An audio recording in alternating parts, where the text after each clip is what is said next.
Good afternoon. We are live from Towcester for the Matchbook Betting Exchange Maiden Derby final meeting. With me, as always, is Paul Lawrence, and we're also joined by Ryan Keneally. Hello, gentlemen. How are we?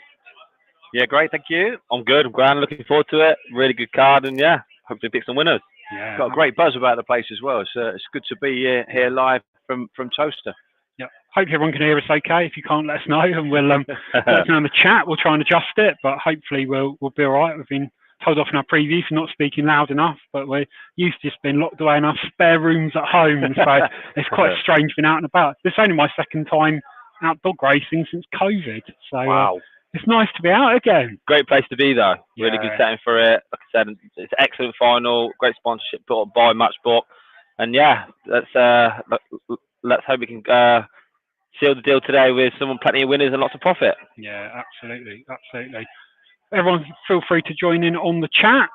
If you're watching on YouTube, then there is a window bottom right. We've put a bit of extra delay on so that we're not ahead of you on TV. Normally we're behind, so hopefully we've got that about right. But again, just let us know in the chat. So, first race today, we've all got a strong fancy, haven't we? We have indeed. 157. Paul, you take it away. Yeah, well, we all fancy All About Ted. Got a decent enough draw on the outside. He was drawn in the middle in Track 3 last time, a couple of weeks ago here, in one of the trial stakes for the Derby, and he was beaten by Bocco's Belly. Actually, we were here, actually, Lorraine and myself, and that was one of the few winners I backed, actually, Bocco's Belly. Patrick had a good conversation with me and said he got him back to his best, and he certainly did the business. Came out the boxes, unlike last night where he actually kind of missed a kick at Monmore, but stayed on strongly. But All About Ted was drawn in the middle. He got knocked about a bit after a moderate break, and I think it's one of the things I've kind of spoken about with the final of the Maiden Derby as well. I think sometimes you're not necessarily a trap six specialist, but when you're drawn on the outside with clear daylight and the dog that's going to move in for you, I think you end up having a good makeup. Yeah. I think Towcester kind of lends itself to that. Yeah. I think All About Ted found himself with a really, really good draw here.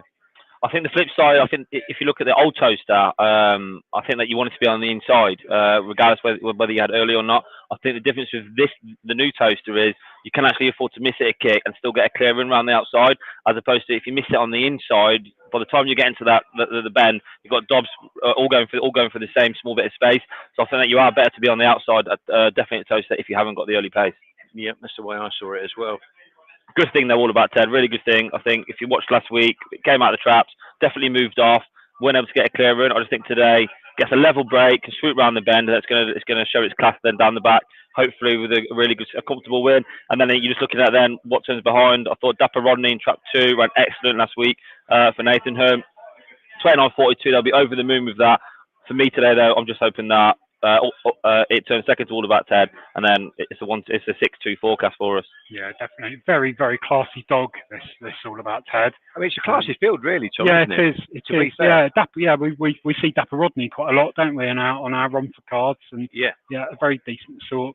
But you look back through All About Ted's CV, and there's some decent, beat Sing Along Sally twice, beat Epic Hero, third Ballymac Aerial there, beat Forest Gold. It's always in contention. When a dog's going off 11-4 in the Irish Derby final, then you know you've got a serious dog. It's not a first or last dog either. It's one of those ones that's always there or thereabouts and a good strong runner. Yeah. For me, there's not enough strong running dogs these days. There's so much breeding for early pace. And you end up with these dogs that are very quick, that have short careers and miss the kick and the race is over. I really like seeing these really good, strong running dogs on the cards. And he is a Kinloch Bray, and Kinloch Brays you tend to expect to throw stamina, sort of laden progeny. And Peter Cronin obviously is no stranger to success here at Towcester. So, All About Ted, he's going to take an awful lot of beating here. One of the dogs up on the inside, Romeo on Tilt. Patrick thinks a lot of this dog. I had a couple of conversations with him about Dave Firmage's Romeo on Tilt, and he finally got it right last week, where he got a clear run early doors. He broke well. In his previous runs, he's kind of tended to miss the kick and find trouble spots. So again, with a clear run, he's 29.47. He's no back number by any means, Romeo Until. He's got ability. He just needs to get it right. And again, listening to Graham Bocco's Budsit for Graham Holland, they were disappointed with him that he missed a kick on a couple of occasions in Limerick recently and Shelburne Park. And you kind of think, well, if he gets it right, again, he's unknown to Towcester, but if he gets it right at the start, he'll be a big runner. They think an awful lot of this dog. It's a decent dog, 28.36 around Shelburne Park. That's a flying time. And that's what I mean about the makeup of this race, Tom. It's not a complete gimme for All About Ted, but All About Ted's got the quality. If he starts and gets to the front, there's no one that's going to back run him here. So. Absolutely. Let's have a look at the prices. Yeah, All About Ted. I make him an evens chance personally. I think the 10 to 11 for me. Yeah. I think it's, like I said, it's a great makeup. I think even though he's been easily beaten last week, Bocco's Belly's top dog, and All About Ted got no sort of a run. I just think with the clear run today, with the better break, you're going to see the real All About Ted. It will be a big contender for this year's derby going forward as well. Yeah, we snaffled a bit of the value early. got a bit of 2.4 between us, which was nice to see. Fancy anything at a price for a bit of value or place market?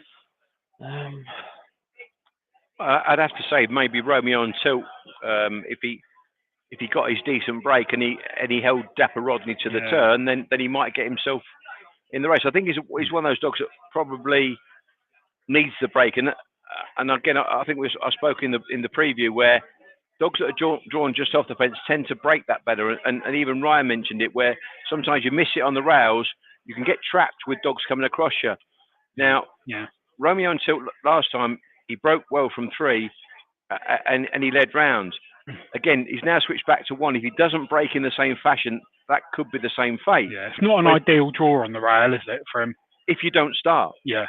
If he starts and puts himself in the race, then he's got the ability, because the 29.47 tells you that. All About Ted trialled in a 29.44. I would expect him to do a 25.30 if he got off the front. Mm-hmm. Yeah. So with that. He's that quality. He is good enough to get to a derby final. So if you're going to be one of those dogs that moves off, are you better to be that dog than to be the dogs inside you, I suppose? Yeah, are you controlling it, because you might be moving off, but you've got the momentum, you're taking your path, whereas another dog's going straight on, suddenly they've got a dog in their face. Exactly. So I think Romeo Until he won't edge off too much from the red, but if he gets the break, then he's got to be a monster to get round. So we need a good break from All About Ted. Yeah.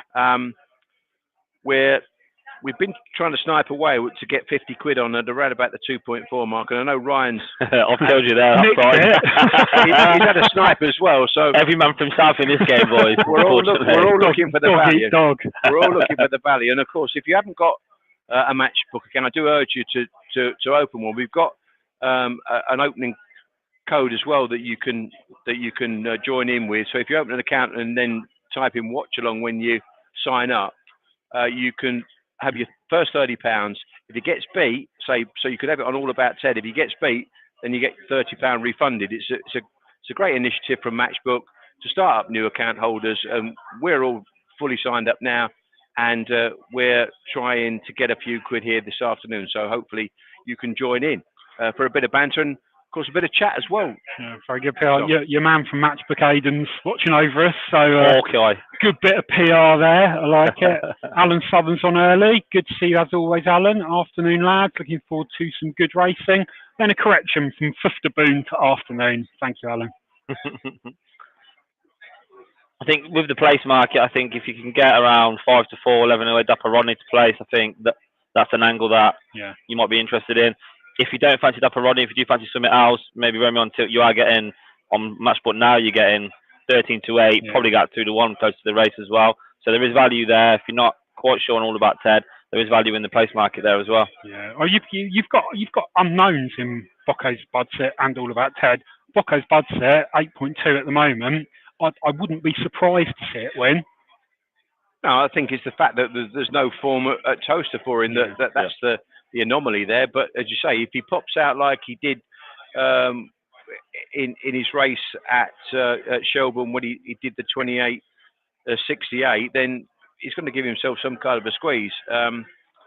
So yeah, that's the kind of the way of reading some of these races. And we were talking as well before we came on air.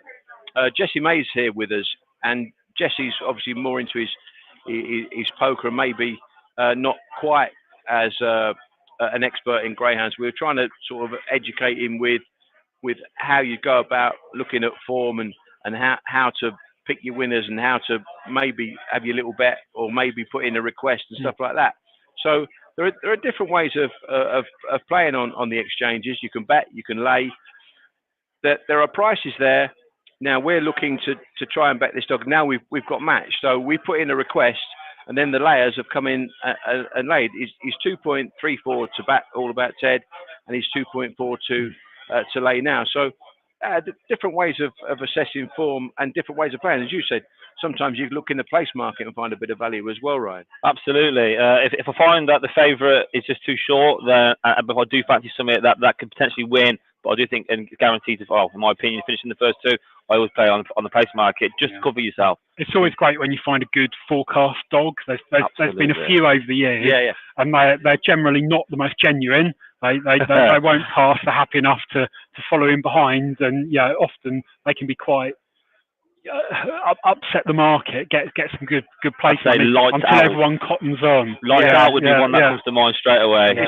You're right. Sometimes we always used to say this that you can be 5.0, 6.0 to win the race. You think, well, he doesn't really want to win anyway. But then if you sort of quarter the odds and say he's 5 to 4 to place, that's a massive price. Yeah. So you can play in the place market, and a lot of people do successfully play in the place market. So it's always worth looking at. I think people get confused with place market because I think if they bet a dog to place and it wins, they get frustrated. But I think you have to take the win away from it and think about are you getting value for your dog to bet to finish in the first two. And if it wins, you've won your bet. Don't worry about it was 6-1. I wish I bet that. No, you fancy it to place. What price you make it to place, and if it's a good price, then be happy if it wins or comes second. Getting short now, All About Ted. Yeah, it is. It looks like we've got a little bit of value now, Tom. So I think it's becoming the right price. I think. Yeah, 6 to 4 odds was just too big. Keep going down. Just too big. Yeah. So and there could be a scenario where you might want to. You could easily trade now. So we've bet the 2.4 something like that, 2.42. If you wanted to take a little bit out and increase your value, you could actually lay now 2.24. Yeah. So you kind of, all right, we're not, we've got a £500 bank here, so we're not going to go head down in the very first race and do the lot. We promote responsible gambling as well, but you can increase value by betting and laying and trading. So that's people make a living from that. One of my friends trades cricket, and he has a I shouldn't give away his tricks. He has a radio, and the radio is well ahead of the TV, so he can just snatch a bit of value on next ball or whatever, or next out, and lay it off on the other side. And you do that, thousands of times, snatching a couple of quid each time, and you're making a living. Absolutely. So we could actually literally get a free bet. A bit of free bet. You could. So he's come tight now. All About Ted. Dapper Rodney second best. Could we look at the place market there? Yeah, we can do. 5 to 4. 5 to 4. Exactly the price you wanted. Yeah. I think there's value in that. I think you can make a case of pretty much all the 5 dogs in this, and you are getting value there. If you're not quite sure All About Ted, then you're getting 7 to 4 pretty much on the 1. You're getting 11 to 10, 5 to 4 if you ask on 2, and then you're getting monster price really for 3. With 3 on its day, we haven't actually mentioned Bryce Canyon yet, but again, this is the dog who's done 29.62, 29.79, beat Thorn Rebel, beat Amazing Me Seb, who caught Thorn Falcon last week. So it wouldn't surprise me if 3 was take a flyer and pick up second place as well. Yeah. 3 minutes to be off if you want to have a bet and take us on. it's a very good field. It's a great opener. I mean, I think the second race is a really good race as well. But this is a quality race, and all these races, what, £250 to the winner this afternoon. Of course, we've got the big one later on, worth much more. But yeah, all about Ted is sort of hovering around the 2.24 mark now, and we took a bit of 2.42. So it's not. Listen, if he starts, it's going to help us, isn't it? If the dog breaks and he gets to the front, I think you need a stick of dynamite to get him off it. If it starts, put your hands up, make loads of noise, and wait to collect. For me, it's as easy as that. If he starts, and all the oi-ois. Let's have the faith today that. Yeah, and he's got that 415 trial and his guard with a 29.44 across the line as well. So, like I said, you're not 11-4 in the Irish Derby final if you haven't got a bit of pace about it, a bit of class about you. So, yeah, let's hope we can get off to a flyer. Absolutely. It's a hell of a setting, this. I came in the other way today. I normally come in the top. I came in the bottom, and it just goes for miles. Miles and miles. It does. And, it must cost a few quid to cut the grass there. Yeah. You'd like that job, though, if you were a landscaper. You would. We fetched our 3 dogs in the car with us, and they're here now. Lorraine took them out for a little bit of a stretch out earlier on. And she said she saw her hair run out in front of her and they nearly yanked her arms out. That's the beautiful of being in a setting like this. It is a fantastic setting. And when you get those sort of balmy summer evenings and you get the kind of pink hue in the distance, it is a beautiful. The Towcester pink sky. Yeah, it's beautiful. Yeah, it is. Yeah. Famous now amongst ground people. Yeah. Don't know how long we got. I had a runner here on the opening Sky Night, which I think was the second meeting. Stainless Steel, who we stepped up in distance, and I think he led to the 5th, and there were vociferous oi-ois before we discovered that he simply did not stay. I think he finished last. And you got a sore throat to find out. Yeah. Exactly that. Yeah, it was freezing as well. Yeah. Right, we are going behind. Plenty of oi-ois, please. Yeah, so Romeo and Tilt is 5.6, Dapper Rodney 5.1. Yeah. So the inside pair, well regarded the market. Yeah. Bryce Canyon's a big price at 18s. Bocco's Budsit is 11s. Chubby's Jet is 29s, and All About Ted 2.22. Good luck with your bets, then. Her approaches and off and racing, and All About Ted has missed the kick into the turn, the 4. Bocco's Budsit has led off comfortably. And All About Ted trying to get past the red, but doesn't. Romeo and Tilt and All About Ted collide, and down the far side, Bocco's Budsit with a big lead of 4 lengths from Romeo and Tilt in second, looking to stay on his Dapper Rodney in behind. But this is All About One Greyhound. Bocco's Budsit for Bev Lockhead and Graham Box. Well done to Graham Holland. Sees it out nicely in the end. 4, 1 and 2 the order. Romeo and Tilt and Dapper Rodney in second and third. I thought you might get caught there. Calling it early is a dangerous thing. Seems to go backwards. Yeah, the first bend was. I thought we were in a reasonable position with All About Ted as we were going into the first, but just got his back legs taken out from under him. Unfortunately, you're coming out a length and a half, 2 lengths behind. You're always fighting a losing battle. Yeah. I thought we might just get around. Yeah. But again, it's like we mentioned before. There's not a lot of racing room at Towcester at them bends. No. Yeah, I think 1 edged off and 6 edged in. They just lost their stride pattern and then all of a sudden 4 went clear. But to be fair, 4 showed the best early there. Yeah. The way 4's around, I don't think we get caught anyway. In fairness, once it's pinged like that, it's a really good run. And yeah, 1, hold on for a second. So if you were in the place market, we did mention 1, 2, or 3 as an options. Probably got 7 or 4 place on 1. He's run a really good race actually. He's run really well to the pickup as well. All About Ted. You just have to tidy up that trapping, I think. I think that's the thing now. Obviously, they've experimented with his seeding. He was middle. Mm-hmm. Now they've put the wide on him. It's kind of one of them. He probably wants maybe 4, something like that. Yeah. But maybe I should introduce middle to wide seed. What an idea that would be. Stop. I went through last year's derby with the senior staff engine steward Paul Inningworth about what should happen, and I thought Gary Noble's idea of the ideal box scenario was perfect, and if it was me, I'd give it a go, especially for something like the derby. because you're virtually guaranteed a suitable box. You're definitely guaranteed a suitable draw. That's the thing. So, look, I think for open racing in particular, graded, I know why you can get a lot of pups in graded and they can take different lines. But I think for open racing, there does need to be a 4 seed introduced, me personally, and it will stop this tactical seeding of dogs where you look at a dog and it wants to be in 4 and you see it in trap 1, and it is a welfare issue for me. And you know, the sport is trying to target its welfare image. For me, there needs to be a 4th seed introduced now. Yeah, but the thing is, Ryan, is that it's really down to the trainers to seed their dogs correctly, which they're only looking at their own dogs, they're not really looking at the rest of them. And then it's down to the racing manager to say, no, that's wrong. And I don't think you get enough race managers that do that. And I don't think there's enough hours in the day for racing managers then to spend that much time in assessing away dogs form. They're just taking it on trust that the trainers are going to see them correctly. And that's why I put in to Paul Illingworth that why don't you get people like, say, Dave Clark, who's on the Racing Post and watches videos himself, or the likes of Gary Noble, who came up with the idea in the first place. Get a panel of people that know what they're looking at. Take it out of the hands of the trainers and say, look, that's where your dog wants to be ideally.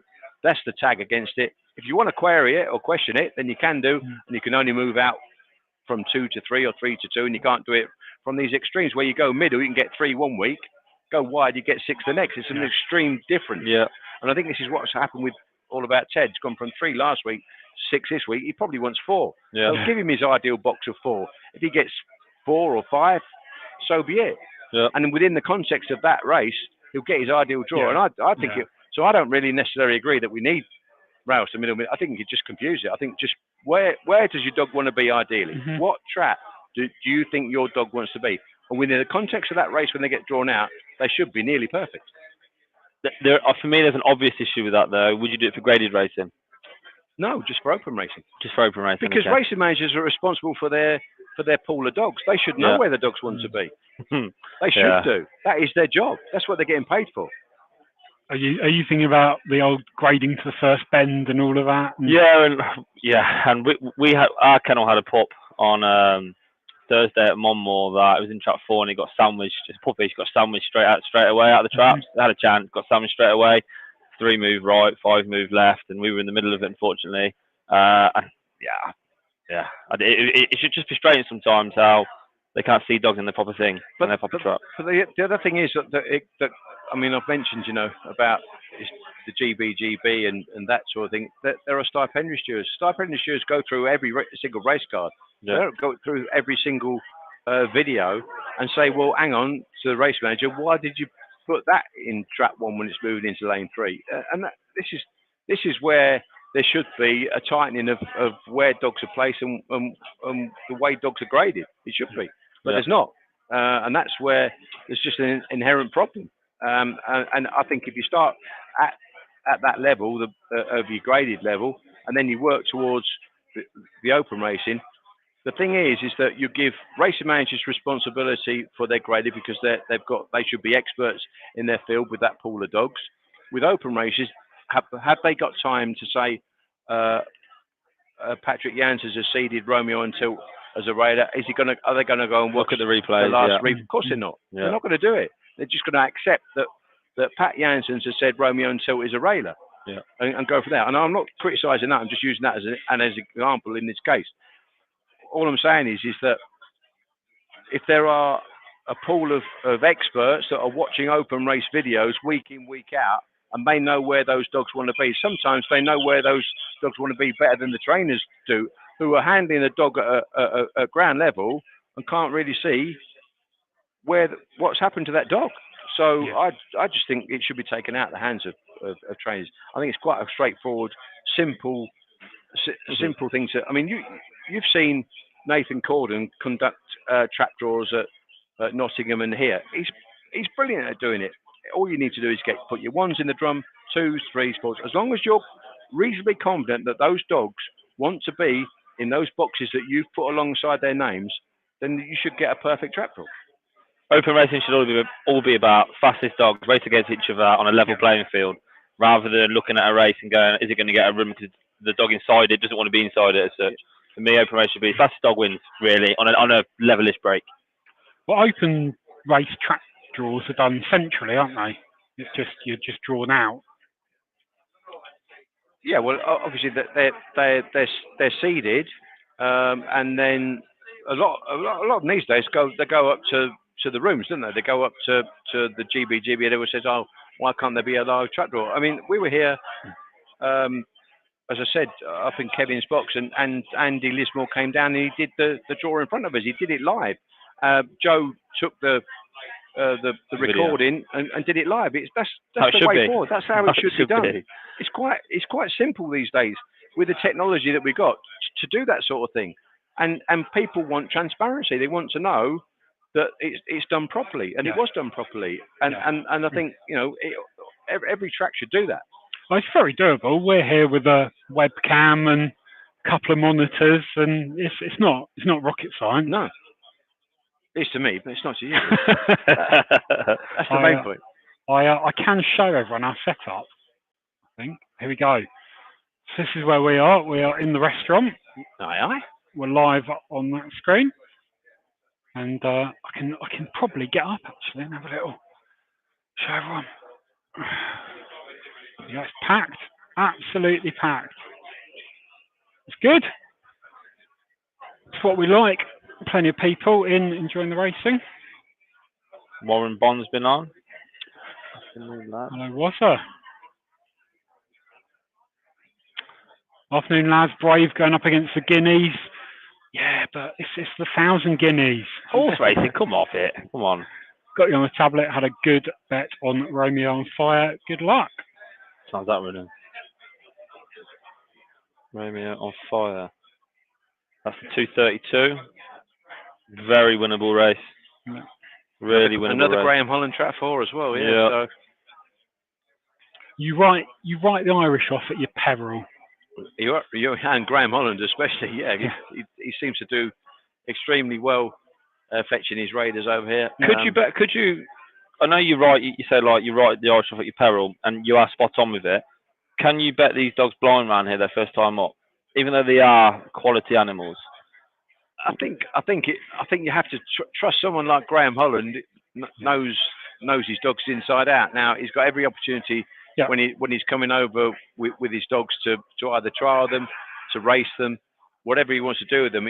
He's obviously felt in the first race with Bocco's Budset. He's an October 19. He's not a youngster. He's not a baby by any means. And I know Graham was worried about his trapping ability, but he's timed the break very, very well today, and it was very, very impressive, I have to say.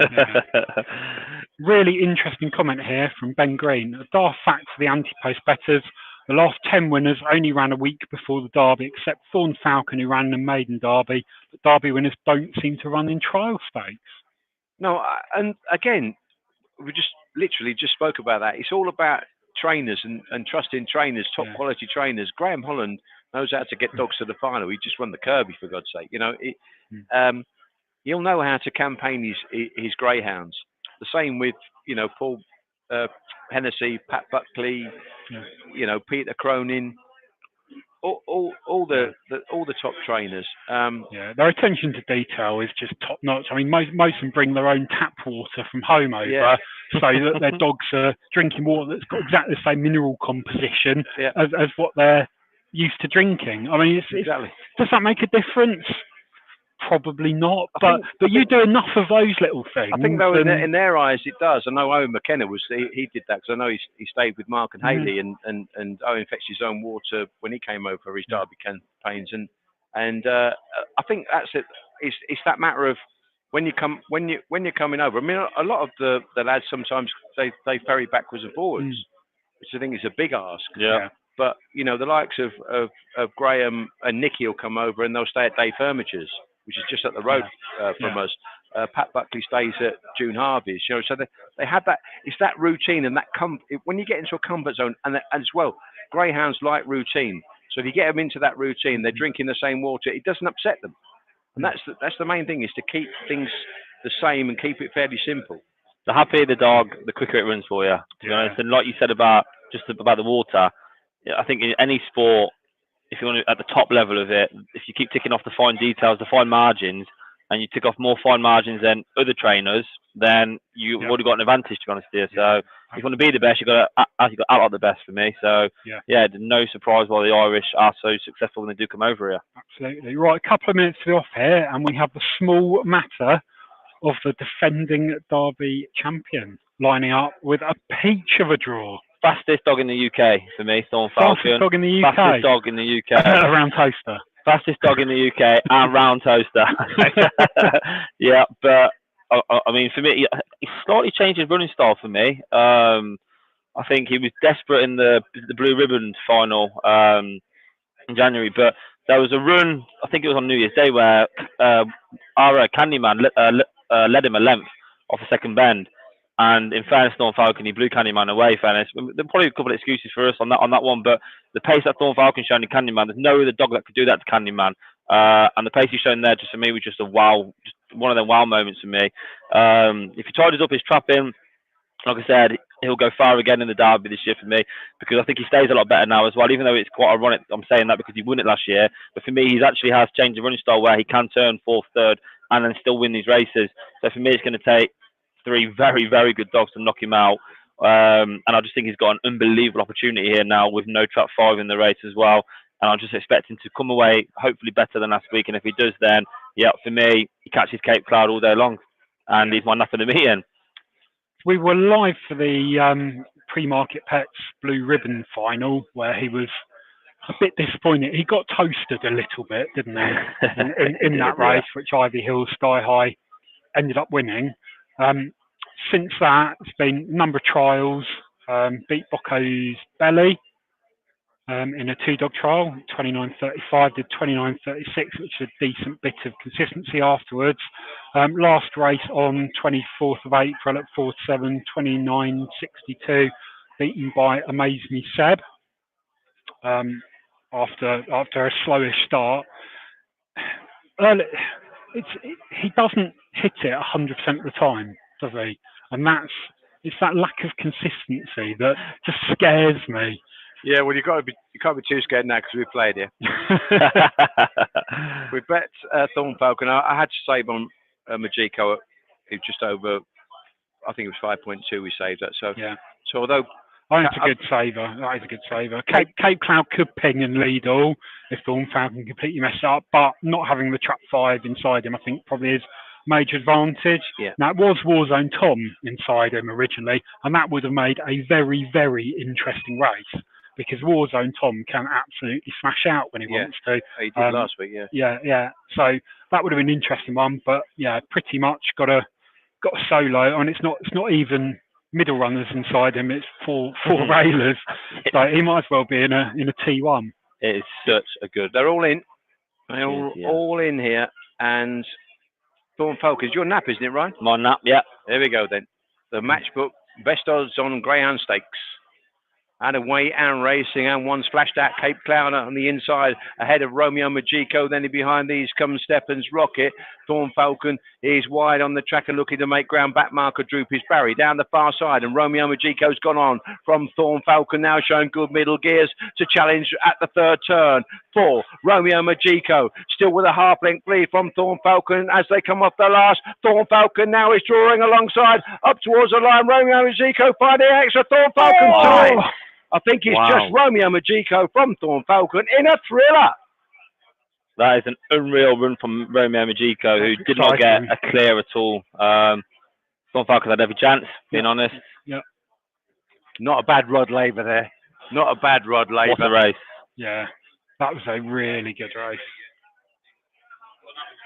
We saved on Romeo Majiko, well done. Yeah, that was the Rod Laver. Yeah, saver. It's just my little Cockney rhyming slang. You'll get used to it, Tom. You'll get used to it. Falcon's had every chance for me there, because 4 has had to work really hard to get past 1. It took a flyer. So, for me, I thought Thorn Falcon was going to go on here, but might not quite just be firing all cylinders just yet. But, look, if I'm talking about a Derby bet, he's finished comfortably in the first 3 again. So, to me, you'd be happy. Especially he's gone on at the pickup as well. So, it was just that line of form with Susie Sapphire. I went back and watched his video the other day, and he just clipped her heels at the third turn, and to do that, to be with a greyhound of Susie Sapphire firing into the third turn, I thought he was a bit unlucky. Then he had his back legs taken, and I know he ran well last year here, so I was pretty comfortable that he would put in some kind of decent effort. And the fact that Stefan's Rocket edges inwards, I think Stefan's Rocket and Cape Cloud came together a little bit out the second turn. You can watch here. Stefan's Rocket goes towards the inside, and there. Cape Cloud's absolutely pinged out. I think he's got a bit lost at the first bend. Yeah. He's got the other dog coming up alongside him. Yeah. Put pressure on him. Yeah. Put pressure on him. Can he see the hair at that point? I don't know. I think he'll come on for that run. Yeah. I think you try him again, because that was a hell of a trapping performance by the one. But yeah, just got a bit lost at that first bend. I mean, Thorn Falcon, that was the type of run that gets a dog to the final. Really. It didn't really break though. It didn't break again. No, I'm not finding that. Yeah. I'm probably being harsh on the dog, because if you look, I mean, Romeo Magico was probably going very close to winning the Easter Cup in March, to be fair, and he has got to the front at some point. So for Thorn Falcon to run it down half a length, I guess not a bad run. He's just not coming away, not finding trapping boots at the moment, Thorn Falcon. Right. But now it's a really, really good race, and I think the Irish are rubbing their hands now. It's like 2 races, 2 wins. Yeah. So so far it's been a very, very good journey over for them. But top race, and you'd be happy with the way Sixes ran, to be honest with you, anyway, because like I said, it's going to take 3 very good dogs to knock that dog out of the Derby in a race. Following on from our chat earlier about the water, Bottom 2 more brains. It's the lime in the water. Old man done the same with his Derby winners, coursing and track. Yeah. Coolmore, a lot of their success with rearing is put down to the grass and the lime in the grass. And there's got to be something in that. And again, I think what it is as well, Tom, when you get tried and tested methods, when it works, you kind of want to keep what works going. I think you'll find that when things go wrong, you go, that's because I did that. I'll go back to. I mean, there's nothing wrong with experimenting, but it's finding out what works, I think. Yeah. And we talk a lot about external factors on this and things that can affect a dog on the day. Bringing them on a boat from Ireland, that's quite a trip.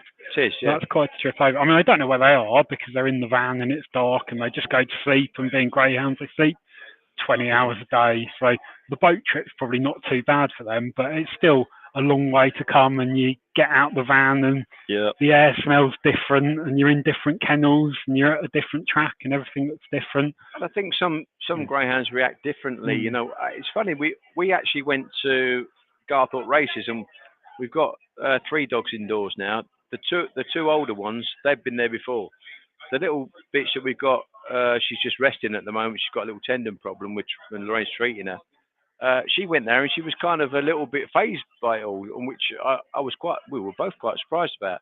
But dogs react differently, and it's all about, again, trainers picking up and sensing what's good and what's bad for the way that they train dogs. And that's why we buy dogs and we give them to trainers, because they know better than us, don't they? Exactly. And you pick your trainer wisely. So and the good trainers, it's not just a case of feeding the dog, cleaning it out, and you've got to know what to do with it. You've got to know when to gallop it, and the dog's not telling you, I need a gallop, and they've just got this almost sixth sense. Keeping them to a racing weight, having to weigh out the food you're giving them to the gram over how many dogs day after day. It's massive attention to detail, and it's those things that make that difference between the average trainers and the very, very good trainers. It's funny. I was watching Lorraine. She was treating Dee Durando double the other day, and I was watching her over, and she was stretching her ligaments and stuff like that. And it's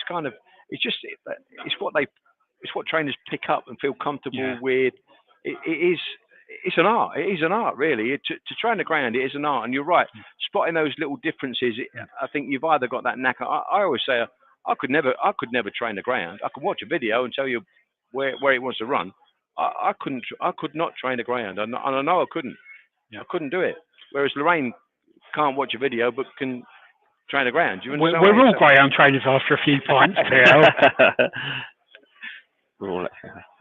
It's and there's almost like a magic to it. Like, I think you could do all the sports science in the world, because sports science is probably further behind in greyhound racing than probably any other sport there is. Like a lot of things in ground racing, fall behind. It's Well, way yeah, behind. yeah. But I don't know what you could do. I don't know what you could find out. It's a dog. It's like a companion animal almost. Yeah, they're pack animals, and they're just so different to anything else in sport. It's funny you're saying about sports science, and obviously you're into football. Before we all kicked off, Lorraine was talking to Ron Mills, who's physio for Mark Wallace, Magic Hands, Patrick Jansen. So I mean, I could sit and watch Ron Mills all day without a doubt. It's just what he does with the ground and the way and explaining the way that a problem you might appear in the wrist and yet it's the shoulder because everything is biometrically connected and but he started off in football. Yeah. Okay. Okay. So he actually started off with I think he was at Lilleshall and obviously knows the human joints and stuff like that and how to treat them and he was saying about people like players like Jack Wilshere where they were playing for Arsenal at 16 years old constantly injured and a bit like he's sort of made that analogy with Cordovani Shadow in that he's probably might just be racing that a little bit too soon. So therefore, he's picked up these little strains and injuries. So now it's the time to take your foot off the gas, treat him, rest him up, and that's why he had a massive chance of being in the final, probably winning the Maiden Derby. And now the temptation is, should we rush him back to get him to the Derby proper, which starts in 3 weeks' time? But the sensible option, and that's the option they're taking, is to take the foot off the gas, let him develop, let him grow. Keep him ticking along. You don't realise, and this is what I'm saying, we mentioned earlier on, every dog is different. So it's all about knowing and understanding what that dog is all about. And obviously, Patrick hasn't had him that long. And you run him and he's doing 15 70s and 29 12s. You think he's an aeroplane, but there's still that development.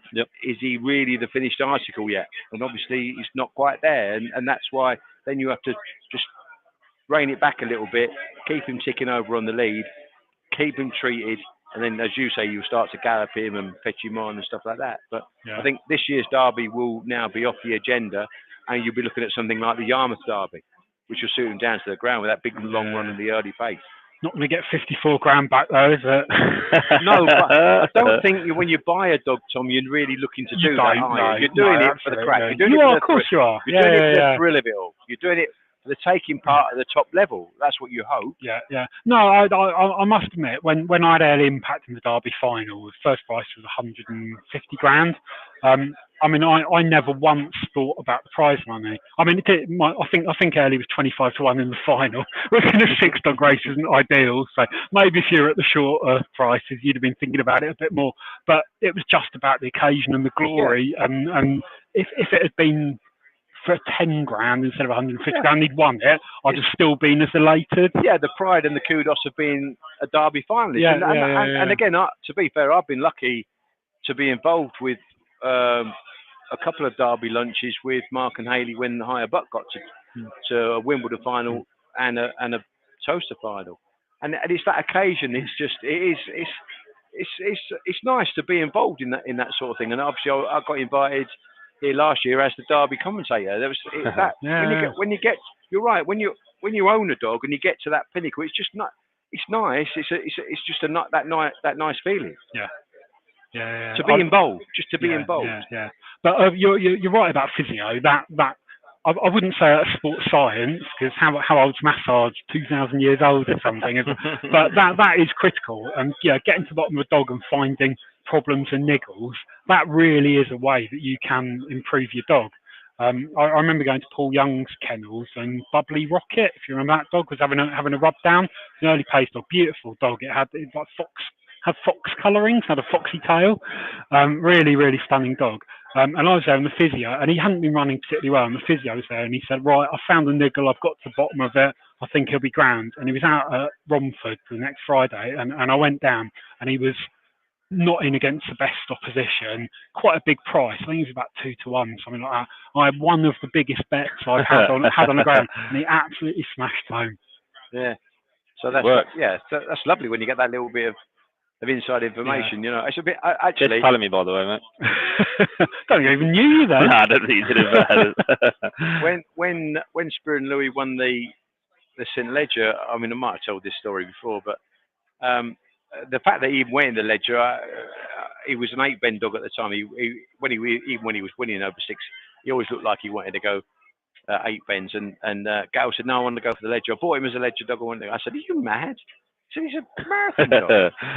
and I went off, left him in the dog kitchen, the kennels, and went off and did me videos for Romford, I think it was doing at the time. And when I went back, I thought, I will look at I'll give it a bit of credence. I'll look at the Derby betting, at the St Ledger betting. I thought, well, we could beat that. I thought, yeah, fair enough, really. Yeah. It's a bit like Space Jet, you know. Today, she's a marathon bitch, over but she'd come back and compete over 6 bends at that quality. So I thought, yeah, fair point. And I had a little bet in him. I think he was 12s anti-post, something like 12s or 14s. I think after the first round, I think he got a bee sting or something like that. And so, like Lorraine wants everything to be perfect. Yeah, he got a bee sting, and then even you. After even me. Yeah. After the second round, I think he was off colour. He wasn't eating his breakfast because you want, and like we just said about the water stuff like that, you want everything to be right when you're running at the elite level, like to try and win a Ledger. Yeah. And then after his semi-final, he ran awful. He dropped back to 4th after being in 3rd, which you think, hang on, he stays like a train. Yeah. And he dropped his head right down the line and got 3rd and qualified. Got him home and she said he won't run in the final. He was on 3 legs. And and Lorraine is like that. It's like, but to be fair, then she rolled her sleeves up for a week, worked him, treated him. And because she said, this dog's right, I'm going to run him in the final, I just kept pressing buttons all night. I think he was something ridiculous, like 4-1, 5-1. And he won his first round, his second round, and it was just that third round everyone wrote him off because of the semi-final run, because he didn't run well, and he was lucky to qualify. But that was my little bit of a success story from an inside. Yeah, I mean, going from I like going over for Night of Stars, Irish Derby, all of those, and I try and get round a bit of Ireland before. So usually Harold's Cross on the Friday, Shelbourne on the Saturday, but 2 days in Dublin is just too much for any man to take. So we try and go down to Kilkenny or wherever else just for the Friday night, and try and get to a few breeders, a few trainers, etc. And the little tidbits you get going, this dog's definitely in the placing. And you get there and Ted Hegarty's got a betting without market and the dog's 3-1 and you think that should be 5-4 and the trainer fancies it's going to win. If anything, you think, it's just wads a euro. You can't beat it. Best feeling in the world. Best feeling in the world. Right, we've got a race coming up here. This is quite a tough one on paper. I think the most popular dog is Form Rebel in Trap 6 just because of the story. Suffered that awful, cruel injury when it qualified into the quarterfinal last year, and then got a whack, I think, off one of the Irish dogs at the pickup. I think there were rumours that he was going to retire, but they got on old Dave Mitchell, our friend, introduced him to Tavati, is it? And since then it came back. Just an unbelievable story, to be honest here, and it loves Towcester. It's won its last 3 races round here. It's exciting dog because of the way its running style. Never does things the easy way. But I think it's one of them dogs from a betting perspective you want to be taking on at short prices because realistically, is it going to be turning in the first 2 or 3? Probably not. Now, we know if it gets a clear run, then there's every chance that the dog will go on to win. I'd be potentially, especially at the price 2.68, I'd maybe be a layer here of Form Rebel just because I think that if I watch its run against Delhi Tornado on the 3rd of April, there was trouble on the inside, and Form Rebel actually turned second to Delhi Tornado. Yes, it was a good time, but only beat Delhi Tornado by 3/4 of a length. For me, if Delhi Tornado can lead, which with a ping break it's capable of, I think this dog's staying a lot better now than it used to, and I can't see Form Rebel turning as close as it did when they last met. So I'm taking a chance here at a good price with Deadly Tornado to lead and make all. But if Form Rebel is to win and run a good race, absolutely, I'm buzzing for connections in the dog because I really do love the dog. But yeah, I just think a bit of value here, 7-1 on Matchbook. Deadly Tornado here to lead and make all. I think the dog's staying a lot better. So yeah, it's got a good makeup. Right. Well, I've thrown a bit of smash on. We've got the odd 13 quid on here, Tom. We're following Ryan over a cliff here.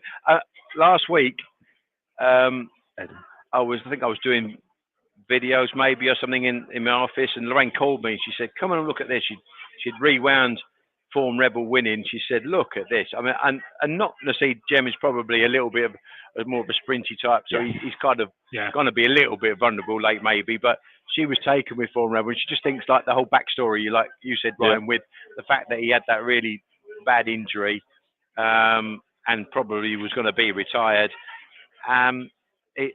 She thought he was. She loves a strong running dog, as we mentioned with Spur and Louis. So Form Rebel is obviously going to be a runner, but you're right. I suppose you'd rather be backing him at a little bit bigger price than that. So yeah, we've joined in with you, Ryan. We've gone with Deadly Tornado. I hope we can get a winner. I don't like saying that I laid dogs because I think people can get offended by it, but there's no offence to this dog. I just think it's quite a harder race than what it's been in with. Gets a clear run though, fine. But I've bet 5 and I've also laid a bit on Form Rebel at 2.8. 3 Dog Skywalker Stan has been absolutely smashed. Yeah, he's the boys in the northeast are getting active on Matchbook. Yeah, they are. Yeah. Ted Soppit, trained runner. He's no slouch. Caught Brooks R. Richie at Sunderland as well. Yeah, all England Cup finalist. 26.77 at Sunderland is some going. Yeah, isn't it just? Yeah, anything below 27 is flying. They're all loaded then for the Matchbook Betting Podcast Stakes. The favourite in 6 here, Form Rebel, but money for track 3, Skywalker Stand. Out of way and racing and force bombed out. Romeo on Fire into the turn looking to lead. Skywalker down the outside. Deadly Tornado can't lead today as they round the first couple of turns. It's for Romeo on Fire that goes on. 2 lengths clear from 3. Skywalker Stand trying to bridge the gap into the third turn. In behind these comes Deadly Tornado. And then we got the 6 Form Rebel looking to pick up round the last couple of curves. And still Romeo on Fire is pouring it on from the front. Staying on stoutly. In behind now is Skywalker Stand up towards the line though. We'll see it out. Romeo on Fire makes all for Dave Firmager, and would you believe it? He shoots, he scores. It's a hat trick for Graham Holland. What a man! What a man! What a man! I am going to say actually 6 has run a monster. Yeah, it has. That is some dog. Yeah. Even going for the Derby again, it's going to take 3 good dogs to knock that out early on in the Derby. But Graham Holland, that is why you are who you are. To be honest, here because you rocked up 3 difficult races, I'm going to say, and early pace led all 3. What did I say? Don't write off the Irish. Well, it's not Irish, but yeah. That was impressive. Skywalker Stan backers will be feeling quite sad. There'll be no night out on the Tuxedo Princess for them tonight. After that going down, but wasn't beaten by much. I thought it might get up, and they're coming off the floor. Front 3 have run monster, aren't they? Form Rebels ran an unbelievable race. Just watching that back there. Yeah. Good track craft as well to pick a decent line to get a run. 4 years old now. Loads of even though he's races, he's 4 years old, so he's got an old wise head on him. He just seems to love Towcester, the dog. So but Graham Holland, you absolute genius. Look at this. We're well looked after here. We've got, I think that's a dessert. Profiterole. Caramel profiterole, I'm going to say. Beautiful. You like a profiterole, I'm going to go for that off camera because that's going to be quite messy. I think Warren put the winner of that one up, Romeo on Fire, and we've got some EIEs there. Warren, well done. Eddie as well. Eddie, I mean, you were laying there, and that's coming. I've not been brave enough to lay. I always feel like such a mug when I lay something. I don't know why. You know when you have a winning, when you bet a dog to win, it doesn't win. You're a bit annoyed. If I lay a dog, my heart is pounding for the whole direction. There's something about losing. There's something about losing more than you stake. Yeah. If you don't, I staked £30. For example, there, my first bet on Rebel was I laid £30 to lose 55. there's something worse about losing £55 on a dog you don't think will win. I know. It's something weird about it. I couldn't be spread betting; it'd finish me. No. That is scary. I think you have to be so brave to lay. But there's a reason why there are bookies, because in ground race in particular, where favourites don't always win, and if you don't fancy a dog, but everything's got its price, and that's the thing is. So if you believe in your prices, then you should be prepared to back your judgment. And if it's laying a dog at a wrong price, then so be it. And I must admit, before we came on air, I was as a race at Doncaster. I think it was one of the last races. And I didn't fancy the 6 dog at all. They pulled the 5 dog out and give it an even better draw. But I had to lay it because of the price. And I laid it at a price. It got short, and I laid it again. And again, I'm the same as you, Tom. I don't really like laying dogs particularly, but I just felt if it's a wrong price, rather than bet 2 or 3 in a race, and then the outsider go and beat, and that can happen. Then just lay the dog you don't fancy, and it's quite straightforward then. Absolutely. What you want, dog. To be fair, I'm watching the replay now. The first bend, I thought, okay, he's not going to get clear in here. Got held up by the 1, and I thought, okay, well, I've got no chance here, but he showed an absolute monster pace down the back, and I just didn't want 4, 3, and 5 to come together, which I was worried about. But yeah, my eyes were fully fixed on Form Rebel then, who again has run a real race. And again, he's not. I don't think he's a trap 6 dog. No, he's not a trap 6 dog. I think he was 4 or 5. 4. Yeah. But 4 really. I suppose he needs luck, and that's what. But he looks after himself though. Generally, that was a fantastic. I love seeing a dog switch inside, go back outside, and just keep its momentum as well. Not just stupidly running into the back around of the dog. first 2 turns. That could have easily put a lot of dogs out of contention. Absolutely. But he's picked himself up, and he has come home again very, very strongly. And again, like he's one of those dogs, Tom. He's going to keep qualifying. Isn't he? His quality, as long as you keep him sound, you just keep qualifying because he has got a lot of quality, the dog. I think also if he is to get knocked out in Derby, I think we've got a nice little matchup on the senior race, the veterans race, Derby Friday night. We've got to Fight the Power, who we're lining up for that. And so, it'd be good. I mean, hopefully he makes a final Reb, but if he is to get knocked out, then I think there'll be a lot of people that want to see that race on Derby Final night, the veterans race. Are you entering Fight the Power for? I think Fight the Power is just going to be targeting the veterans race, to be honest here. We've had a couple try around, Conquer All, Untold Yen, who are 2 exciting pups.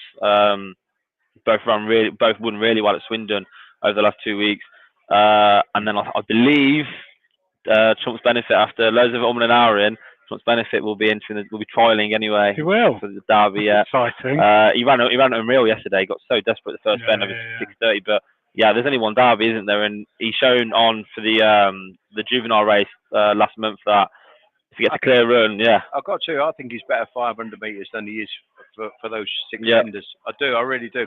He's torn between 630 metres where there's no room to the bend at the moment. It doesn't help him, does it? And that doesn't help him, no, because he's going to meet traffic. Whereas if he flops out and just sits in behind, and then he can go mad late, a bit like Form Rebel. If he hadn't have run that race on juvenile where he ran a monster race in behind Bubbly Apache, he wouldn't have been entered in this. But I think that just turned a few eyes really, because he's shown that he can actually run it. You can keep qualifying. And then we've obviously got. And then when you're in deep, anything can happen. And then we've obviously got the Candyman, who just keeps getting really lucky in semi-finals. I think he's been knocked out of his last 6 semi-finals that he's entered in competition. So, again though, another dog that really, really, really does enjoy Towcester. If he just tidy up his trapping, then he should really be going deep in the competition. And he's a dog that I think everyone loves as well. Everyone's got a soft spot for. Yeah, absolutely. If anyone wants to enter our competition for £50 free bet with Matchbook, all you have to do is pick the winner of the Maiden Derby final and guess the time for the tie break, because I imagine the tie break will probably be needed.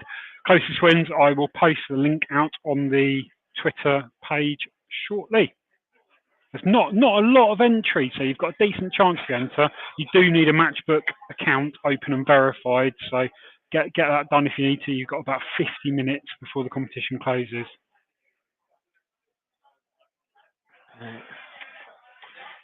Who doesn't want a £50 free bet? Absolutely, I do. I'm losing, so I could do with one, to be fair. Although we got a little bit back though, in fairness, on the last race. We got a bit back on the last race. Lame Reb. There's not significant damage done. Nah, we're still breathing. Kept our powder dry, and there is always the lucky last. Absolutely. Can't forget that. So if you can find a winner in that, you're doing really well. Just go through that now. But yeah, The food looks decent there. Sunday roast. it's cool, really, eating it that close to us as well. Isn't Really, it, really? yeah, I can. Yeah. No, hopefully everyone's having a good time. Yeah, It's busy, which is good. Yeah. Yeah, and it's top quality racing to go with it. Yeah, absolutely. The brothers just rocked up the side. You right? Hey, 5. Yeah, we like the 5. We do like the 5 here. What do you like here?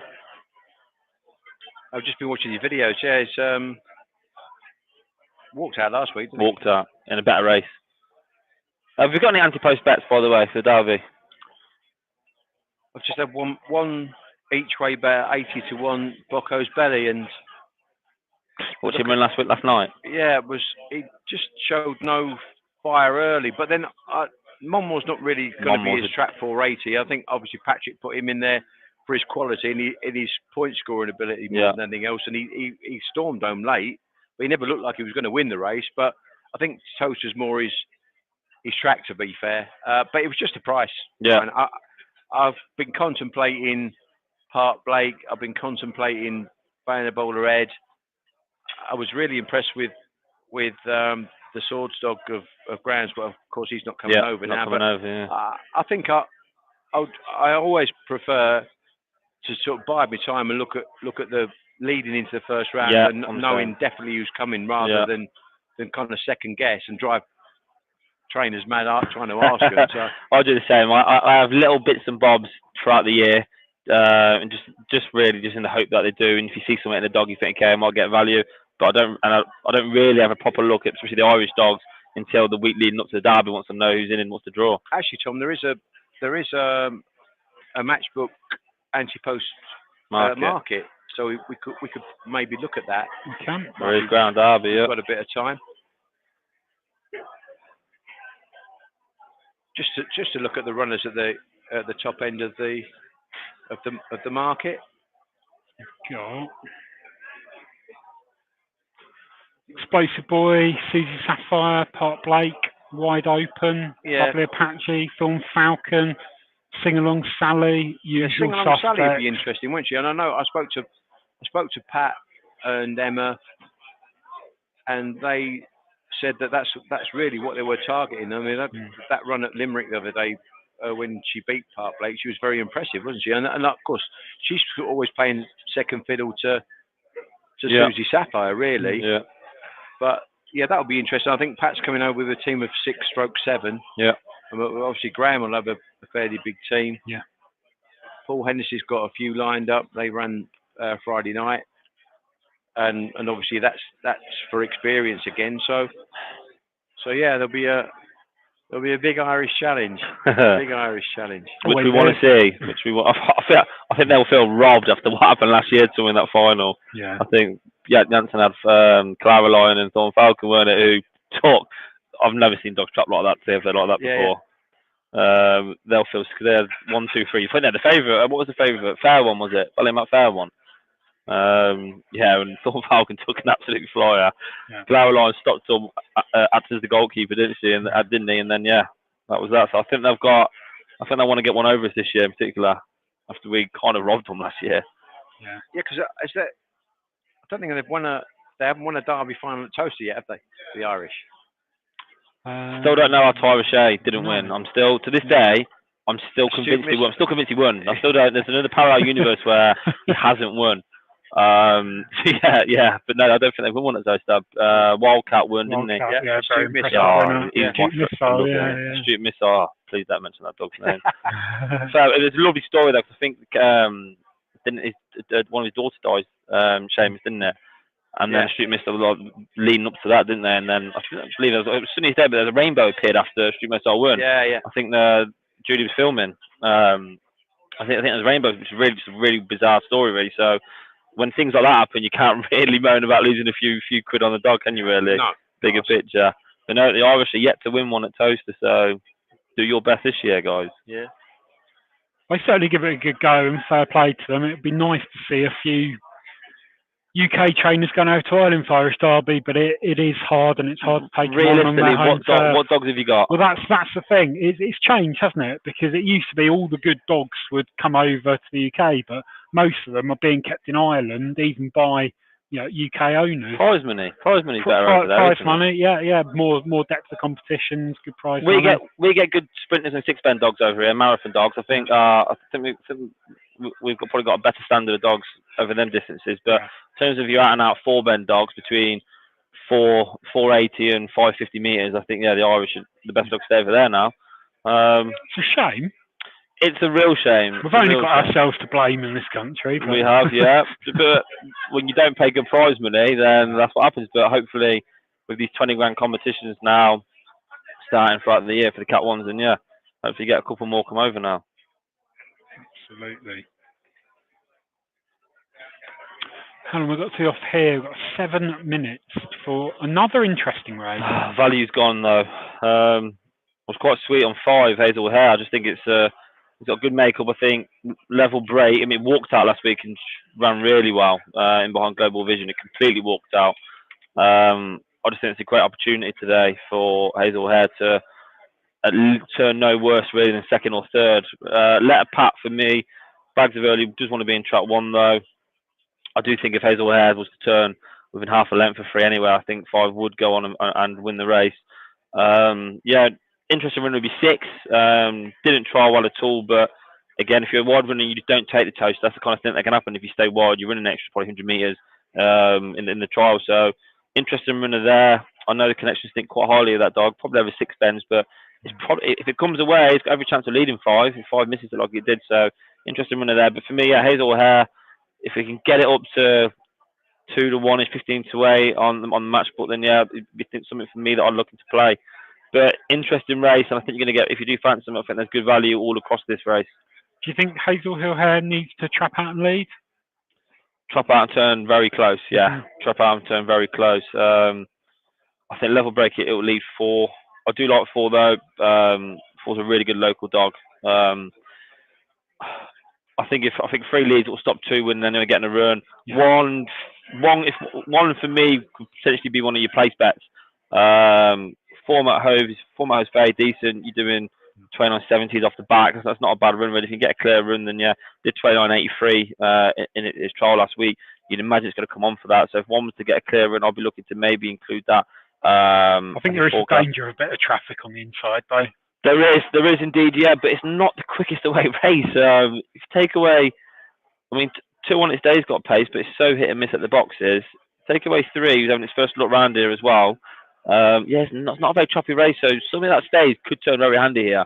I've took the chance at 7 to 4 now, but I'm taking the chance. It's a bit bigger earlier on that 5 can just get a better break and show its class, because it is a drop in class for it today. Yeah, just looking at Letter Pat as well, normally runs from the red at Central Park, but is kind of edging up a little bit from red, so maybe 3 might not be such a terrible box, but it's a greyhound that probably doesn't necessarily need to lead to win, but can. So Letter Pat could easily. We've seen the Irish, come here without trials and go wallop. So Letter Pat could easily do the same. I know Matthew's been away on holiday, and his father Terry's been doing the dogs as well. So expect a late plunge then on the exchanges. Then that's what's happening. Drifting a little bit now, Letter Pat. Someone's had 4. See the price on the toe, by the way. Yeah. Someone must be really, really confident of this, or just like giving money away. Because can we say that? Yeah. So we're sitting there. There's a few quid in the toe. Yeah, 5s and 10s, and someone's had £491 on Letter Pat on the toe. And it's 1 to 8. I will say this now: you'll be getting more value on the Matchbook exchange now than 1 to 8. I assure you now. But somebody obviously fancies it. It's astonishing. Yeah, it is astonishing. Yeah. I remember my first day at a greyhound track. What are we doing here? Yeah, have you ever played them, Paul? I know. I found this. I do find this race. I don't know what Tom thinks. Obviously, be guided what Tom thinks, but I thought this was a really, really tough race. You're right about Hazel Hare will stay, and I guess with a better break might get into the race.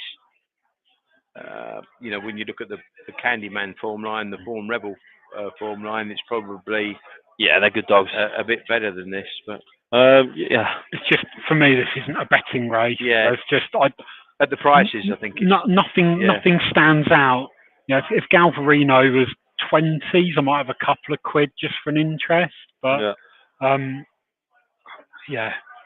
it's just a very, very tricky race, isn't it?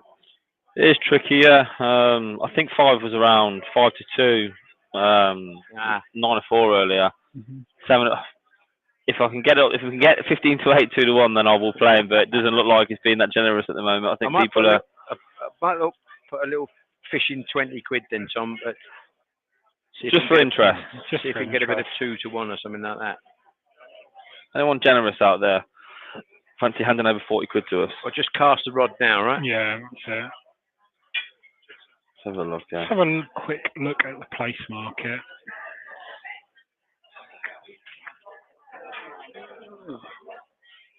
That's one. There it is. Oh, the one's tempting for a couple of quid. Potentially, yeah. I mean, they are good dogs. I mean, the A1 that's been running at Hove wouldn't be too different in terms of levels to this. You're just hoping to get to clear and win. The trial time 29.83. In the context of this, finds 20 spots, then yeah, it means got every chance. Well, I wouldn't be plunging in, but I just think you've got half a squeak there with a little bit of value, small stakes, especially at 3 to 1, 4.2. But really tricky race. 1 minute to the off. Tricky race.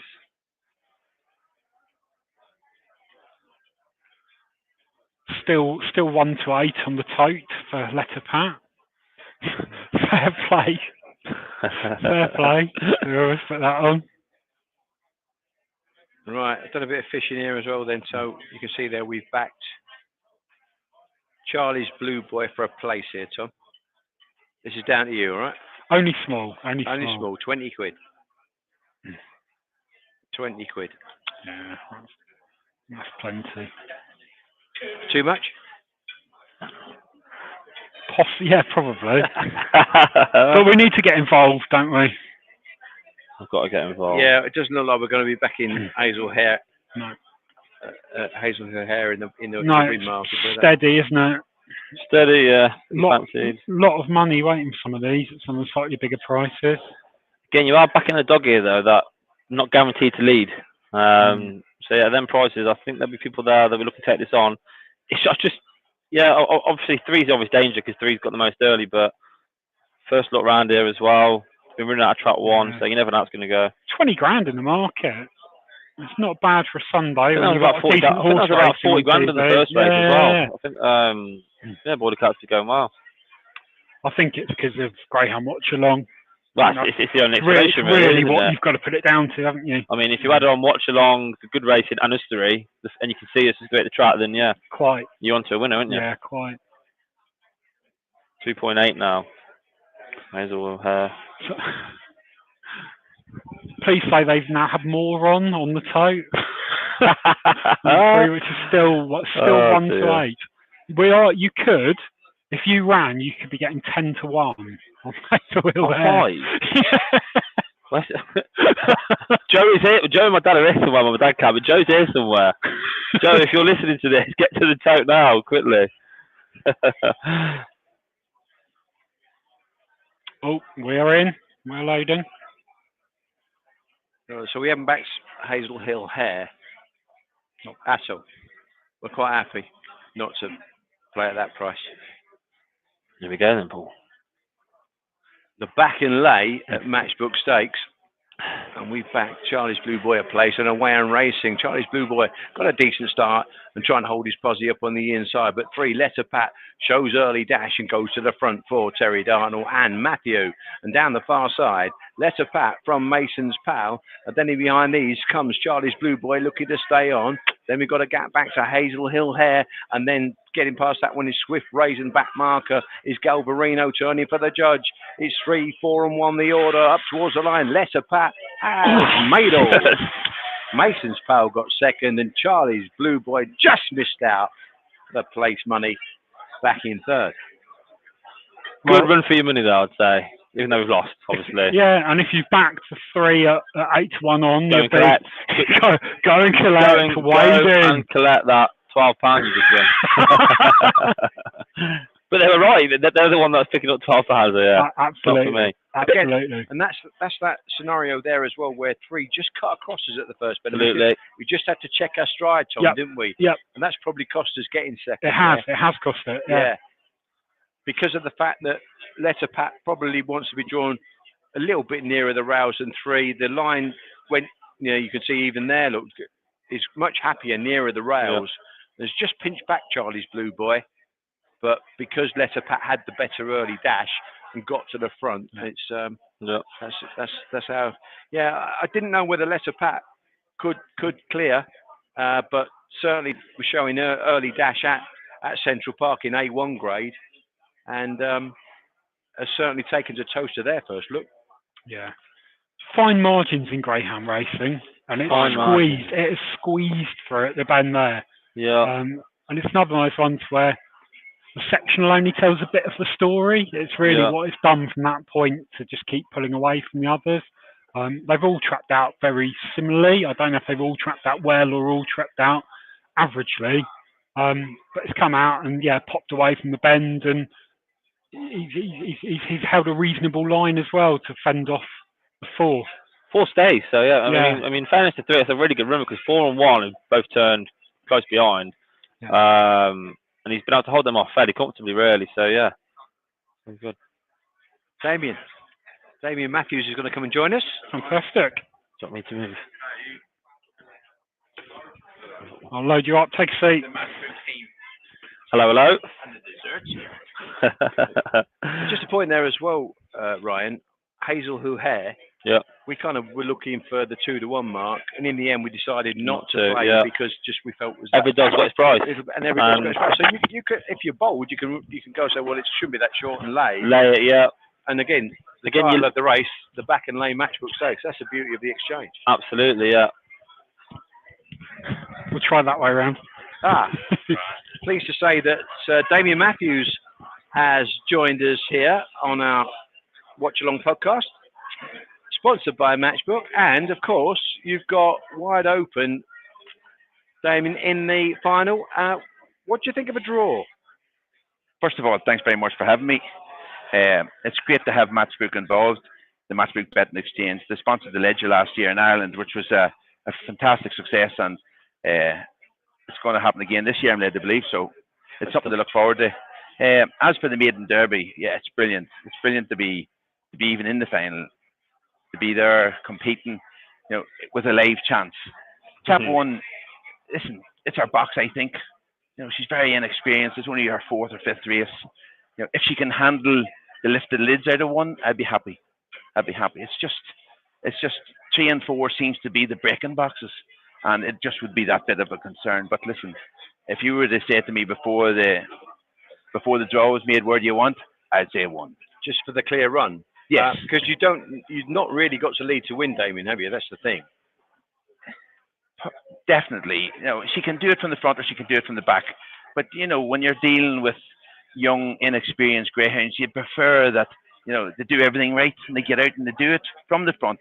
That'd be the preference. But she can come from behind. No doubt she can. But tell me, Damien, how many greyhounds in training have you got in the kennel? Listen, the kennel.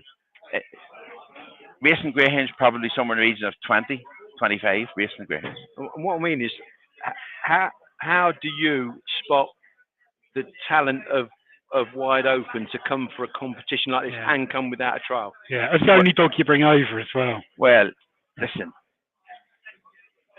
I was brought up in the industry, and I'm watching the dogs from when I was born. If you see something that has talent, it stands out. And she had talent. Listen, before the competition started, before she actually ran a race, I had said to Julie Collier in an interview, I would put her in the same category as on Lock and Lock. Now, that was a big statement, and Julie said that to me. That's a big statement. And I said, well, listen, I'm only telling you what I think. That's where I would put her. The one box she ticked, as opposed to on Lock and Lock, was she wants inside. On Lock and Lock was always going to give room away around Towcester because she runs wide. Yeah.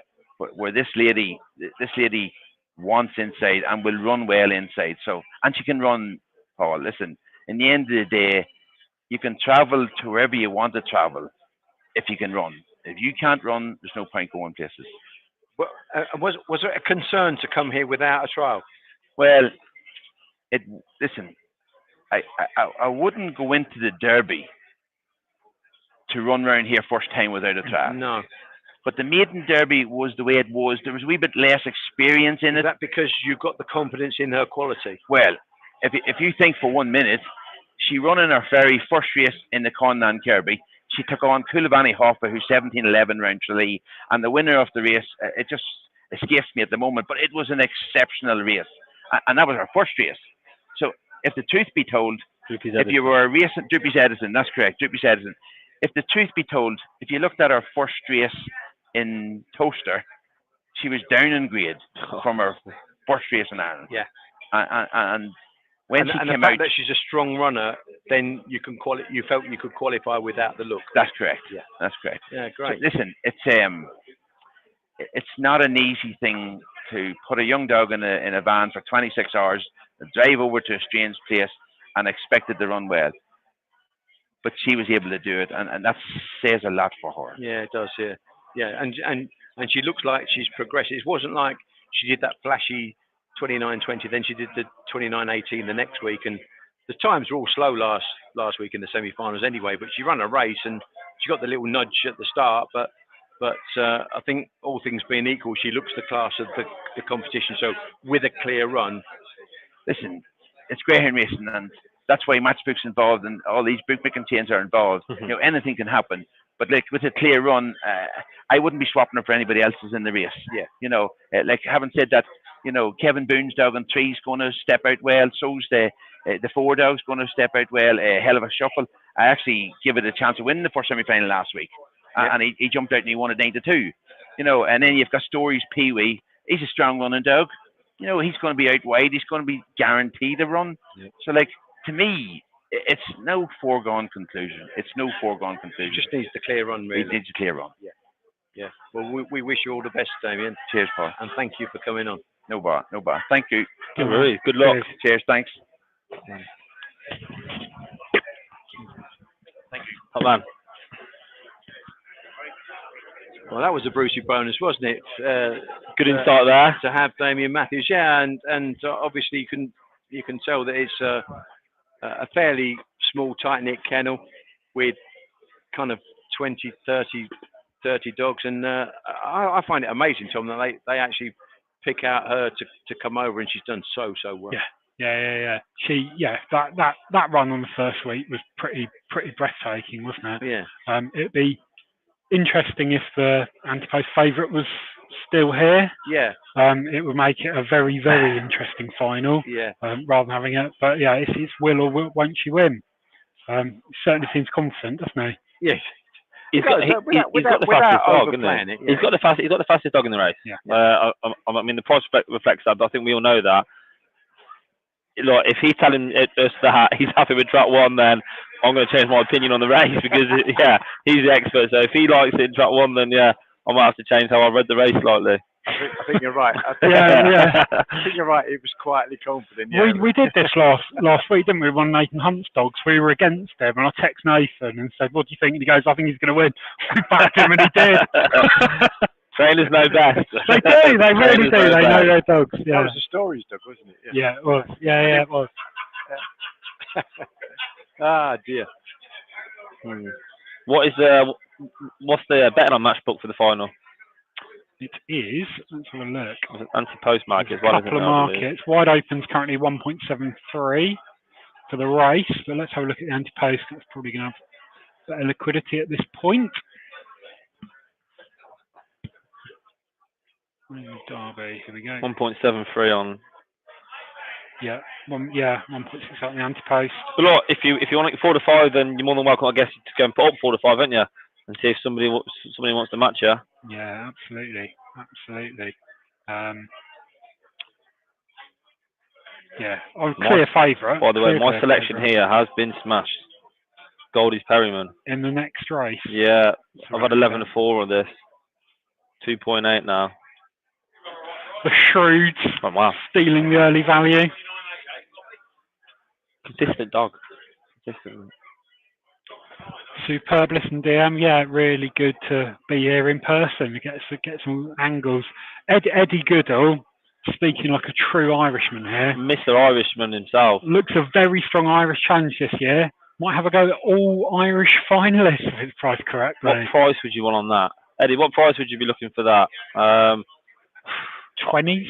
I'm not going to say it can't. I'd be amazed if it did happen. Yeah. But then again, you've only got a handful of dogs over here, really, who you could even envisage in the semi-final. For being honest, I mean, there's always that unknown. There's always a dog that, like Claverline, for example, who, yes, we knew how good a dog it was, UK, stepping up to the Derby. I mean, what Patrick did with Claverline was unbelievable to us. Such a genius, really. But yeah, if I'm looking at over here, Thorn Falcon, Candyman, Bubbly Apache, Silent Ace ran a really good race yesterday. Probably the most early pace dog in the UK we've got here, Silent Ace. Brookside Richie doesn't appear to be the same dog, unfortunately. I'm kind of glitching, really, if I'm being honest. I think the Toro's really fast on its day. I think you'd be happy, actually, with how the Toro ran at Perry Bar, because it hasn't been leading races, but running on better. Whereas before, if it did lead, it kind of sacked it off a bit. Yeah. Yeah, just getting the pricing up now for the UK dogs. Look at it, the top of the Derby.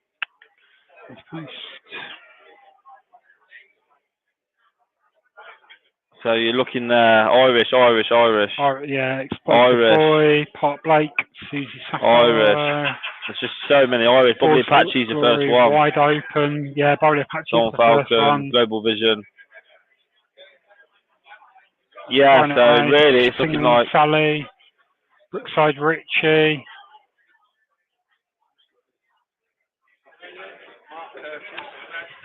More guests. Take a seat.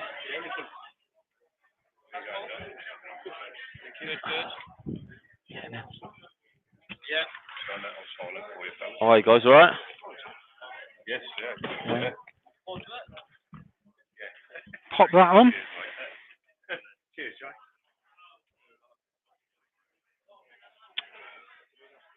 Good stuff. We all in? I think so. Just checking. Yeah.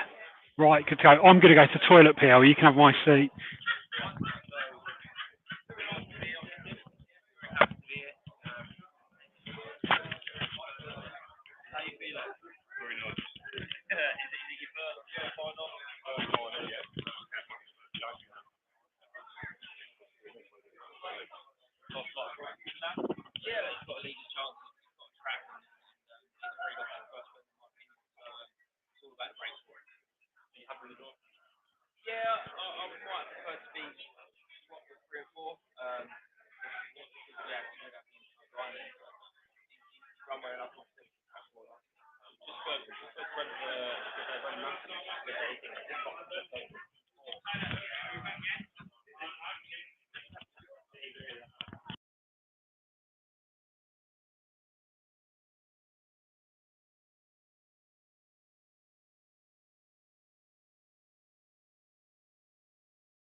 Right, hopefully you can hear us again.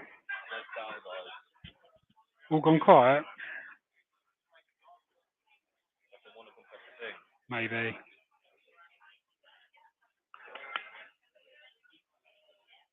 Okay. I'll just reset the sound.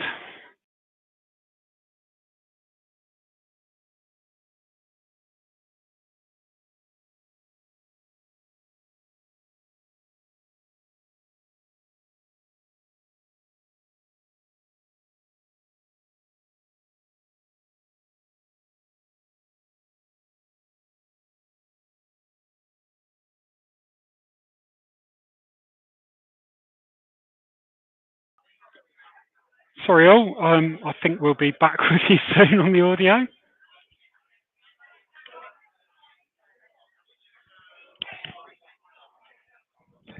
Yeah.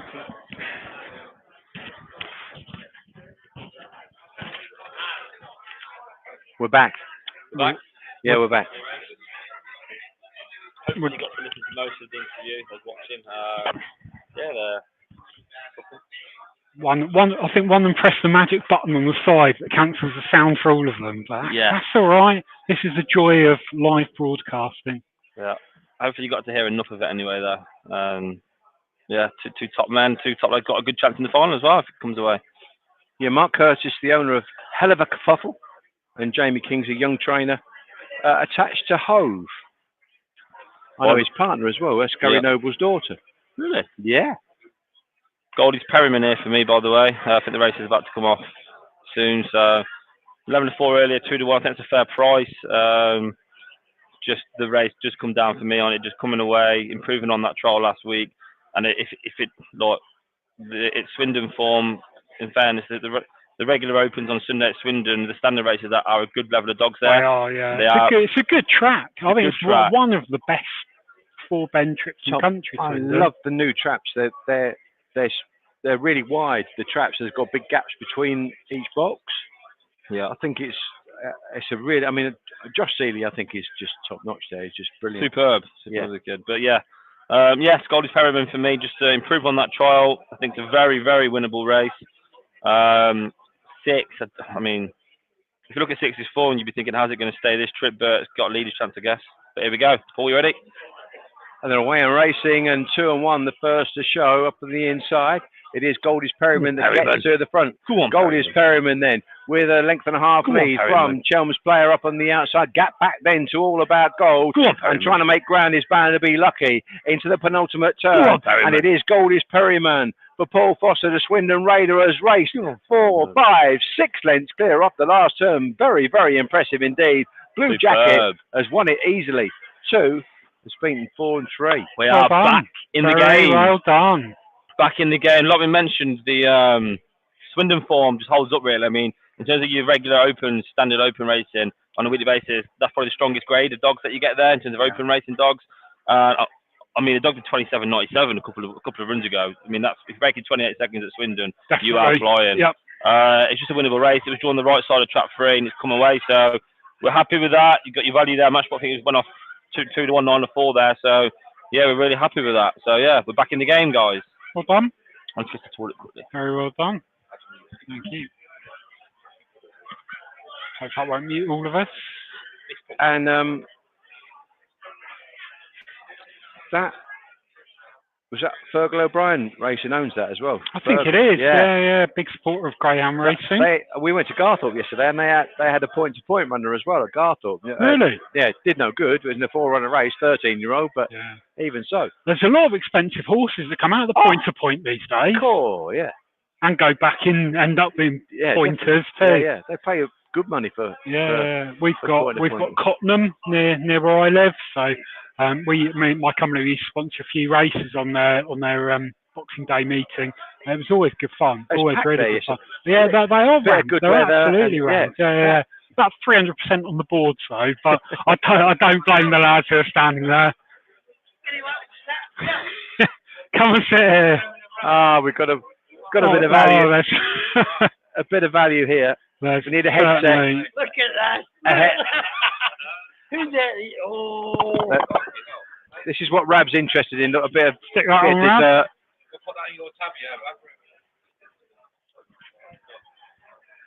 Blimey, I feel a rose between two thorns. Anta. Hey, definitely. So, Rab, first of all, we've got to ask you about your chances of Havana Robusto in the Maiden Derby final. £10,000 the winner, by the way. I know. I mean, it's come on for the Henlow days, isn't it? It's massive now. A lot of people keeping dogs for the competition. I was going to keep a dog when I first got him, was Fiora and all.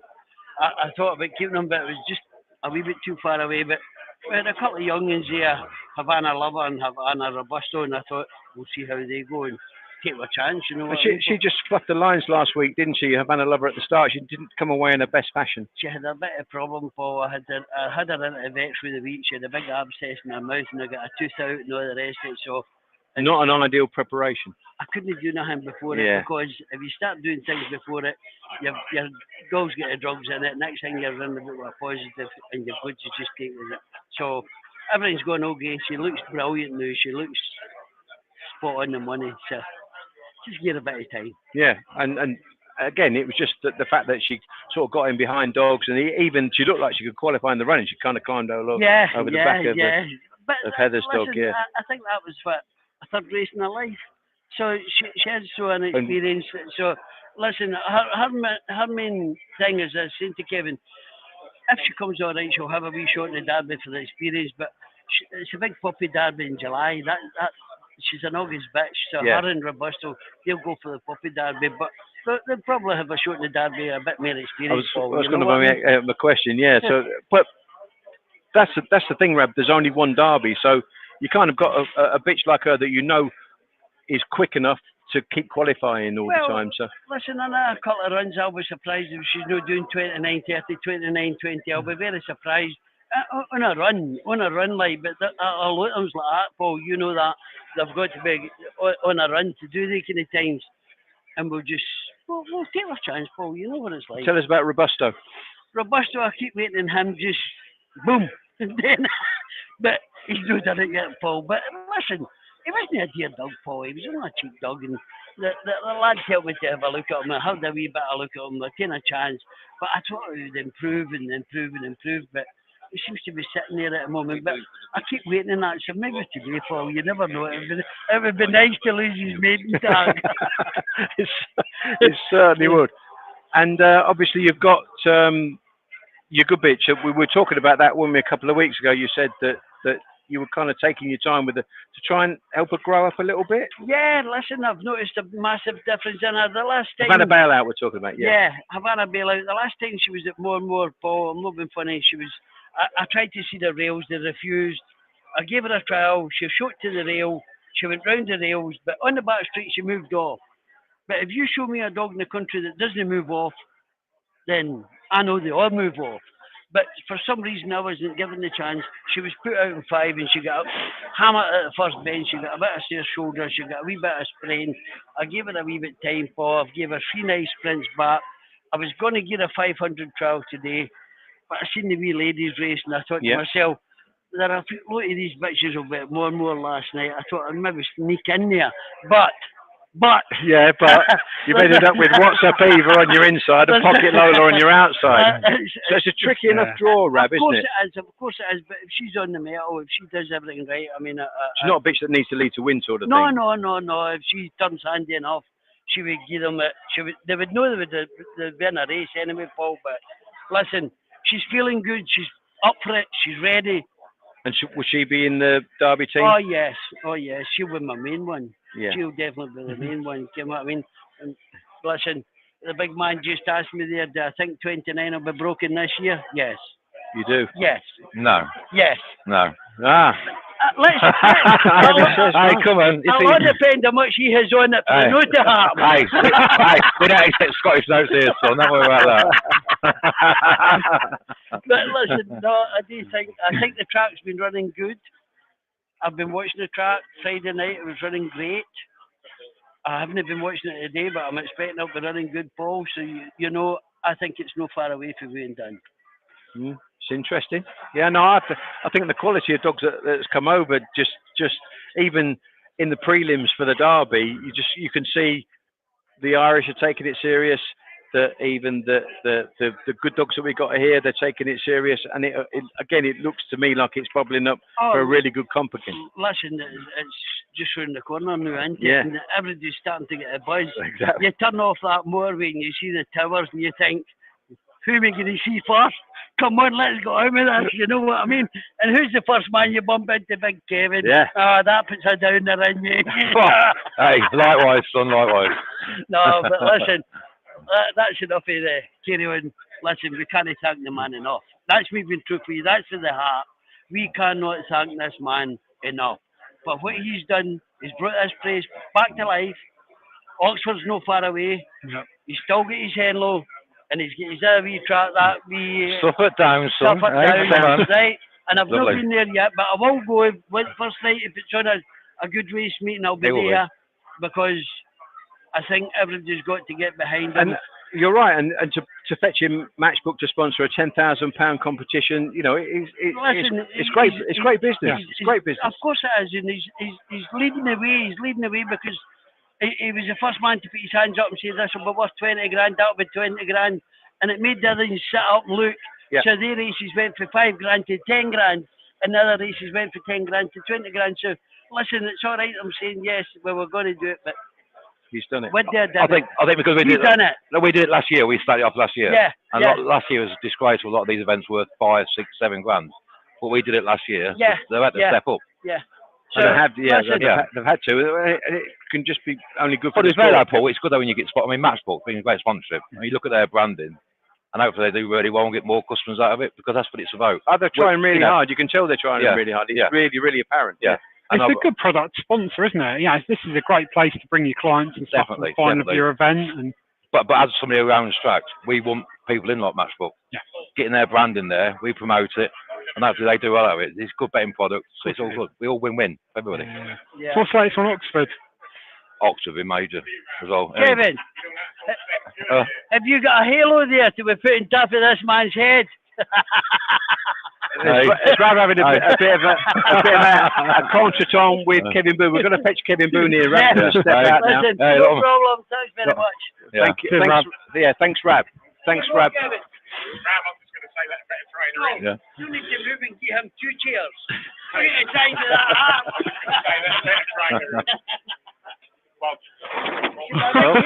Stick a halo into him, Paul. Oh, leave me alone. He's wrecked the joint. He's wrecked the joint. That's fine. Pop it on. Thanks to Kevin Boone for stepping in. And Kevin, I've done a few previews with Ian Fortune on the Matchbook podcast leading into this. And when we looked at your dog to start with, you bought him from, was he an A7 winner? A7 at Limerick, I think it was. I think you're right. I think you're right, Limerick, yeah. But that was because I'd virtually brought the dog before it had run because I'd done a deal with the lad who'd got her because his best friend, I brought Betty's book off. Right. And then it just snowballed, and that's where Buster and Richie. Kind of a trusted source. So basically, you trust the man that you're buying from. Yeah. They're very good friends. And it's amazing that you can get an A7 dog to be the quality that he's shown, and I still think that dog hasn't got his head down and his action sorted. I don't know what you think. No, I think to be fair, he really does remind me of Shane Boy Freddy because you don't have to do nothing with him. He's one of them who's like an athlete who's always going to keep himself fit. You turn him out in the paddock, you do his bit, and I never overwork him. And that's just how Shane Boy Freddy is. Progressing on the track, sort of thing. And plus also he's very young still, so he don't get a lot of work at home and nothing like that. who's virtually running from week to week with not a lot of work at all because he's so young. I don't want to work him, to be fair. Yeah, he looks a really, really nice dog because he's got that early dash. He sees the trip out well enough, doesn't he? Yeah, I mean, if you look at his stats, when he's in trap 1, he's done a 4:29, 4:38, 4:25. Outside of 1, it's 4:12, 4:15, 4:15. Just that edging off the trap. trap. It's a length and a half every time. Yeah. I think it's Kevin's traps. I think you need to change them again. I'll leave me alone. Hey. I thought I'd do result when Rab cleared off. You know what I mean? No, he certainly looks a nice dog. And how do you see the final going?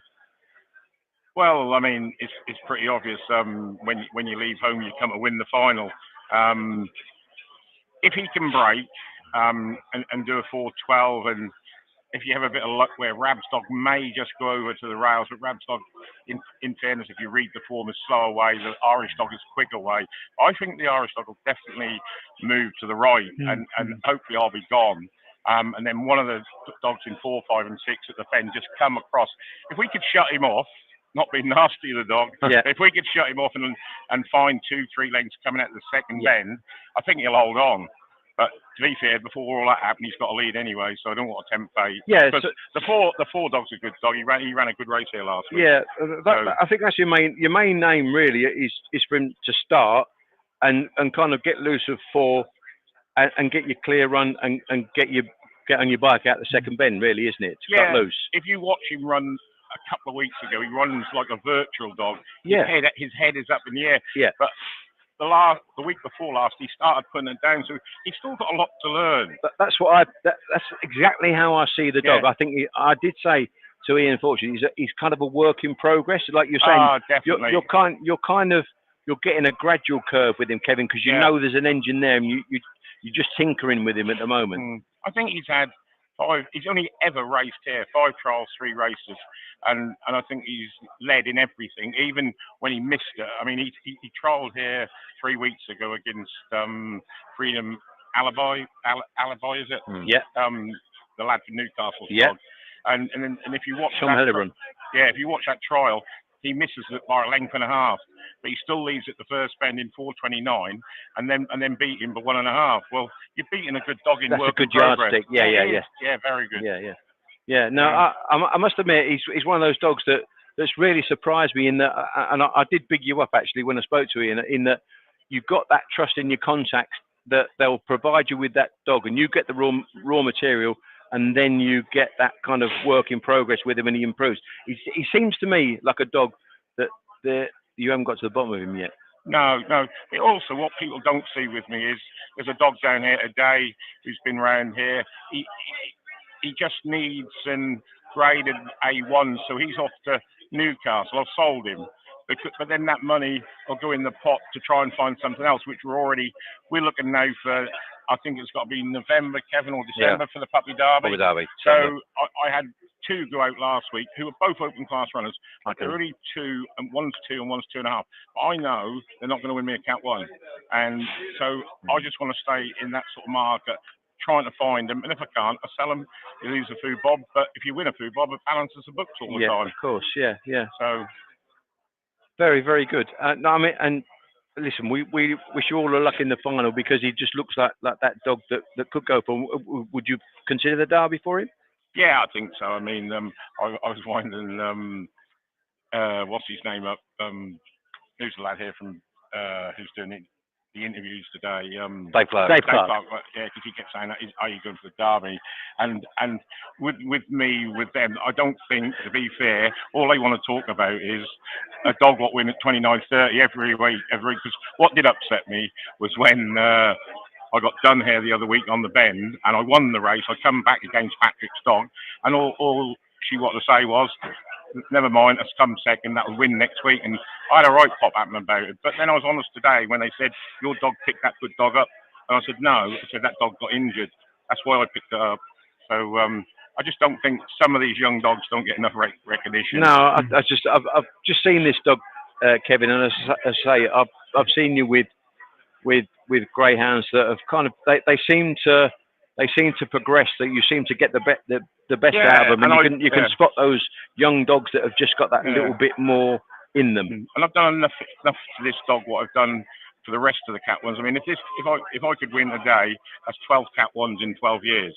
Very good. I mean, I've been in dogs since I was 16, so 56 years ago. I've been in dogs, if you know what I mean. But I've only been training 12. But if I win a day, it's 12 Cat 1s, and that gives me that buzz. Yeah. Because I used to be a manager for a football team, so I've always got that win and action, and that's just nice. It's just nice to be like that. So, but like you say, there's only one winner. Wherever you go in a race, there's only one winner, and you have to accept it if win or lose. Kevin, thanks ever so much for joining us. Thank you so much. It's been a pleasure. Thank you. Lovely. Cheers, Kevin. Thanks a lot. Thanks a lot. Thanks, Kevin. Oh. Thank you, Kevin. So some brilliant insight there from Kevin Boone. Big thanks to Kevin, and of course, you know, we've had You got the middle, Kelly. we've also had Damien Matthews, and we've had the lads responsible with Hell of a Kerfuffle. We're now joined by Kelly Winterbank, partner of Jason Bloomfield, and responsible for Savannah Camino. And of course, we've got the owner of Savannah Camino here as well, Kevin Booby. So, Kelly, tell us what this greyhound's all about. Yeah, he's a lovely boy. He's very honest. He never gives up, and if he gets a chance, he'll take it. Yeah, he's a slow starter, but he's been powering late in his races. I assume you kind of think that maybe Six Bends will be his trick. Yeah, step up in time. Yeah, yeah, he's getting ready for that spur, isn't he?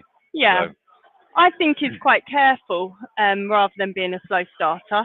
I personally think he's making sure he's got somewhere to run, and I think he's quite careful about his racing. So kind of a young greyhound. Yeah. When it opens up and he's got his chance, he'll take it. Yeah, yeah. I mean, certainly he's storming. I mean, he's done brilliant, really, to keep progressing throughout the competition. He's only in August 20 as well, Paul. Do you know what I mean? And we started up in Grady Company here, but A3, A2 here is tough. Do you know what I mean? So, and with him doing 430s, 440 splits, he's always doing it the hard way. So I think stepping him up, it will help him to get in a better position. But he's done it good dogs. You know, like, who would have thought he'd made a final? You know, the first 3 rounds, he was always up against it. But every week he's managed to qualify. So, you know, he's a decent little pup, this fellow is.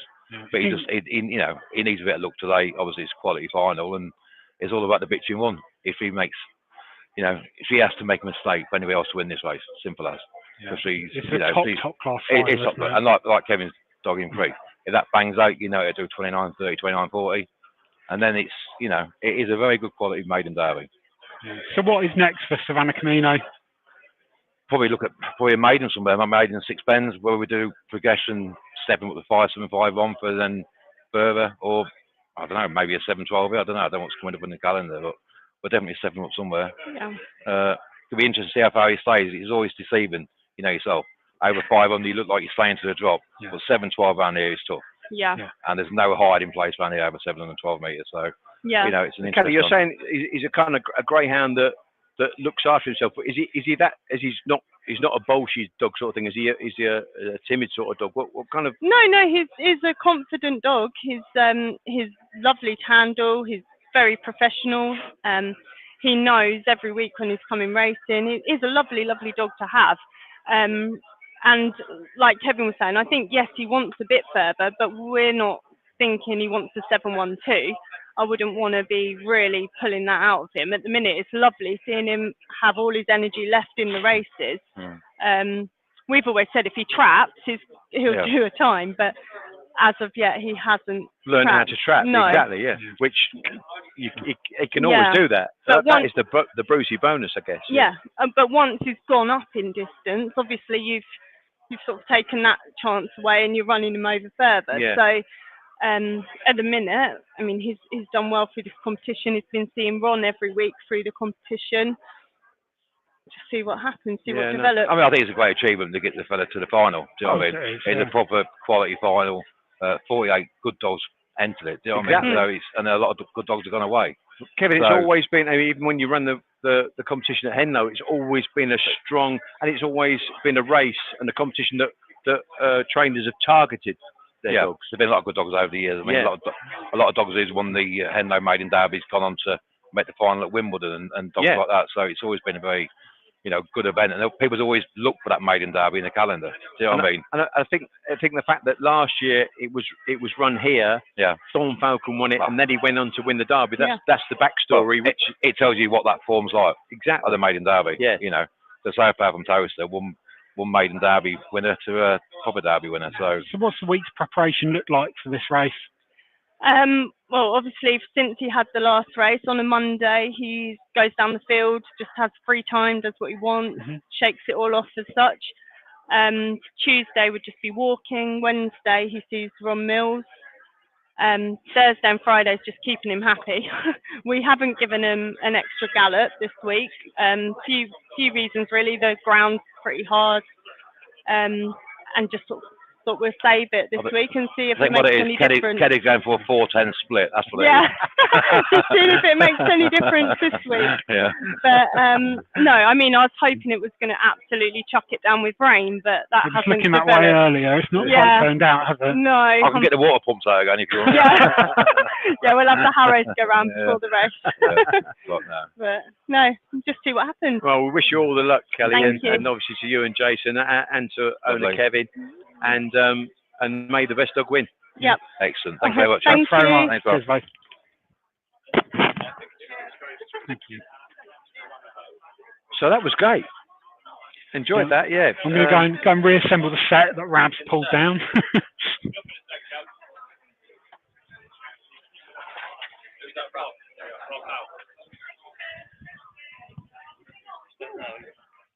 Yep, it was Rab. There you go. It's good. Let's have some guests. Yep. What's that ground watchalong where all the big names come? Oh, yes. Yeah. All the big names come here.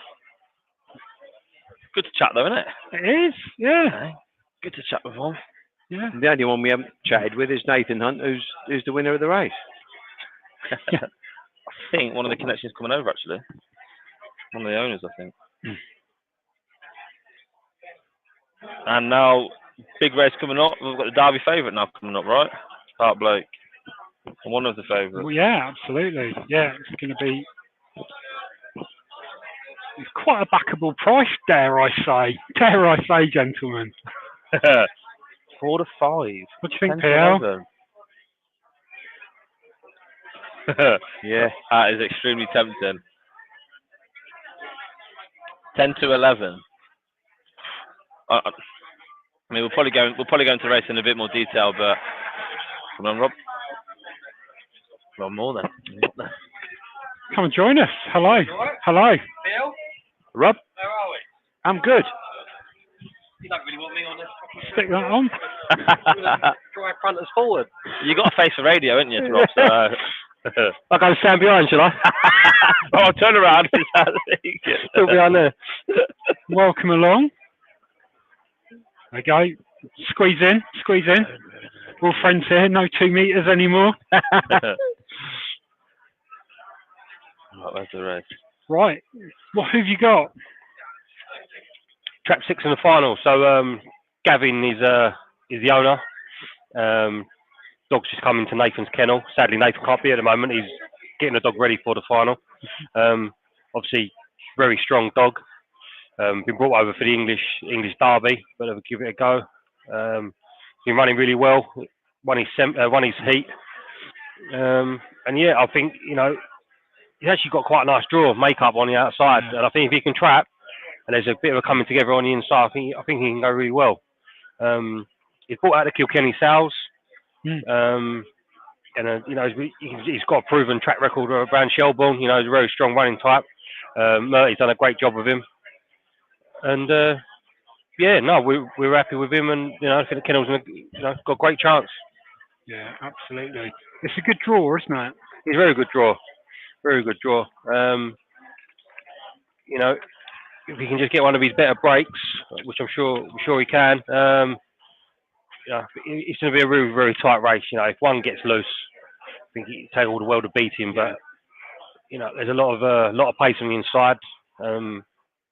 So yeah, we'll see. I think you're the best drawn dog in the race, haven't you? I Yeah, reckon. definitely. Yeah, definitely the best drawn dog. As I say, a lot of speed on the inside, and it can all come together at the bend.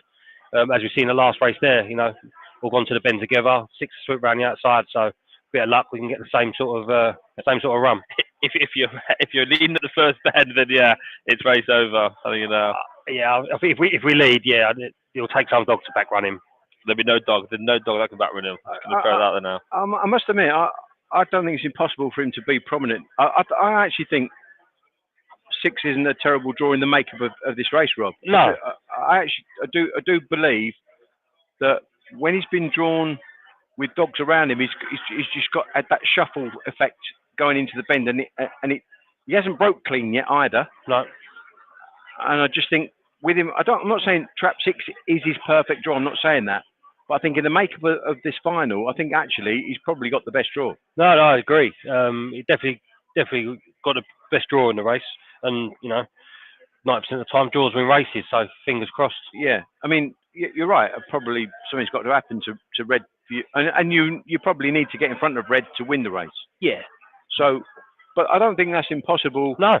Because of the fact that you've kind of got good allies in 3 and 4 that are going to be there at the bend, probably in front of the bitch. There's a big chance of that. So she's got to do everything right. I mean, look, she looks the fastest greyhound in the race. Yeah, she does, and she gets a clear run, then you won't win. But as you say, it's all about draws. And I think actually, the makeup of this race, I don't think we've seen the best of this dog at Towcester yet. No, nor do I. And so there's more to come from him. He's only been in the kennel a short while as well, so another week in the kennel should bring him forward.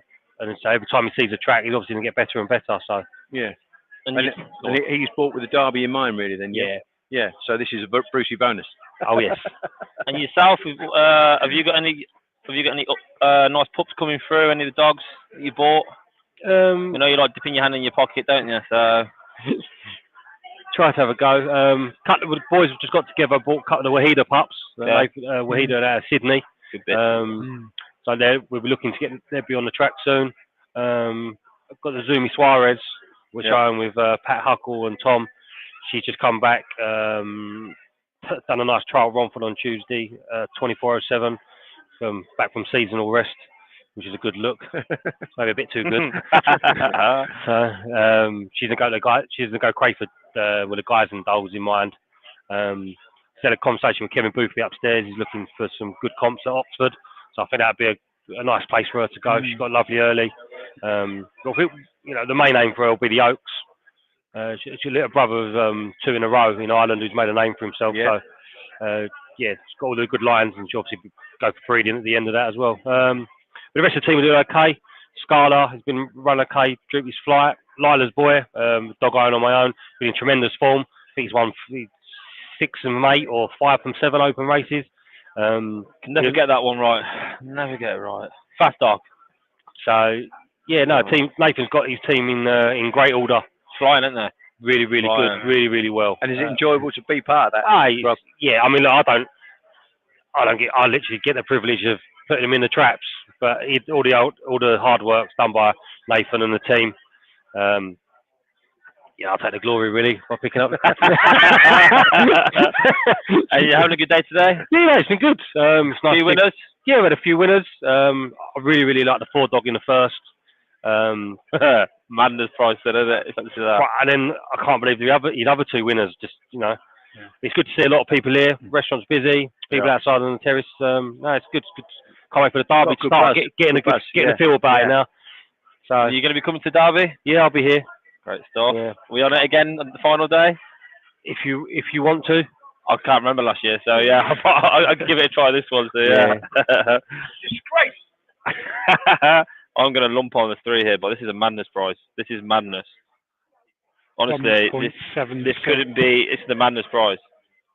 I don't encourage odds on shots, but this should be 1 to 2. Yeah. What do you think? This is It honestly, like the other 5 dogs are good dogs.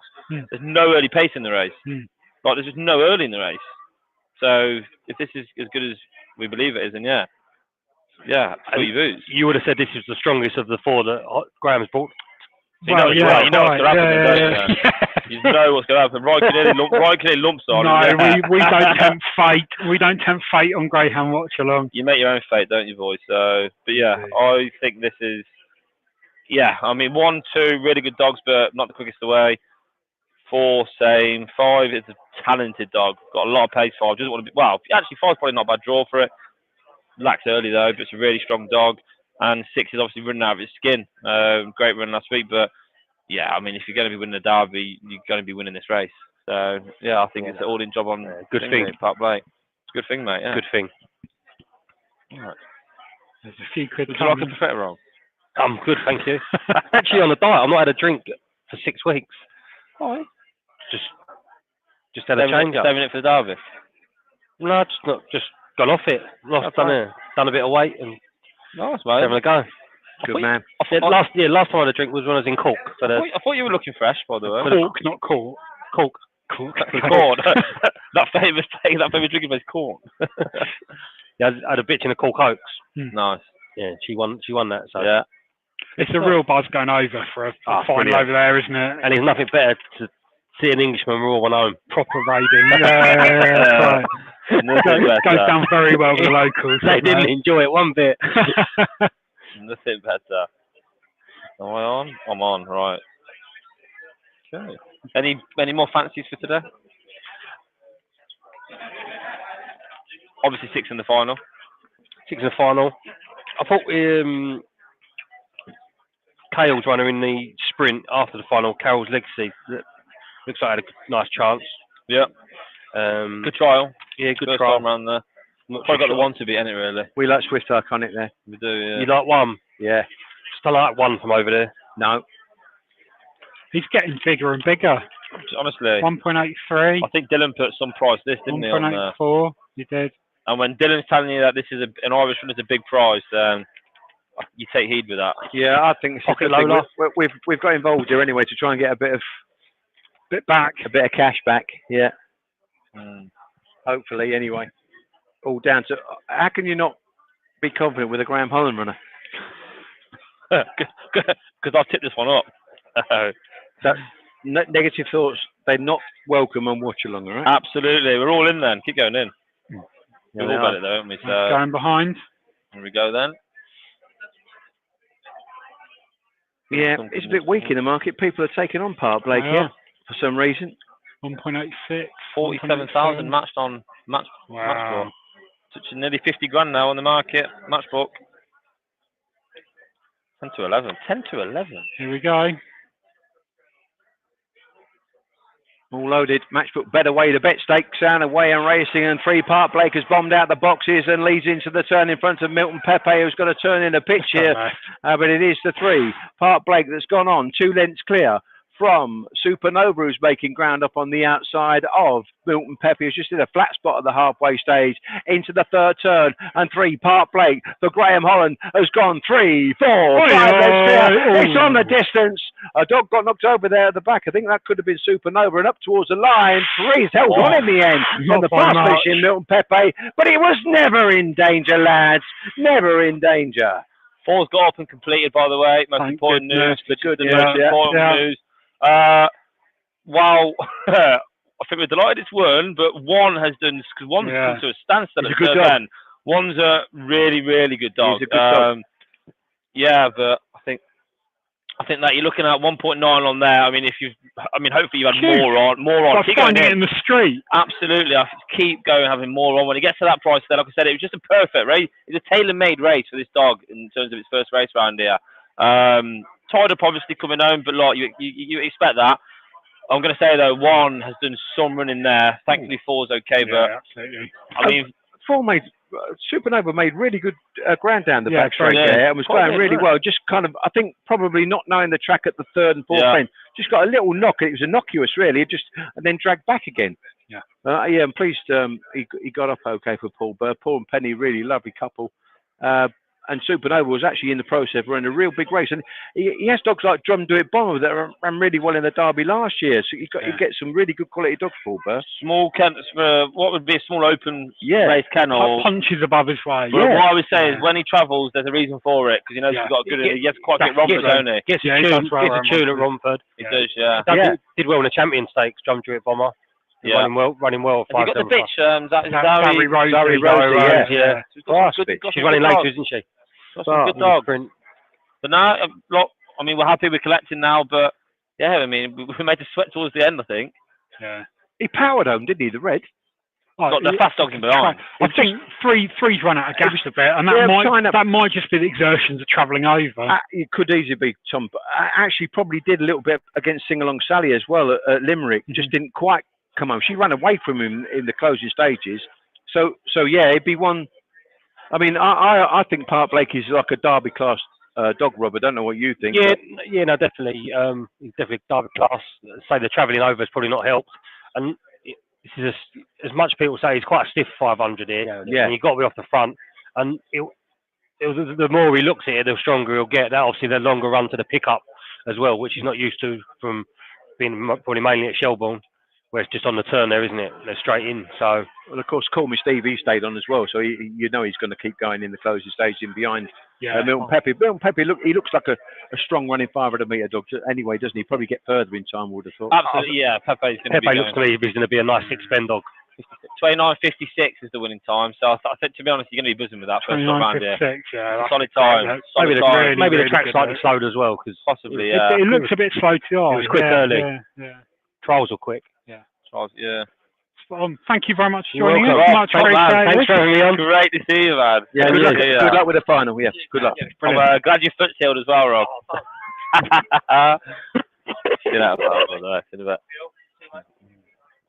Thank you. Good luck, Rob. All right, who we got now? And on to our next guest. Hello. We've got Jesse May who's joined us. Jesse, I'm honored to be here. I'm having look. I watched this show the last two weeks. I was totally dug in. And Paul, you call a great race. I know nothing about the dogs, but I am having so much fun here. Like everybody is it's like a family. You just the people you meet. Everybody loves dogs. Yeah, you're right. It is a family. You're right. It's a bit like kind of the industry you were in, I suppose, with the poker.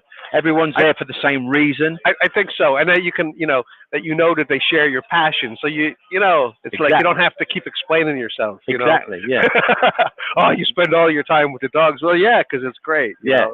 I can feel that here, and like Matchbook, for me, the reason it's great that Matchbook's a part of it is because I feel like we can present something that the punters are looking for, which is a lot of the greyhound punters to me they're frustrated because they can't get a bet down. And if you just mark it down to that, Matchbook wants to be a place where you can get a bet. I've got to tell you, I told you earlier on, we were chatting earlier on, and we're involved with trying to resurrect Lifford in Ireland, and I think even with the Irish side of it, obviously they're an Irish company, Matchbook, but everyone says that Matchbook and their people are just so easy to deal with. They get it. They see the bigger picture, Jesse. So it makes it that much easier. I hope so. I mean, we we understand the frustrations that a lot of people have. Love for the sport is one thing, but you also have to be able to gamble on it if you want. And get a fair bet, and not be ostracized by the bookmaking community, Yeah. So why is it greyhound racing you decided to target for a bit of a growth area? I think it just seems to work. It's like we want the punter who is first of all, best price should be important to them. Liquidity should be important to them, and being able for it to be seamless. Like when I want to have a bet, I can. Now, like with greyhounds, I know the early pricing is always like the other day. I was, you guys were saying, "Oh, I got this price." That's hard to do, to find the early prices where someone's made a mistake. But we want to be a place where when the market comes together, anybody can get a bet down, and that's why I think greyhound. greyhound. It's just it's a great. Yeah. Greyhound racing is a great betting product. Yeah. It just with the 6 dogs, you analyse the form. Yeah, I fancy that. Yeah. That I don't fancy that, and that's the beauty of of it's an a puzzle exchange. that you said it's a puzzle to figure out. And I think that like for a serious punter, and by serious I don't mean they're professional, but they want to try and win, and it's not just about, I need the action. It's about like, here's a puzzle to figure out, and whether you're putting your model together for football or you're doing it for greyhounds. Which leads me on, because I know you've been having a quick look at this as well. What about the Matchbook Betting Exchange Maiden Derby final, Jesse May? Who wins? I mean, I'm like first of all, I want to hear what Barry Call thinks, because he was so hot. I mean, like last week he was so hot that I was just like wanted to follow him around, But I'd like to know who you like, Paul. But also like just from talking to people and listen a little bit of this, which I've been on the rail. It seems like the number 4 horse is that would be the underdog story. That's what the guy was saying, because it's a long shot, but also underdog story. It's an up and coming trainer. It's somebody. Yeah. This is a big stage for them. I love those stories. Like, I'm a romantic, I'm a romantic. So I like that idea, but I don't know what price is one right now. I mean, it's is that too short? Is that too short? 1.91 at the moment, which is a pretty decent price. If I want to be cold-hearted about it, you just have to look at the prices and go. Every dog has a chance to win. 46.5 grand matched already. Yeah, good. She was, when I did a podcast with Ian Fortune earlier in the week, and we looked at this. She was about 1.87, I think. She's now 1.91. She's kind of just easing. I think. Well, in your head this morning, I mean, you've seen that with the early prices and stuff like that. What were you thinking that Wide Open is definitely a bet at? I would say definitely a bet at 10 to 11. Yeah. So she's almost there now. Yeah. So because she is the most likely winner. Yeah. She's the fastest dog in the race, and she is the most likely winner. Yeah. We're still debating whether Trap 1 is a perfect draw for her. But listening to Damien Matthews, the trainer's son came on, and he thinks that she'll be all right there. He's bullish. He thinks she'll be all right there. We kind of thought that, I thought that earlier in the week, Stories P was value at 7 dead. That's now 6.2. So again, I think Stories P. I think it's going to be money for Stories P. I can see possibly going our favourite, because it is the best drawn dog in the race. I'm actually this is the first time I'm actually seeing the prices, because I was just talking to people. I thought Stories Pee Wee was going to be shorter, just because of people were saying it has a real chance. I think it will be short. I think I make that probably a 7 to 2, 4 to 1 shot. I'm being honest with you. I think 3 will be what it is, 4 to 1, and I think we're all hoping really now that we can get even money maybe for Track 1 the way it's going. The thing with even money is, or short and evens, it feels like that dog should win. That's guaranteed. Even money, it's got a 50% chance of losing the race. Yeah. And you can't forget that. Yeah. There's value elsewhere in this. It's not nailed on. It's a 50-50 chance whether that dog wins or loses. And if it's going to lose, what have you got there at a bit of a price and a bit of value? Give me the story of this one, though. How quick are we going to know? How important is the break? I mean, for this race, she hasn't got to lead to win, Jesse. She's not got to lead to win. She's got 29.18 and 29.20 in the early rounds on a card. From Trap 2 last week in the semi-final, she edged off a little bit. She didn't get in massive trouble, but she edged off a little bit. She just got a bump, and she ended up doing a 29.59, which was nowhere near her best time at all. So the engine's there. She's got the chance to be the fastest dog in this race with a clear run. It's getting that clear run. And you think, well, hang on, she's drawn in Track 1. But we've still got that where she moved off from 2. So will she move off from 1? Will she cause her own trouble? That is the kind of anomaly here. That's what you're looking to assess in this race. And I happen to think Stories Pee Wee, with the draw on the outside, will get a reasonably clear run. And I just think that he offers the better value. But I think if you run the race on the majority of occasions, Wide Open's going to win it. But but that's the prices reflect that. You got to bet the value. I mean, so that's what we're doing. Yeah, that's what we're doing. Bet the value, but there's only value in a winner. Unfortunately, there's no value in a loser. So, you know what I mean? There's only value in a winner. I think what you mean is you can't eat value. It will not pay for any of your drinks. We all know about that. Well, value is important, particularly in greyhound racing. It's a race of very fine margins, and yeah, we've seen that in plenty of the races today.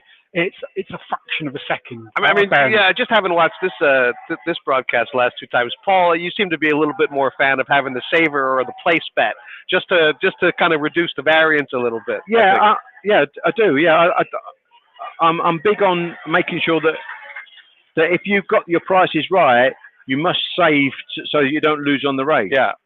Or even make it a small winner or a small loser. It's believing in your prices, Jesse. That's the thing. Is having what you think the probability is. It's a bit like, I mean, you should know that with poker, you know, where guys go all in, knowing they're behind, but the odds are in their favor. I've been really impressed with Tom's punting these last 2 weeks, because I mean, like the first week actually had a winner, which is tough over like 10 races. Like, I mean, it is backing over. It is backing every race. It's easy to get carried away doing this. It's exciting. You want to, and you put so much work into the races. You want to find something. You want to find that angle. When you spent half an hour doing videos, it's not hobby anymore. It's work at that point, and you want to get something out of it. And to spend an hour doing it and then go no bet. That is the hardest. That is the hardest thing. So that's what you got to do, and that's where the discipline is in this game. And varying your stakes. You know, absolutely. Like, look, some people want to have the same size. Everybody has their own theory, right? You know. But I think when you spread them too much, that's when the emotion can get involved too. Absolutely. You know, I've lost 3 races. I love this one. I'm going to triple up. But actually, no.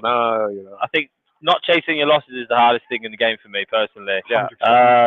But for me, if I think I've got an edge on a price or something, I'm having more on. Yeah. Just because I think it rarely happens. Like, when it does happen, make the most of it. And if you lose, just suck it up basically and just give yourself that clip. But yeah, not chasing for me is key. Oh yeah, managing the bankroll. Oh, the amount of holes I've got myself in over the years, dear me. But you wake up and go again, don't we? So, all right. So it's about 50 grand in the market at the moment, which is not bad. The prices are still 1.78. Can we make a case for McNair's in 2? Is this a public enough event where we have to expect that the favorite is going to shorten by the time it closes? I mean, can we be seeing? Greyhound racing's a funny old game. Yeah. When we give our opinions, because we'll give our opinion, I wonder if it'll affect. But I actually don't fancy one. I don't fancy one. I don't think it's the best drawn. I think one wants to be in maybe 2 or 3, and I think that if 3 leads and comes across one at the bend, I think one could be in for a bit of trouble here. Which of the owners were worried? You've talked to all of them now. Anybody? 4 was the most nervous owner I've seen. I shook his hand, and it was so. I shook his hand, and it was like moment, right? water. I mean, it's a huge moment for these guys. Because obviously, there's a big prize comparative to other prize pools, but really this, you know, for a young dog, this is really that's the thing. Stature, and this is what you're after. Yeah, it's exciting because if you win this, I mean, the winner of this last year went on to win the Derby. Dawn Falcon. So I mean, if you win this, you're buzzing with today, but you're also thinking, well, where next? You know what I mean? Like, where next? The journey's just starting for most of these dogs. So yeah, it's an unbelievable competition. It's exciting, and you've got a great final to match. I feel like I've been a bit lucky because I've been introduced a couple of people around the room, and everyone I've been introduced to, you know, he won the Derby, he was top trainer, he won the Derby. Yeah. But it's not like that, is it? There's a lot of people who have been, you know, at it for a long time, and you don't, you know, successes. Exactly. Right? There's only ever one Derby every year, Jesse, so not everyone can win it. Yeah. So everyone's striving to even, like Tom had a Derby finalist. Tom was lucky enough to get his dog to a Derby final. It's that you've got to savour that moment. Just walking on cloud 9 the whole way. Exactly. I didn't sleep for a week. Good practice for now with the baby, actually. But yeah, it's a sport of real highs and lows. And the highs are the highest highs you can get. Other than the birth of my son, I think my dog being the Derby final probably the greatest moment of my life. And those are quite close. We're talking 10 to 11, 11 to 10. Bear in mind, his missus doesn't listen to the Graham Watchalong. No, look, I have a background in poker, and that was how people used to describe being at the final table of the World Series, right? I mean, you're just not going to... Look at the prize. The money is coming. This has been smashed. This is now, what's this, 4 to 6 territory now, 1.6, still going. It's amazing how she drifted out to 1.93. 1.9. Yeah. Nuts. Yeah. 6 is a big problem. What price is 6 a place? It's out of interest here. What's the place market? 7 to 4. Yeah, you got to bet the favorite early and a long shot late. Absolutely. Huh? I think you've got...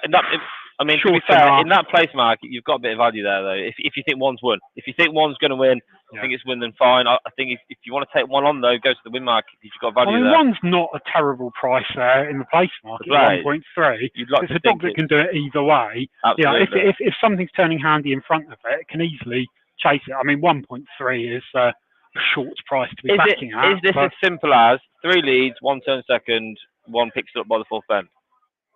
It's great how much anything can happen on paper. That's the most likely scenario. Yeah. Okay.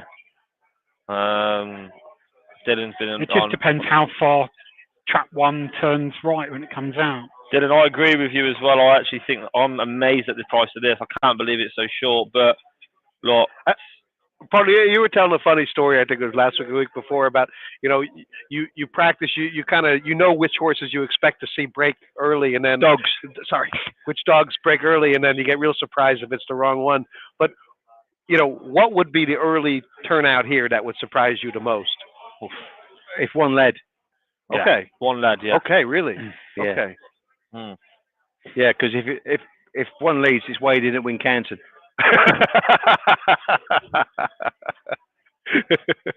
There's a lot of pace in 3. There's a lot of early pace in 3 and 4. So you expect him 3 and 4, one of them to lead, and then you are looking then at where 1 turns really. Yeah. If 6 was to lead 1, there'd be an interesting race going on there. But the race all depends on where 1 turns out of that bend.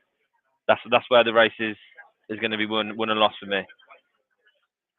But the punters obviously feel 1's going to win a canter here. We played here anyway, Tom. We bet 6 win and place. Very good.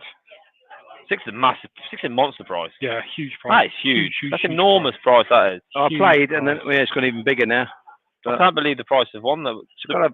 We've had about £40 each way, roughly. Mm-hmm. Yeah. Yeah, it's not a bad bet. Win and place. Not a bad bet at all. Win and place. Yeah. And good luck to all connections, by the way, as well. In this. It's wide open. Yeah, exactly. They'll all be going in now as well. They'll all be pounding. Which of these dogs had the most impressive breeding? Sort of highlights like. We got Ballant Polger, Dr. Vita, Crash of Analyze, Sparta Maestro. Tricky. They're not really. No, they're not. A little bit unfashionably bred. Over to you, Paul. They're all in the Matchbook betting exchange maiden derby final. Hare approaches. Favourite in red here. And away and racing, and a hell of a kerfuffle is the first to show from Farney's Maestro trying to get up on the inside. Then we've got 5 just got shoved back there, and 2 got dragged back along with 6 Stories Pee Wee and Havana Robusto in trouble. Down the far side, hell of a kerfuffle for Jamie Kingsley, has a 2.5 length lead. From the 5, Savannah Camino, who will be staying on, just got chopped back in behind him there. The red wide open as they turn for the judge. It is the 4, hell of a kerfuffle. Hell of a kerfuffle goes on and wins. Wow, hell of a kerfuffle.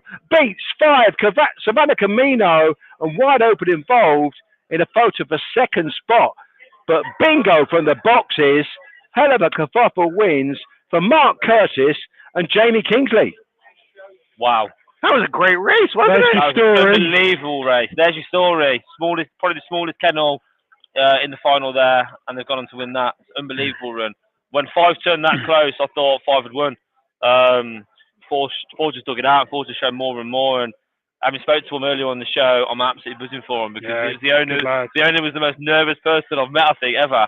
Fair play been coming on as well. He was nervous, absolutely. Great play stuff. to him. Great story. Yeah. Great story. That's what ground racing is about, full of great stories. What was it down to now in hindsight? It was just a great break. Did one get a little bit nudged there on the? No, I was actually looking at 6 getting a terrible break, but to be fair as well, Jesse, that hell of a kerfuffle needed to clear Barney's Maestro and did so. And I was quite surprised how easily he did that, to be fair to him. Right. It was a fantastic performance from the winner. I mean, it'd be interesting to see what the time was, but yeah, I mean, show more and more. Just get going. I'm not. 44. Do you watch a performance like that and say, "Oh, that dog is really well trained"? Like 29. Exactly. Well, yeah. I'm not staggered that he's won. Yeah. I'm not staggered in the least. Yeah. But I'm surprised he cleared 3 so easily, Yeah. and that's what's won him the race. Yeah. That is what has won him the race. 29:44. All right, I'm going to go 29:44. Right. What is that? That's the time, but is that the time of the whole race? That's the time of the winner, yeah. Yeah, the time of the winner. So not as quick as the heat, but yeah, a respectable enough time. Okay. Yeah, we haven't seen the replay of the final yet, but a bit of a delay in that. Do you screens here? I would say there must have been a couple of very interested punters there, because from what everyone was saying, you would have expected that horse to be, in the 15s or 16s. Sorry, that dog. How many? I think I said earlier in the day that I was going to penalize myself and donate 50 quid to the Greyhound charity every time I didn't say I messed up. I think I'm owing like half my salary at this point. But I am gonna do that. I hold my hand up now that I've done it on a live stream. I am gonna finish today by making a donation to the Greyhound charity, the Greyhound Trust. Yes. And I apologize to any viewers who. Jesse, we've got a couple of guests to come in. Yeah, let me go. Thank you very much for having me on, and brilliant job, guys. Keep it up. Cheers, Jesse. Yeah, we've got Patrick Janssens and Keith Alsop to come in. Of course, the connections of Thorn Falcon, who indeed won the Maiden Derby last year.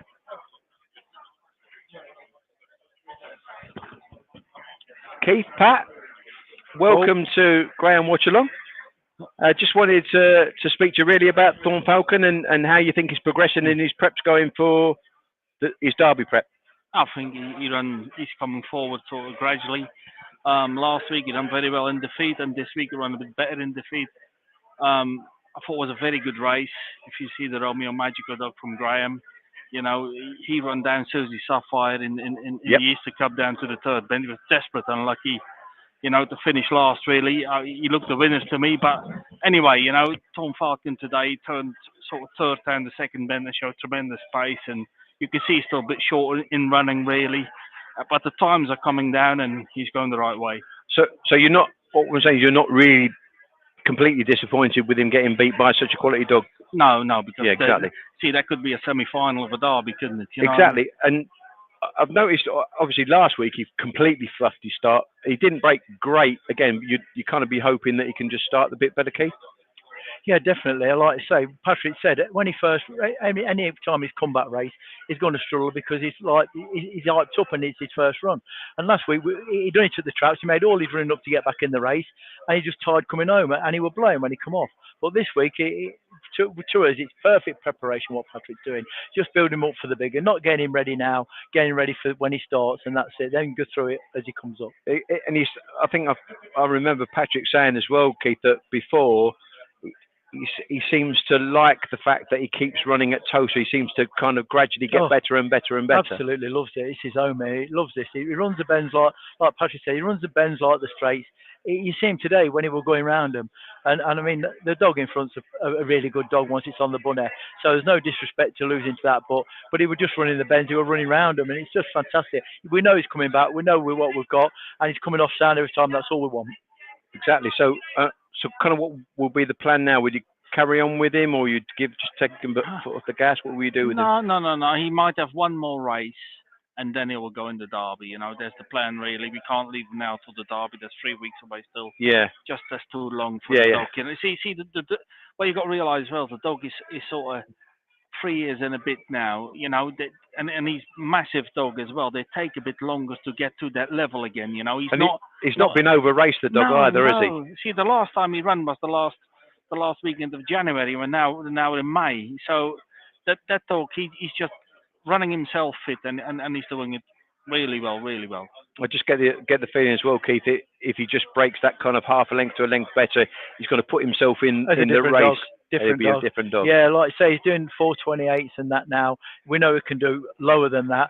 But if he gets a clear run and, like I say, a little bit better break, which will come with his fitness, then we know we've got a serious greyhound contender for the Derby yet again. Yeah, exactly. Because he's one of those dogs that always gives his all. He'll always keep qualifying. Yeah. And the fact that he is the wire runner and he runs the bend so well, it always gives you that hope, doesn't it? And should get his draws as well, hopefully. Exactly. Yeah. So anyway, we wish you all the best. Any other business that you can tell us about, Patrick? Not really. I was very pleased with Bucko's Belly's run last night at Monmouth Green. He done. He'll be part of the team, yeah. Yeah. I think he's a massive runner in it as well. He's very similar, really. He's a dog who very rarely finishes out the first three. Lataro ran very well in defeat at Perry Bar. He's another very strong running dog, and yeah, we got a few more, you know what I mean? Like the Romeo and Tiltok, I thought he hold his pitch very well, finished second. And then, there's always a few more coming through. Delish Frankie, I think he's still improving. Like last night's run at Momo was very, very good. He loves this place as well. He done 29.40 in January. On that run last night, I'll have him down as 29.20 all day long. He'll come here for a trial and then he go in the Derby. And he's only a July, but I think he's another dog, when you see him, he done in the Monmouth Puppy Derby, so only learned to 28.30s and 40s, well, it's good, but now last night he done 28.02. So he's another dog, comes forward with age, and yeah, I think we have a very strong team, very good team, but you need a lot of luck. You need luck in draws. You need luck, but I think we've got a very good team. Yeah, well, we wish you all the luck, the pair of you, with obviously with Thorn Falcon and Patrick, with the rest of his team. Thanks for joining us on Watchalong. We're covering the whole of the Derby here on Graham Watchalong. So thanks for joining us here. Thank you. Thanks for your time. Thank you. Big thank you there to Patrick Janssens and Keith Allsop, of course, owner of a Thorn Falcon, who ran so well in a second race here this afternoon. Hope you've been enjoying the coverage here on Graham Watchalong. I'm back, had my burger. Good man. Very nice, needed that. Had a tactical stop at McDonald's this morning for a little sausage and egg McMuffin. Yeah, Lorraine. Simple. So did I. Yeah, Lorraine was the same. She loves a bit of breakfast, Lorraine. So usually swap the hash brown for a fruit bag to keep it healthy, but not today. Not today. Didn't get much sleep last night.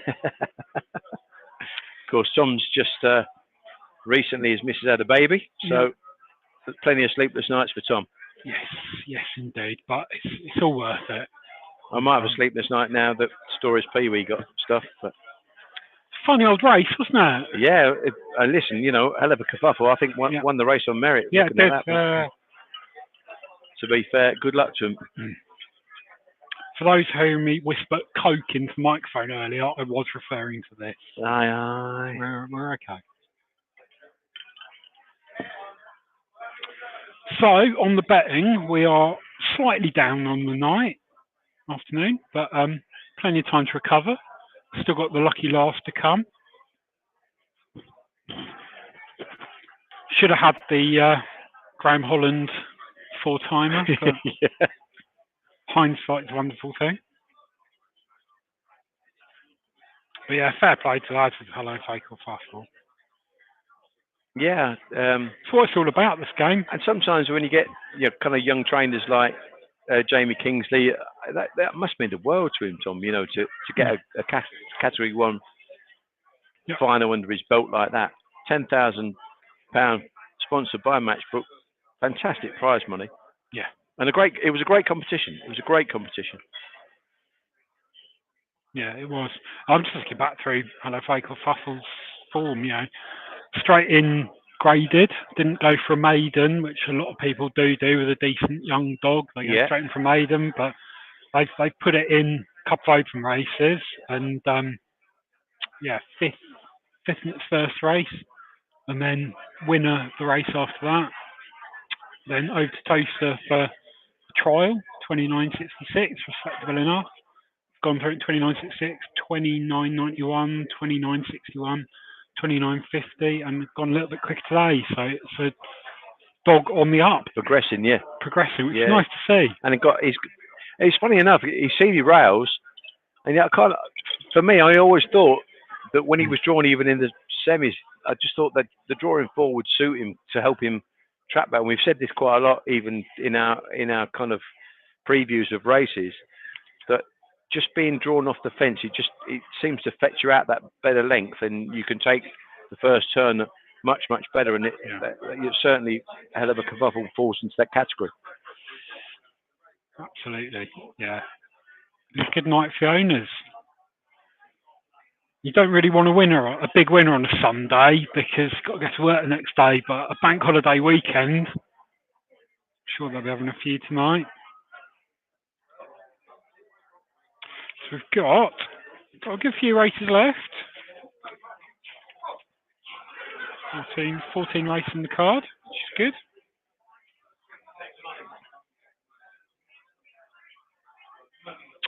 I will need to check as well whether anyone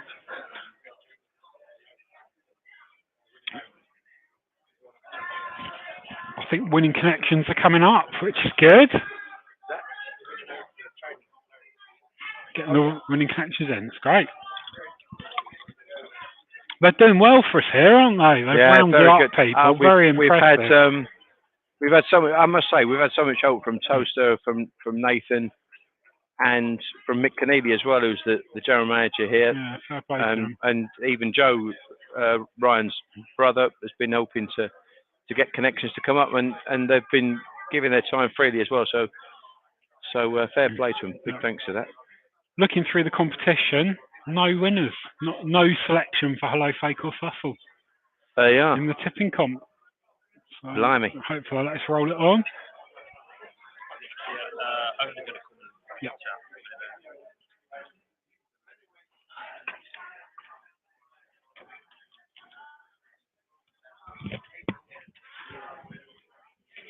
Looks like there's a fair few people outside.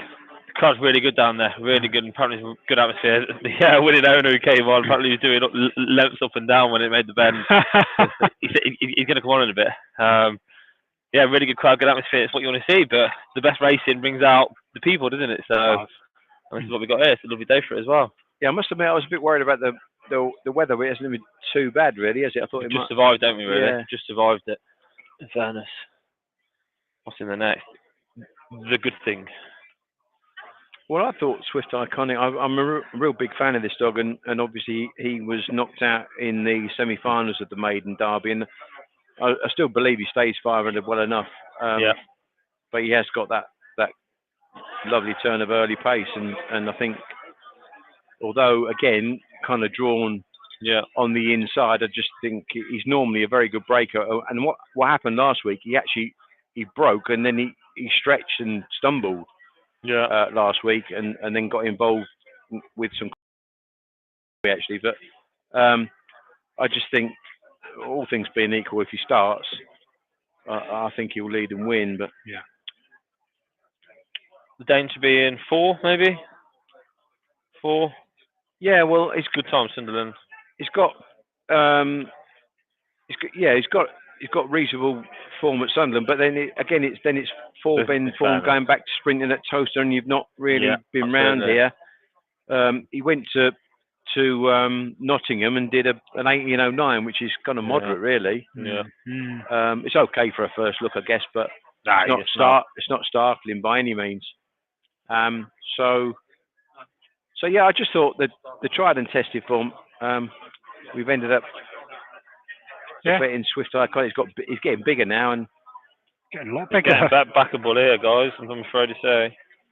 Yeah, he's getting backable here. We're on 2.3. It keeps going. We're going more in here. What are your thoughts on backing sprint races? Are you as keen as 4 pen, 6 pen? I'm not bothered. Yeah, I don't mind sprints. I really don't mind sprints. I think again, if you're looking at speed, you're looking at pace, you just look. It's no. A lot of people think, oh, it's all on the brake. Well, to a certain extent, yeah, maybe, but it's still on speed. For me, I actually find watching replays of sprints a little bit easier because you get the full side on view. So you get to actually see if a dog's missed it or not, and then you get to see what's paced up. As opposed to some of the track, the camera angles are atrocious, where you try to twist the TV or your monitor around to get the angle. So no, the only thing with the sprint is if you miss it, you are in big trouble. But no, if I think there's value in a sprint, I'm going to back it. I think for your neutral, I think you want to see your 6-bend races, which bring the most excitement. But from a betting perspective, if you've got a good thing in a sprint, by all means, just go in. Yeah, absolutely. Is that the Derby Trophy final we got there? It's impressive looking at they're building it impressive as trophy we there. speak. Yeah. We've got a bit of ground royalty in front of us here. Corden. You better elaborate on that. You better say Nathan and his son James. Yeah, you're right. So yeah, I kind of thought it goes without saying though, but yeah, why not? There's a large trophy being assembled in front of us as we speak. I think it's going to make its way now, right? Have we got something else? We're joined by James Corden. Top lads, you, James. How you been? Hello, James. You okay? Good, thank you. Thank you for having me. You're not over in Ireland today, no? No, over here, obviously. Well, this week you had the sales at Doncaster. Good sales. Yeah, it was, I think, 68,000 in the end, which was a big increase on last year's as well. The Towcester one this year as well was a lot better than last year. So. Go on, sorry. No, I've been really really impressed. I have, but I think the quality of the greyhounds that you've got, and actually, you know, the bidding as well. That process where you don't necessarily have to go to the track, and with the Marti now you can bid online. Yeah, it's great. And like someone like the top lot at Doncaster was Player Blinder, and he's come from a really good vendor in Ireland, and it was bought online. So he's gone down to Richard Yates down in Hove. Same connection as a Form Rebel, and hopefully ends up being a nice dog for them. Yeah. I mean that sort of thing. Like I said, it's good backstory. It builds momentum for you as well, doesn't it? Yeah, it does. And like you say, they're down in Hove bidding at Doncaster, so the sale don't have to be at Hove for someone from Hove to buy it. Do you know what I mean? You can go anywhere. Yeah, really been impressed. Really well organised. Yeah, you get much better dogs in the sales over here these days than it used to be all. Barely grading on A10 sort of dogs in the UK sales, but I've been really impressed with the quality in the last few, and I've been outbid on a few. You're getting decent money for them as well, which is probably only going to encourage people to encourage the Irish breeders to get some more decent dogs over, because they're getting good money for them. Yeah, that's what I think. I think we've been kind of lucky. We've got some good vendors on board. I mean, someone like Damien Matthews, and he will put good dogs in it because he knows he can get the money that he wants. So it works for both people. People buying are getting the good dogs, and Damien's getting the money he wants. That's the thing. I think you need to build that. You need to build that trust, James. Don't you? Yeah. That's the thing. Yeah. Yeah. It is all about that. And like we said, Damien, he was happy initially, and he's carried on. He's kept being happy, and he'll keep carrying on, entering better dogs and better dogs. So who knows? When's your next one? Hopefully, if it's open, will be Oxford. Nice. Very good. So I imagine there'll be a lot of interest in the dogs there. Absolutely, yeah. The plan will be as soon as it kind of opens to do one there and get all the initial interest. And I also find like the South kind of need to try to Oxford, because you've got a lot of your 450 Sunderland, for example. But over here, in terms of anything past Nottingham, where you look at really, you've got your big long tracks, or Romford and Crowford. The South is definitely crying out for that 450 kind of metre track. I mean, it's probably in the middle of a Towcester and a Romford, isn't it? Absolutely. So, imagine like signing Ace, for example, around one of them, like 450, something like that. Like, and I know Kevin's got big plans for the Pall Mall coming back at £20,000. Yeah, exactly like that. So it's going to attract people to want to buy a nice Oxford dog. Yeah, and it's funny because I think I remember did an interview with Pat Buckley, and he said about the Linton on Ice dogs going to Terry Darnell for the Pall Mall. I mean, with that in mind. Yeah, I've been working there since September, and he would be absolutely tailor-made for that sort of comp. Yeah. And if there was a price now, I'd try to get on. And that's the thing. Yeah, that's the thing though. With your Irish dogs, where you're going to be able to sell those greyhounds, not quite getting the 480 in Ireland, and selling for that little bit of a shorter distance. With like Pat, he wants a Derby dog. So this sort of dog that wouldn't say the Derby trip. Not that it's no good for him, but it's not what he wants. So he will move on. Not saying it's a bad dog. He might really rate it. It's just selling it to a more suitable. Suit him. Exactly. Yeah. You know the Butley kennel quite well, right? Yep. Okay, good. Okay. Have they got anything coming over? Yeah, so they're a team of 10 for the derby. We're trialling a week on Tuesday, and yeah, so 10 on Tuesday night, and one for the sprint comp as well. It's a big white and black dog that you need to keep minded. I'm on the white and black bitch. Oh, are you? Yeah, why not? I mean, look, obviously the form's just been advertised. Yeah. Yeah, I think from what she's done in the past, there's no knocking her. Part Blake's obviously getting really well backed for the English derby, but she beat him fair and square in Limerick. She did. No excuses, and I've sort of saved the trip. She should suit the track. And she's kind of probably needing the racing. Yeah, and so she's got the early. I mean, no one's going to live with her early. Well, we'll see, but we're talking Sing Along Sally, right? We are. Sorry, yeah. It's been a long day. I think right, the going in the traps here. Sorry, Joan. Have you got a fancy for this race, by the way? Swift Iconics race. Probably Swift Iconics. Yeah, good man. We've done one. Let's give a shout out to Dylan's as well. Kate's. Yeah, he's got the Kate stripes. Champion stripes. All the best, guys. Safe and sound as always. Yeah. Hopefully it goes well for you. But yeah, is it an all-in job on track one for us? We've had a good bet on track one, right? We've had a good lump. Good lump, I like it. Good price as well, Matchbook. The Back and Lane Matchbook Puppy Sprint Trophy. Yeah, Swift Iconic. I thought it was just that little bit unlucky in the semi-finals of the Maiden Derby. Level break wins. Switches back to the sprint here, drawn in red. Stand by for a start. And away in racing, and Swift Iconic comes out of the traps along with Distant Oscar into the turn, tightly packed, and up on the inside. Oh. Swift Iconic has just gone on now from 3. Carol's Legacy was running a monster race up towards the line. Swift Iconic will go on and score from Carol's Legacy with Distant Oscar back in 3rd. So you're taking some dogs out of that race because one's come away there and hasn't gone away from it to the bend. Interested to see the replay there because I mean, Freeze ran a monster race first time over here. I was worried for our cash going into that first bend. I'm not too sure whether he was moving off though and causing his own problems there. He might have just been rubbing shoulders there with 2. I think that's what's happening there is that he's not. You can't see the head on, but you could see 2 get squeezed out the first bend. I think he might just have been edging off a little bit, not a lot, but enough just to not make you go wow. But it's won the race. He's done it. And that's the most important thing. We're wading. We're back in the game. We're back in the game, lads. We're back in the game.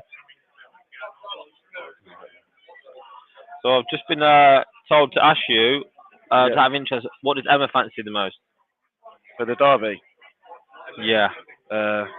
I'd imagine she'd be on Sing Along Sally as well. Yeah, I think I get the impression, James. There's quite a bit of a real they've got like that little bond between them. Yeah, I'd say so. She's definitely the little kennel pet, queen, and even Pat, as tough as he looks and comes across, he's a little sweetheart to her. Yeah.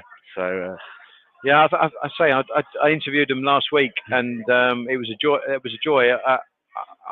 I did text Pat probably 3 or 4 weeks ago to say that he's got an awesome team of dogs. Yeah, he does. I mean, like you said, the Ballon of Boothead, I know you like a lot, and we've got Glengar Scholars, another one coming in a similar kind of mould. Yeah. What else we got? The new dog he bought. The Cushy dog. Yeah, he'll be coming. Haven't actually done anything with him yet, so he'll be as much unknown to anyone as to us. Yeah. We'll have a dog called Scarty Yank, who is very fast. He won a Derby Trial Stake down in Tralee. Yeah. He beat some good dogs in that race. He's a quick dog. Yeah. We've a very lightly raced dog called Insomnia. He's nicely bred for the Spanishonia Javejan. He's got a little niggle, but he should be back for the Derby, and he's a fast dog. He'll stay the trip by Volturi. Listening to you say all these, I bet it's just so exciting to have a kennel where you've got so many big hitters. I mean, we're not coming to fill the places. We're here to win it, and that's what we like to hear. If we didn't think anything was good enough, we wouldn't be coming. I think from an English UK perspective, if an Irish trainer is going to win it, I think we'd all want Butley to win it. The amount of effort he puts in every single year, travel over, and he throws his best at it. Yeah, I mean, got close again with Dear Jet City last year. Yeah, exactly. Yeah, I mean that I was literally just going to say that with Dear Jet City, I think that sort of dog captures the imagination of Graham purists as well. You know, but people like to see dogs like that, and you know, even if you like the other dogs that they fetch over as well, they're still kind of good enough to to contest the Derby plate as well. So that's one thing with Digit Sydney. I think he did really capture, especially the UK kind of crowd, because now he's gone stud. He must have made 25 pitches already, which is a great number for when he started. Yeah. And I'd say 90% of them were UK pitches. Yeah. So it just tells you how much the UK loves exactly. him. Yeah, exactly. I think so many people have sending their pitches over just to go to him. Yeah. So it's nice, Great and stuff. hopefully we see some nice Digit Sydney pups in a year's time. Yeah, exactly. Yeah. Great stuff. Yeah. Thank you very much for joining us. No worries. Much appreciated. Yeah, thanks, Top James. stuff. Cheers, James. Thank you. See you in the Derby, mate. Forward to it. Brilliant. Got some stories about James. I'll tell you off air, lads. Right, the best stories. I've got a lot of stories about James. Stop teasing him. All off air. Wow, Right. look at this. What have we here? That is a beautiful trophy. Can I read what it is? Okay. Come on, fill us in then. This joined by Nathan Corden. So, yeah, this is the English Greyhound Derby final trophy. So, this is what they'll be running for in the £175,000, starting May the 19th. Ah. Where's this from? It's got White City on it. Yeah, no, it goes back all the way. It's a very, very old trophy worth, I think the insurance is quite high on it, to be honest. It's Good job I'm not on the beers today. It says the Greyhound Derby Challenge Trophy, White City, London. There you go. Let's read that. That's beautiful.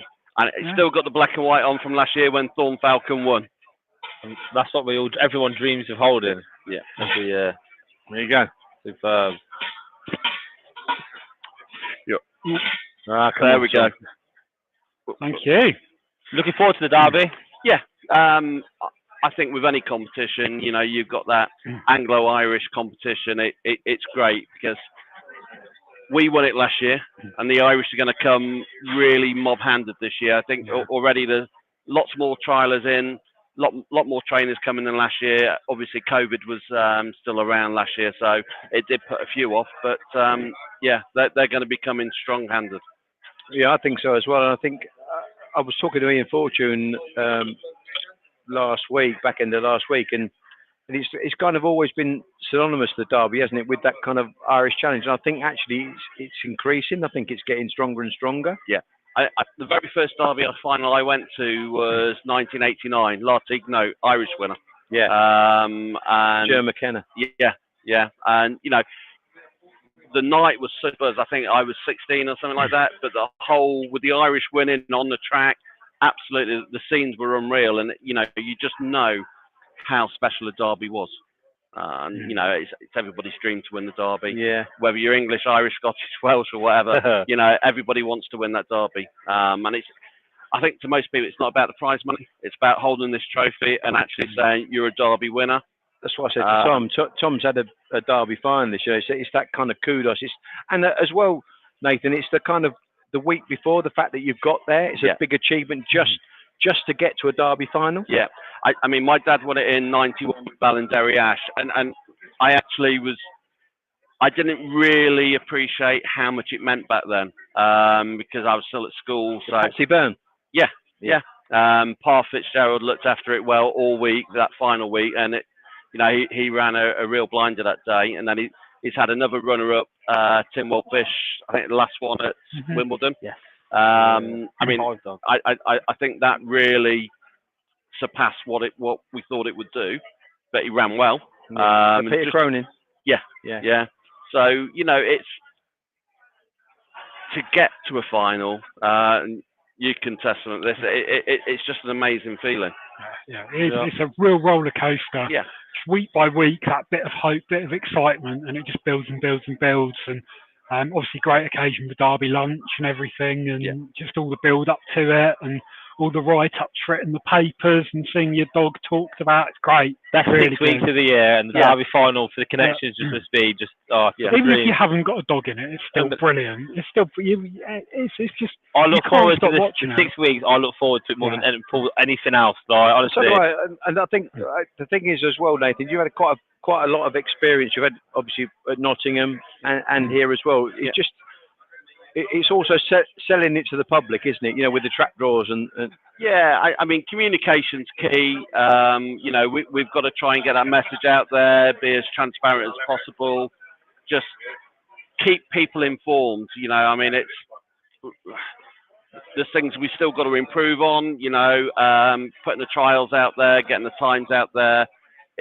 It's not as simple as people just turning up and everything happens. You know, there's a lot of cogs that need turning, and hopefully we can deliver a good product. Yeah. And have you got any kind of inkling on what you think the entry will be? Numbers wise? Numbers wise, I mean, I think last year we were short of about half a dozen on the 192 that we wanted. I think this year we'll probably have 40 to 50 Irish dogs. So I'd be confident we can reach that 192. And is it restricted to 192 now? Yeah, but it's just easier to do it that way. There's 32 heats, and then, you know, I never really understood it years ago. You know, you had some heats where only 2 qualified, and it was a luck of the draw that no one wants it. And you know, it's a bit unfair. It is, and that's why we've changed all our competitions this year to 48 dogs, 4 rounds. Best way. First 3 qualify. Everybody knows where to stand. Spot on. And it's the way. And I think if you ask anybody, they prefer the 24 or 48 dog competition. 100%. Because first 3 you can miss it a kid, but you've got that margin for error slightly. I think that's the Irish way as well, isn't it? I think it is. I mean, sometimes they will have 5 rounds, and the first 4 will qualify, you know, in the first round. But to be fair, they have the flexibility to do that. Yeah. We don't under GB open race rules. We can't, you know, say like with this competition, the Maiden Derby, we had over 100, just under 100 entries. So we could have made it a 96 dog competition, and everyone got a run, but we couldn't do it. Yeah. We couldn't expand. We'd advertised it as 48. We couldn't just double it, unfortunately. And if you look at the winner of the maiden final, hell of a couple in the second round, finished 3rd. Yeah. On wide open, has then gone on to win it. So best way to be, best competition, first 3 qualify. I think we've got the owner there. Connections there, I think. I believe so. Well, I think I'll leave my position here, and you talk to him, because he's probably more excited, and it'll be a good interview. No, top stuff though. But thanks, guys. Well done today. Thanks, Nathan. Right, I'll leave it away. Superb stuff from Nathan Corden there, and the Greyhound Derby trophy, no less, which everyone, including Tom Francis, dreams of winning. Yeah, it's just nice to touch it. It's that wrong, shouldn't be. I felt like I had white gloves on or something. The boys are getting the trophy out of the box.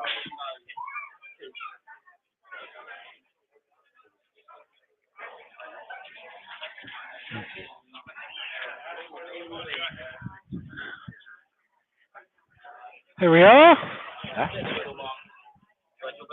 No. Yeah. I don't know. You can have some of that. That one. Yeah, I know that. Well done, chaps. Thank you very much. You buzzing? Buzzing ain't the word, mate, believe me. I don't think I'll come down for a couple of weeks. Talk us through your race and your emotions at each stage of it. First bend, cleared, shouted. I can't remember the rest. I don't even know what order they finished in. All I know is 4 won it.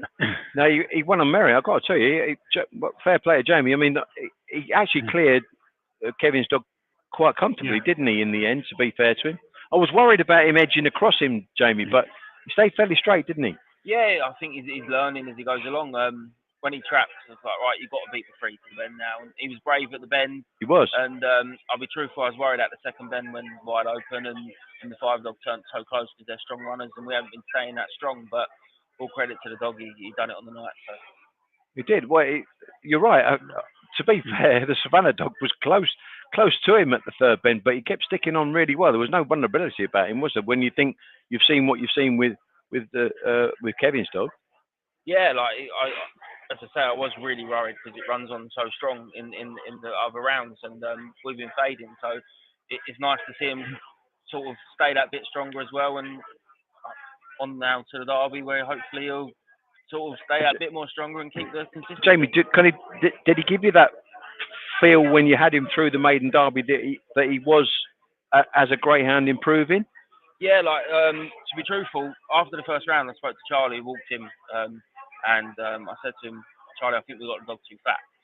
And we've been trying to get weight off him slowly all the way through the competition. And today's the lightest he's been during the competition. And I think that's what's helped him stay coming home. Fair play to you. Then we were talking about, Tom, about training methods and trainers. I said I could never train a greyhound, and that's where like the ability of young trainers like yourself you keep learning all the time, and you have to sort of take that little chance to experiment and say, well, I don't think that's quite right, and just change things. Yeah, look, it's easy to say it now after the race because you won it, but But it's work. That's what I'm trying to say to you, Jamie. And you have to try these things. Sometimes I'm a big believer in stick to the same routine, but if you can see something's clearly not right, taking a bit of weight off him to help him stay, then you've got to try it. Yeah, fair play to you. And Mark, you've reaped the benefits. Yes, definitely. He said it's lined up for this as soon as he come over. He said he's improving every week, and he said we spoke about it every day. He said if he pings, if he beats 3 to the bend, he said it's his to lose. He's been staying stronger. He wanted to knock weight off of him, which he's done, and he is staying well. He took no messing at the bend, which I was surprised. I thought Farney's Maestro might have pushed him out, and that would have been our race finished. Yeah. But he was strong at the bend. From the second bend, I didn't see any other winner. No, he finished so strong, didn't he? Nothing was close to catching him. He wasn't getting closed on, no, and that's all down to this boy. Yeah, it's his first Cat 1. I've done what I wanted to do. Give him his Cat 1. Said to his mother when I got the dog, I want that to be his first Cat 1. Brilliant. Well, it's a great story, and again, it's testament to Jamie's training ability, and that's kind of what we've been trying to promote here on Watchalong as well. You know, we're looking at young trainers, looking at the way that things are kind of develop, and it's like you say, you have to take a little bit of a chance, and we said exactly what you just said, Jamie. Greyhounds like routine, so you keep them in that routine, but sometimes to get that little bit extra out of them, you have to take a little bit of a chance, don't you? Yeah, definitely. Like, to be honest, he probably, after the first round, he probably wanted a kilo off his back. But you don't want to take the whole kilo off because you've got to do it in little stages, as you say. And so again, that's a learning process for you as a young trainer, isn't it? Yeah, 100%. Yeah. So, yeah, like, we think, hopefully that's his ideal weight because he's done 29, 40 odd today, and we'll learn more about him as we go, that's for sure. Yeah. We were, after the race, we went back through his form, and he's just improving and improving, isn't he? Every run he gets better. Yeah, he is. He's over 2 now, but I think that was his 6th race tonight, something like that. So he's still a puppy at heart, if that makes sense. So you're probably ain't going to see the best of the dog for another sort of 3 or 4 months anyway, once he's got that racing under his belt and experience of taking a knock and learning how to run with it and things like that.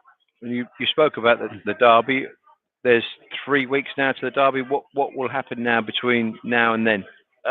We'll probably get him back tonight, let him have a day off on Monday, and we'll get him checked Tuesday. And then I'll speak to Mark and we'll say, do we give him the week off or do you try and carry him through? As he's in good form and improving, you sort of don't want to upset the apple cart. Yep. And so I'll speak to Mark and we'll make. Just let your feet touch the ground first of all. You must be elated. The pair of you must be over the moon. Oh yeah, without a doubt. So proud for him. Yeah. It was all for him, as I say. It's down to him. What he wants to do, he's going to ask me. I'll turn straight round and go, Joe, you do what you want with the dog. You've done exactly what you wanted to do with the dog from day one. Yeah. So you carry on doing it. Fair play to you. Fair play. Yeah, I'm really pleased for the pair of you. Obviously, I know Jamie's family steeped in greyhound history, and it's nice for you to get that leg up, and for Mark to give you that leg up, if you like, but to put his trust in you, and then you to bear the fruits with winning £10,000 in the Maiden Derby. Fair play to him. Good luck in the Derby proper for you. Thanks very much indeed. Cheers, Bob. Thank you. Well, that was brilliant. Yep. Mark just saying he got into greyhounds through his mum. His nan and the granddad as well. Oh, really steeped in greyhound history, which is lovely. Thanks, guys. Congratulations. Yeah, well done. Good interview there. We did actually miss the. Wasn't a betting race for me. That race. One that went off. I did look at it on the screen. Valley Black Good job I wasn't commentating during that race. Buddy Black Speed for Richard Reese, another Hove trainer. Just wins the 10th race.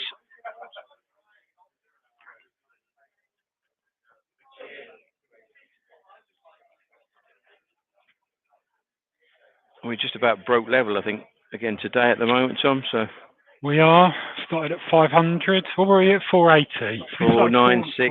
496. Yeah. Not too bad.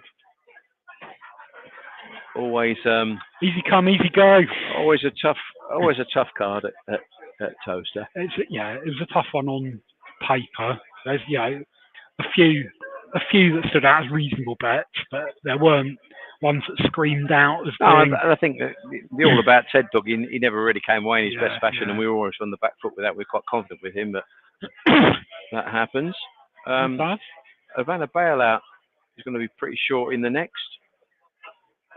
And we spoke to Rab, didn't we? And he thinks highly of it. I spoke to Rab a couple of weeks ago when he was here up in Kevin's box, and he was talking about her seeding, because before he was seeding the middle all the time, and she kept getting drawn out in 5, and he just thought she needed to be nearer the rails. Probably 3 is not a bad box for her, really. Yeah. But then, of course, he's got drawn against What's Up Eva. Did she not win the Brighton Bell, What's Up Eva? I think she did. And Pocket Lola, who's obviously got plenty of early as well. PJ's Forever was knocked out in the semi-finals of the Maiden Derby last week. She's got early pace. And it is not the most straightforward of tasks for Havana Bailout, who, on a day, if she starts, is quick, but it's that Achilles heel of she doesn't always start. And Rab's been sprinting her with, 1596, 1588, 1579, going the right way.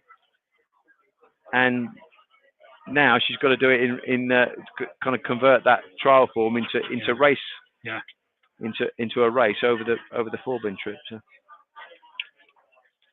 I'm not too sure whether it's a watching brief for me, where I just want to see what she does. I'd like to see her win, but I actually think she's got 2 worthy opponents in What's Up Eva and Pocket Lola.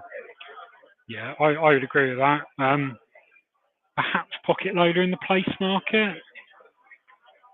Right. But let's have a look, see what the prices are when the money comes in. Right. She would have to lead though, wouldn't she, Pocket Lola? Yeah, she would, but will she clear What's Up Eva?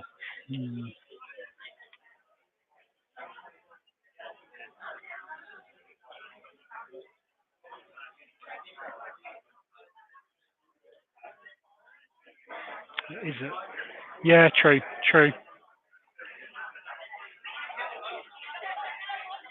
Change your mind now, haven't you? Yeah. No, it's a good race. It is a good race. But What's Up Eva is quality.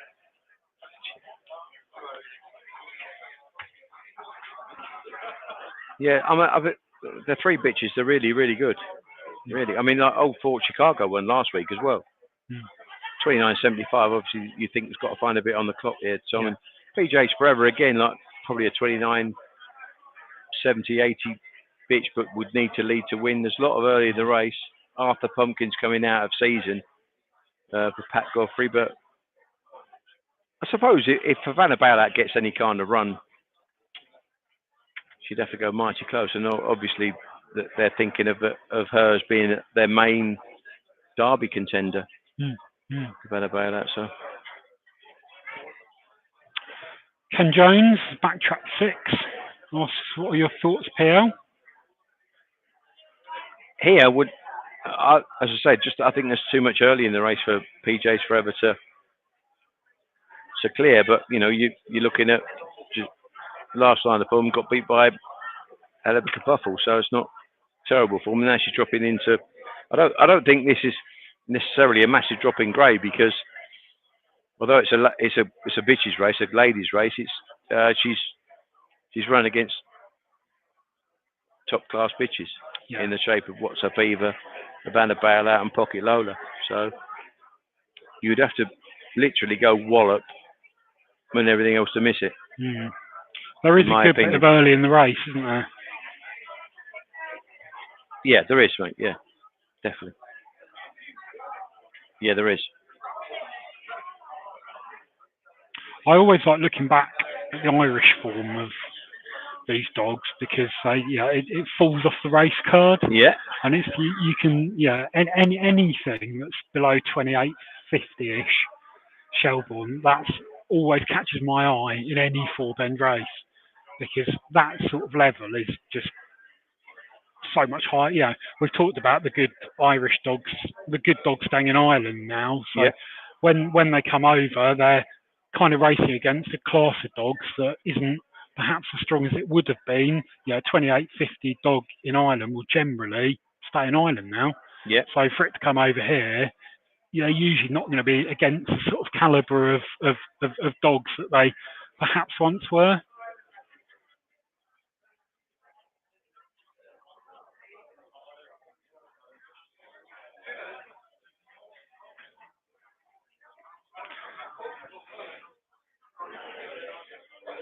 Look, he's back. He's back.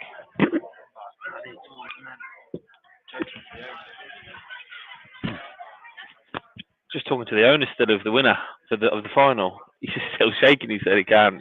It was in him. Can't. Yeah, Well, I just went to him then again. He's got me then. He said, "I can't believe it." It's what you want to see, don't you? Yeah, no, it's great for Jamie. I've known Jamie years, and I know he's partner Bethia Noble as well. So it's kind of it's nice to see. It's really nice to see young people succeed. And he was talking about he just took a little bit of weight off of him and just enabled him to stay that little bit better. That's why they're the best trainers, aren't they? Exactly. I'd said Things that. like that. Yeah, You know what I mean? exactly.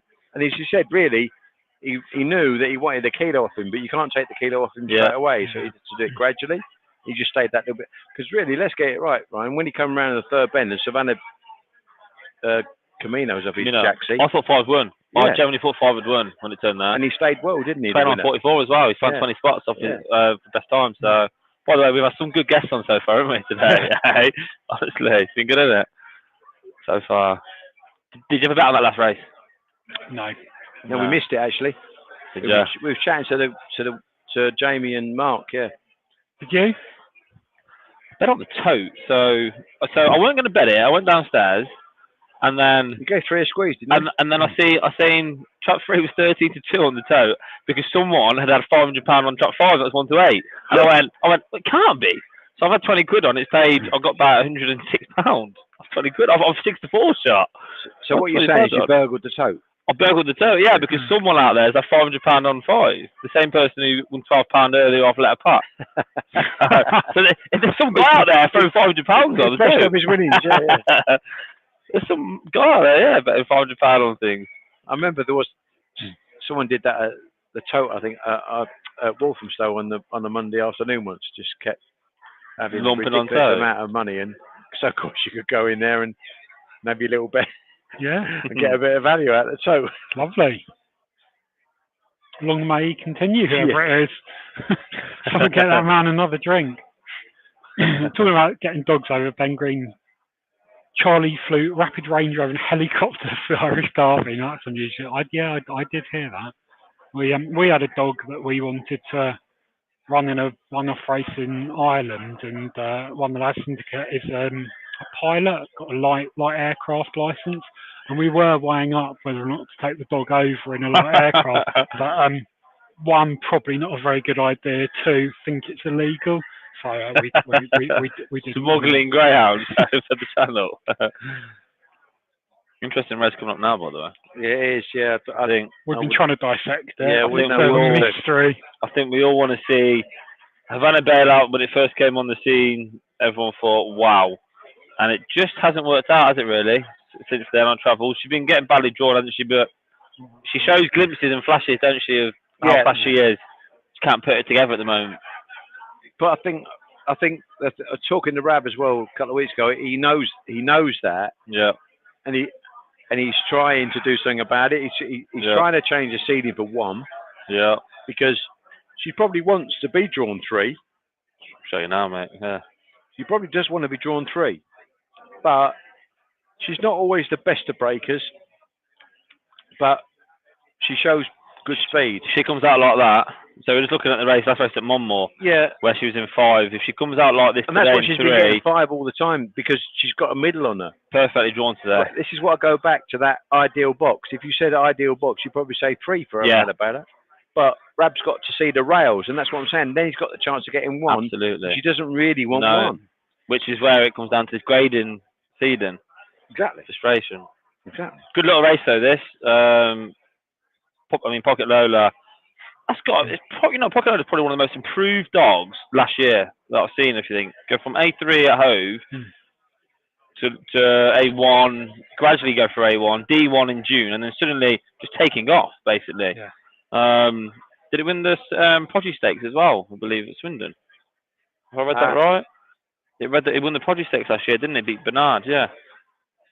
Yes, it did, yeah. She's just a different. She's just a really, really classy bitch. But for me, she's drawn the wrong side of 3. So what's a beaver won the Brighton Bell, didn't she? Won the Brighton Bell. For me, hasn't taken to Towcester. I know she won on the 30th of January. She did 29.83, but I mean, they literally handed her a race, to be honest with you. I mean, she was even money only because of the way she'd taken to the track the first 2 weeks before that. She really should have been a 1 to 2, 1 to 3 shot in that race, and she won well. I just don't think she's taken to this track as well as Hove. So, good bitch though. There's no arguing that. But for me, Havana Bailout is just your classy sort. It's a really good draw today, and hopefully we can get to see how quick this bitch is, and then obviously then clues for the Derby then going forward. So to win this race, then what has she got to do? Has she got to get past too early, or has she got to track it round? So if she's turning behind 2, she's turning behind 4 as well. Is she going to go? Is she good enough to beat 2 and 4 round here? I'm not too sure. I think though that she'll lead 2 up. From what from what I've seen, she's not devoid of early, is she? She's not. No, she's not devoid of early. I mean, it's just probably a break in, and it's probably really where she's been drawn lately. I think 3 looks a box, doesn't it? She's done 15.79 in the sprint. Like that's ridiculously quick. I think she's the right side of 4 to be ahead by the second bend. But again, it's all on the break really. If she doesn't come away, there's enough pace in this race in 2 and 4 to give us some worries. So yeah, interesting race. What price are we going to bet her at? I think you want to be going 10 to 11ish. Right. 10 to 11. I'll tell you what, I'm going to go for a comfort break, and when I come back, she's 10 to 11. You're going to finish that burger as well? No, I'm all right, mate. No, help yourself, pal. Help yourself. Help yourself. Who's backtracked 6? Ken Jones. Ken Jones is backtracked 6. PJ's forever. So Ken, PJ's forever. Capable.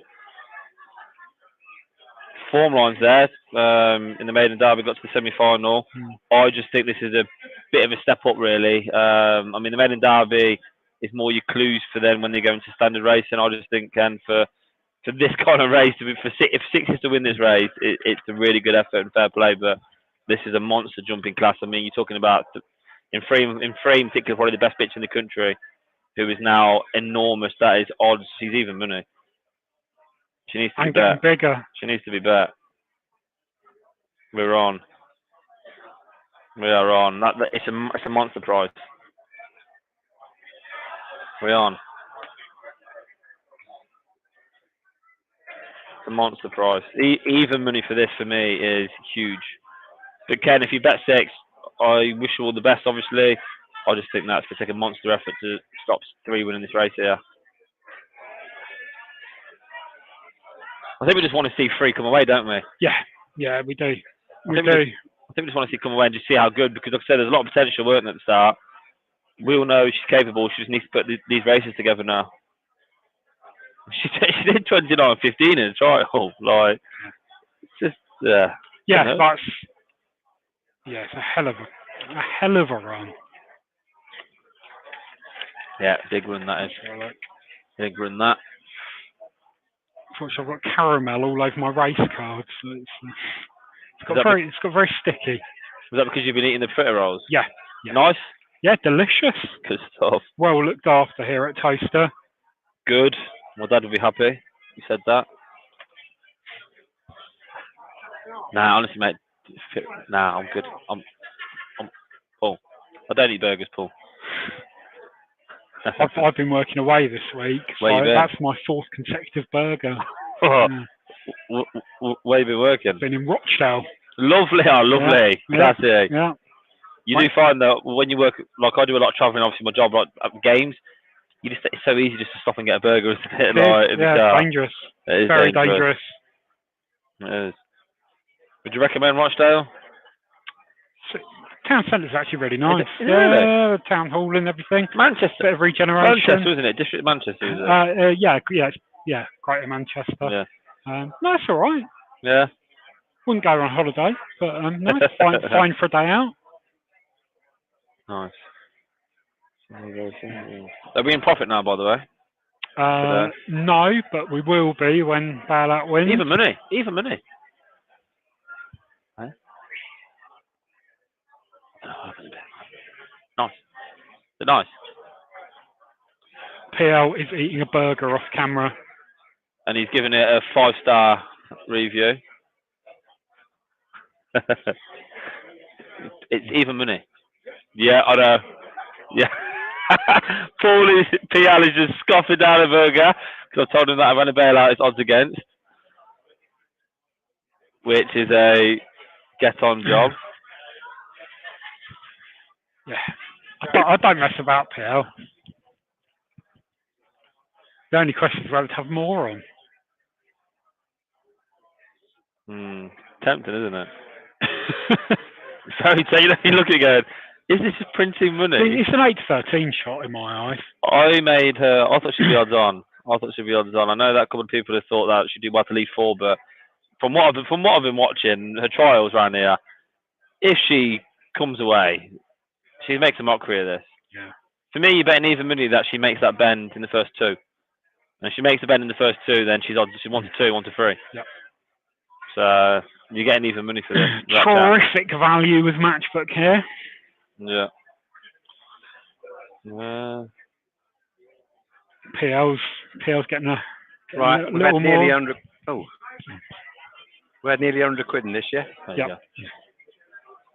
Just come our way. And by the way, we are gambling responsibly. We just think this is a big price, and absolutely. And she's a very, very fast pitch. And I just read between the lines from what I spoke to Rab that he knows that he's got a right now. Part of gambling responsibly is when you see a good thing, you make the most of it. Surely. Back in winners, gambling responsibly. That's the most responsible form of gambling. Back in winners. Absolutely.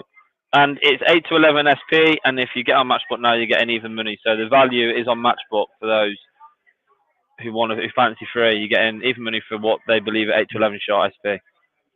And there's plenty in there to bet it on as well.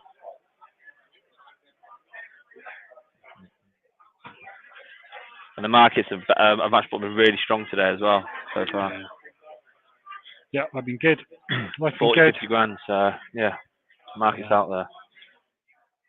That's what you want. I imagine they'll be pretty strong for the derby as well. 3. What's it for this? Oh, yeah. So first round of the derby, I think, is the best betting week in sport. Yeah, the conundrum, innit? Yeah. It's make or break, though, isn't it? Like, the Matchbook best odds on Greyhound Ladies Trophy. All eyes on track 3 here. The favourite Havana Bailout. Stand by. Off and racing. And 6 walked out. PJ's Forever. And an early pace from Pocket Lola into the turn. Pocket Lola then leads. Havana Bailout's got involved in all sorts of trouble in his last down the far side. It's Pocket Lola for Seamus Cahill. 3 lengths clear from 2. What's Up Eva on the inside. Then on the outer comes Old Port Chicago around the last 2 turns.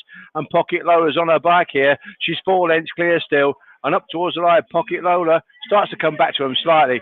But the work is done from the boxes. 4 beats 5, tight for 3rd. But Pocket Lola, Seamus Cahill seems to be able to get his dogs out of the boxes lately. He said he had a good Friday night as well, didn't he, at Towcester in the trial stage? Yeah. She's just not putting the races together, unfortunately. No. She's becoming very frustrating to follow. We got lured in. That's a great break, though, by the 4. It is, but 3 still come away, a length and a half behind, and then she ran off. She's run off. Yeah, she's just not getting these races together, and she's still. I mean, she's 2 years old now, so she went down the back all right, but she she moved off as well. She's shown first pace. bend. Yeah. She's shown plenty of pace, but she keeps on messing up these races by the first bend. And in terms of going forward for your derbies and stuff, you can't afford. I mean, if you're finishing fourth or fifth today in that race, no offense, you're not going far in derby if you keep on putting that break together.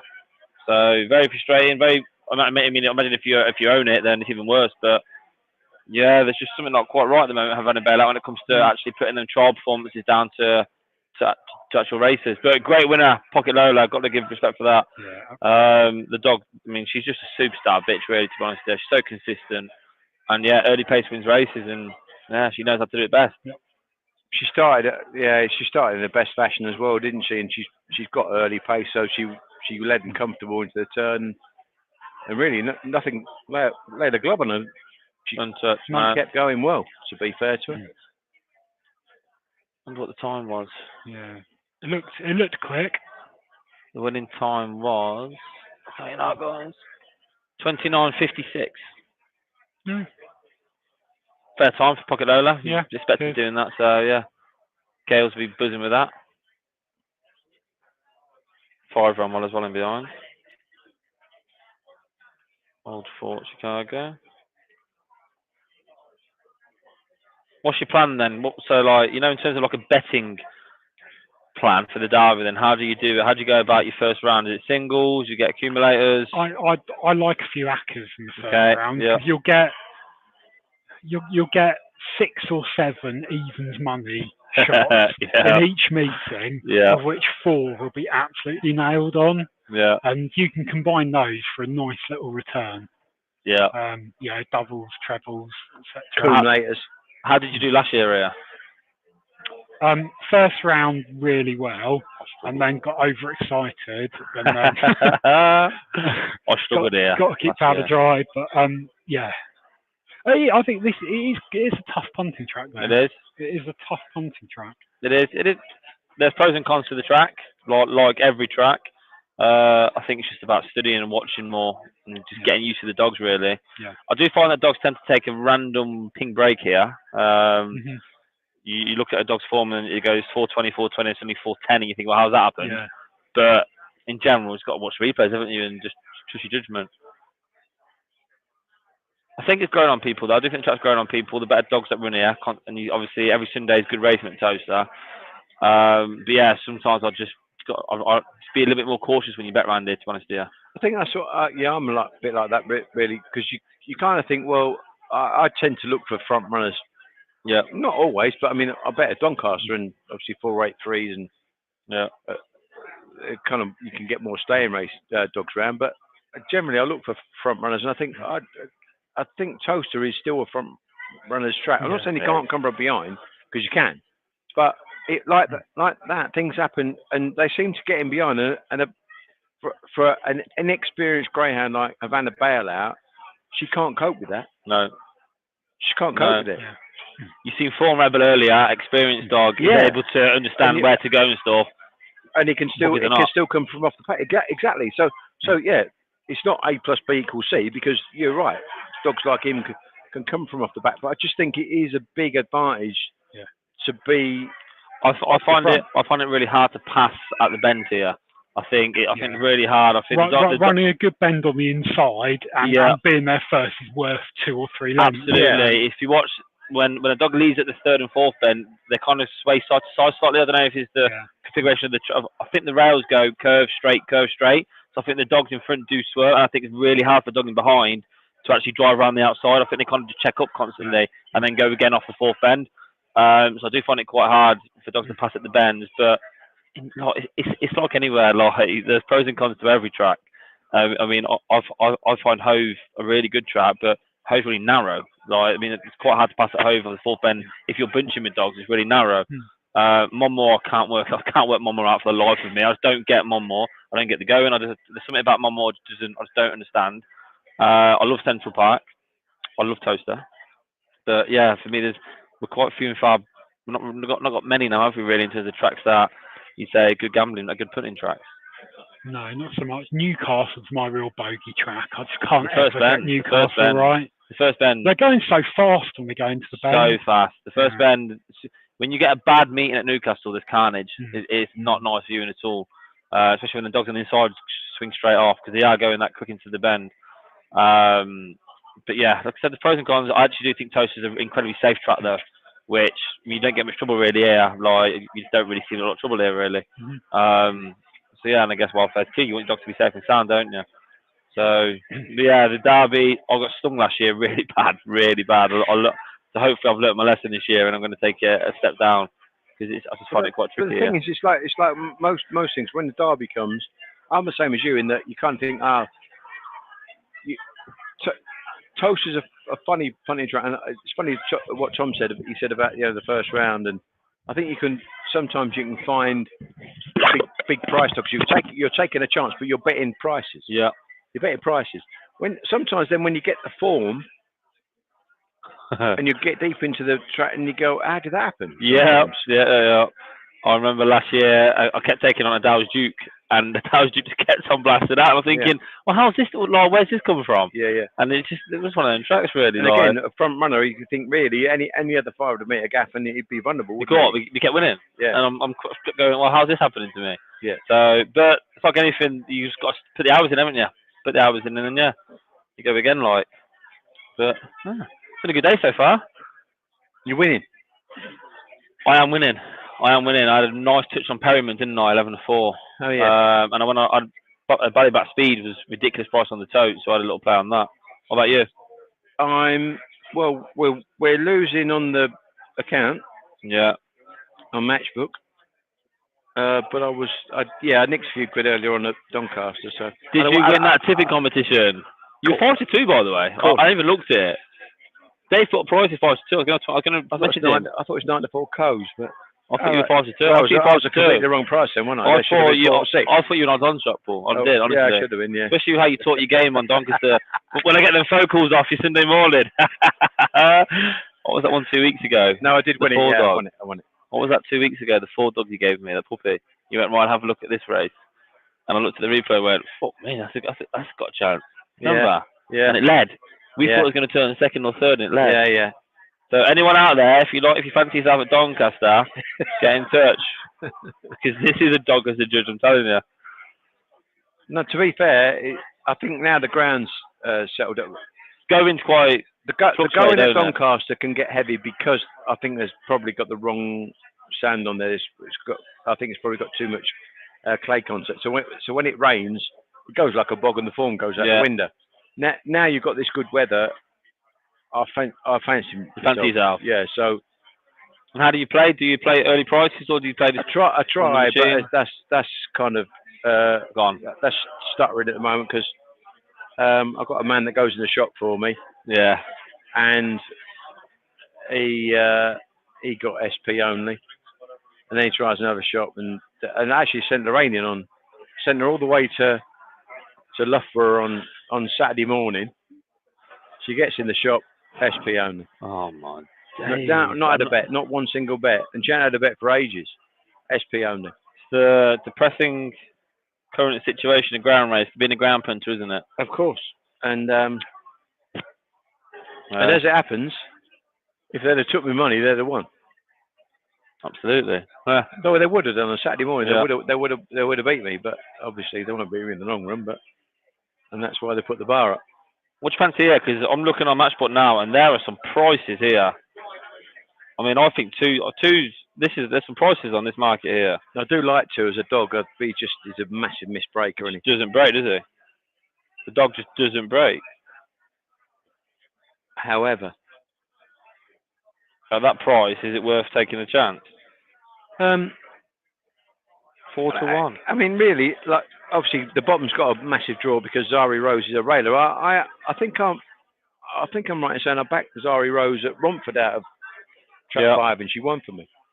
Really? She smashed out. Yeah, I just felt she ran that very bad, didn't she? Though the other day, is that right? Have I got that right? Yeah, but she's been running at Romford, didn't she? But she's a bang railer, absolute bang railer. She wants lane 0. Yeah. But I actually got her to win out of 5 one night. But again, sometimes you fetch them out the boxes. Yeah. Absolutely. From being drawn off the fence. Yeah. So, sure, I know nothing. He ran in the early rounds of the Maiden Derby, didn't he? Yeah. Come on, then. We've got a very special guest here, by the way. Cool. When you put this on, don't touch I'm on your hair. So don't touch the side of the thing, though. Right then. Okay. So Ryan's now going to introduce his father. So yeah. So this is. Can you hear? Speak. Yeah. A couple of minutes. I've got to go to the kitchen. So this is the general manager of Towcester Racecourse, and someone I know quite well. This is Mick Keneally. Hi, Mick. Hello, son. Hello, Dad. Yeah. Okay. How's it going today? It's very busy. Very busy. Busy downstairs, packed in here, as you can see. Boxes are very good. And I think you boys have had a great day. We've been throwing lots of guests your way. Yeah. The sponsors are delighted with, the day, the whole competition. So everyone's happy. Good. And how's it going here so far at the track? Not too bad. Big challenge. Obviously, all eyes on getting ready for the derby now. Yeah. The meeting as a whole, but the 25th. That's where everything's focused. Marketing, everything's focused. That's big time of the day. A few things that we need to tidy up around here in terms of the preparation. But it'll get done. It'll be done. So with Kev, you've got a ground man there, Kev, who I guess loves the sport and. Fantastic. We spoke to him earlier. There's no one more passionate about ground racing than Kevin. So yeah, good. Not too bad. Have you had a good day? Yeah, we've had a brilliant day. Yeah. I think you don't like the profiteroles. I've been there for about 4 hours. No, well, I think Tom would have polished those off, but not on air. No. It's not a good look, is it? Like eating profiteroles. Well, they're nice. Paul's just had my burger as well, and they brought my burger, didn't they? So, have you been having a little tickle today? You've been winning? We winning? A little bit. Well, I'm winning overall, but we're kind of losing a little bit on the Matchbook Guidance Council at the moment. But I bet the two here. Right. So yourself, your background then. So how did you get here? Like, how have you got into ground racing?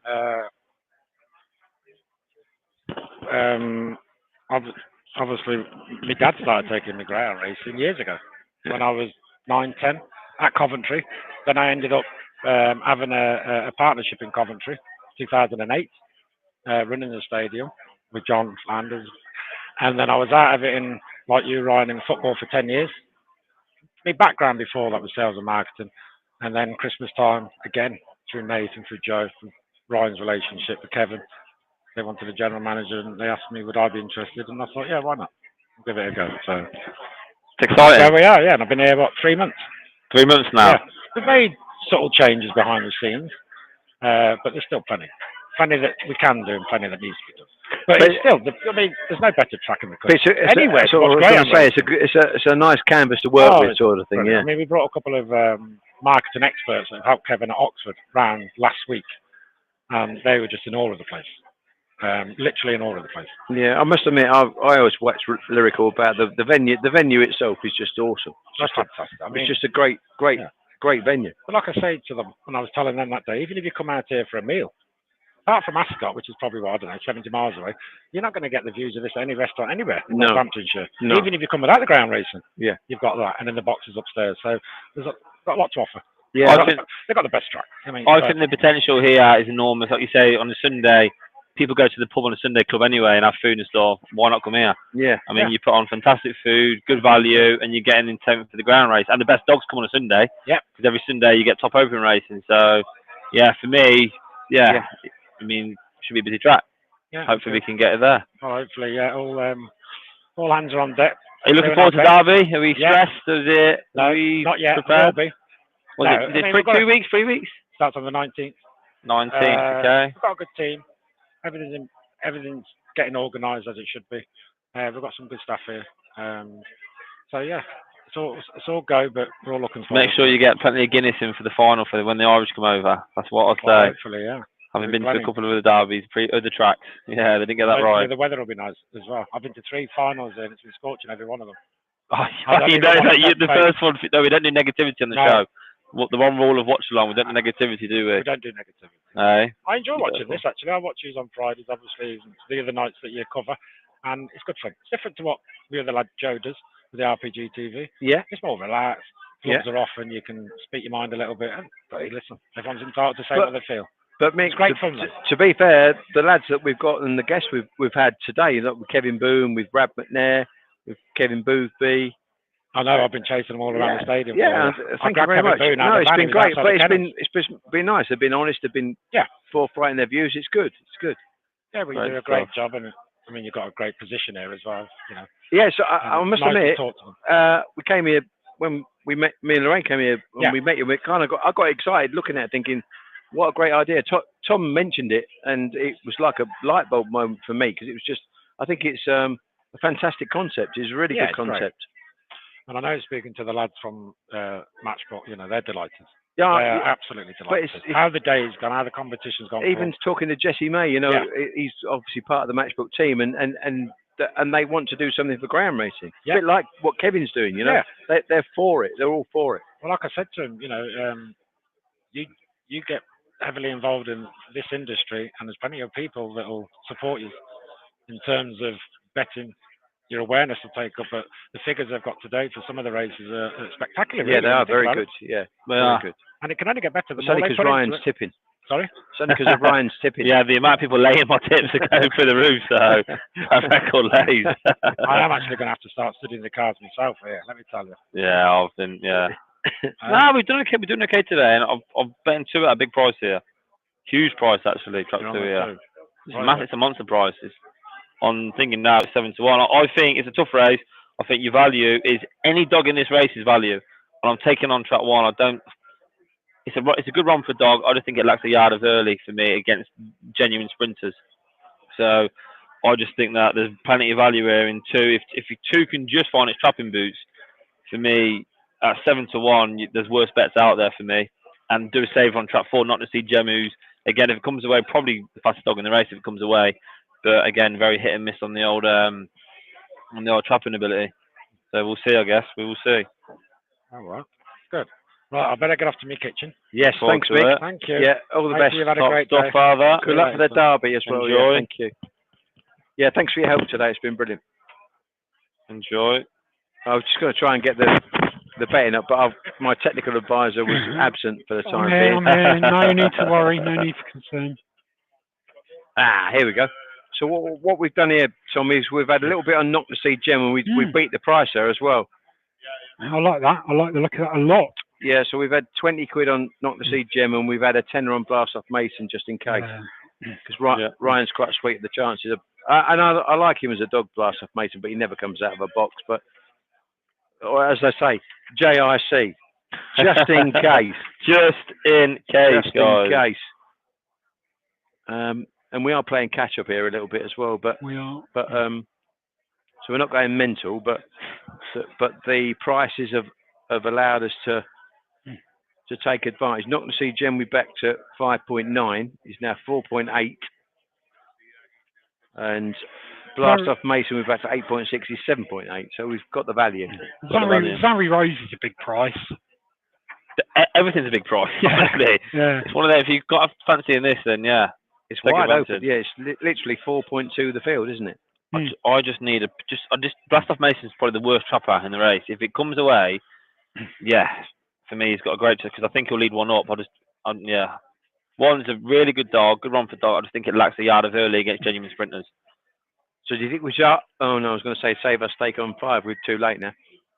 They're offering racing fairly level line, but it's for the first to show. And Not to See Gem will lead into the turn for John Mullins. He's gone 3 lengths clear from the red jacket. Antigua Sox just run off a true line. Bit of trouble out back, but up towards the line. 4 will go on and score. Not to See Gem wins from Antigua Sox. Blast Off Mason only 3rd.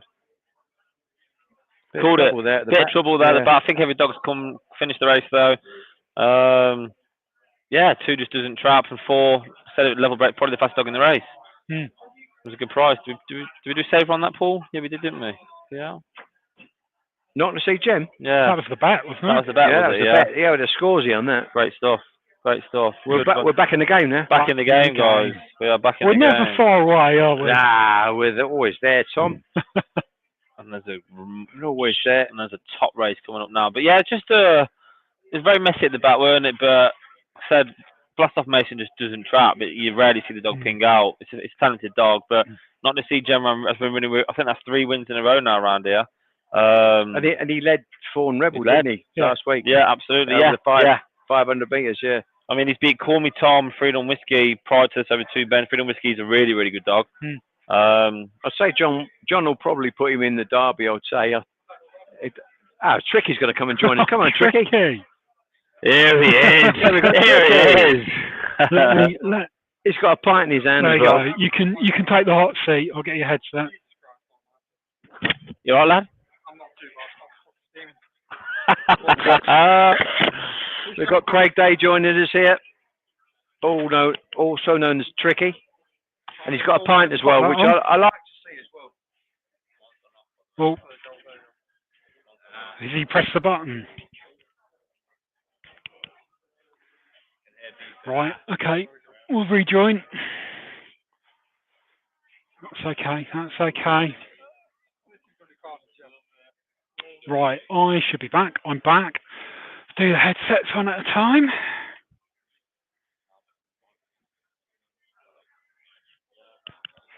There you go, you should be in the game. Have your headset. Hello. Hello. Oh, there we go. We're sorted. 1 sec. That's all right, don't worry. All right. Not for the first time.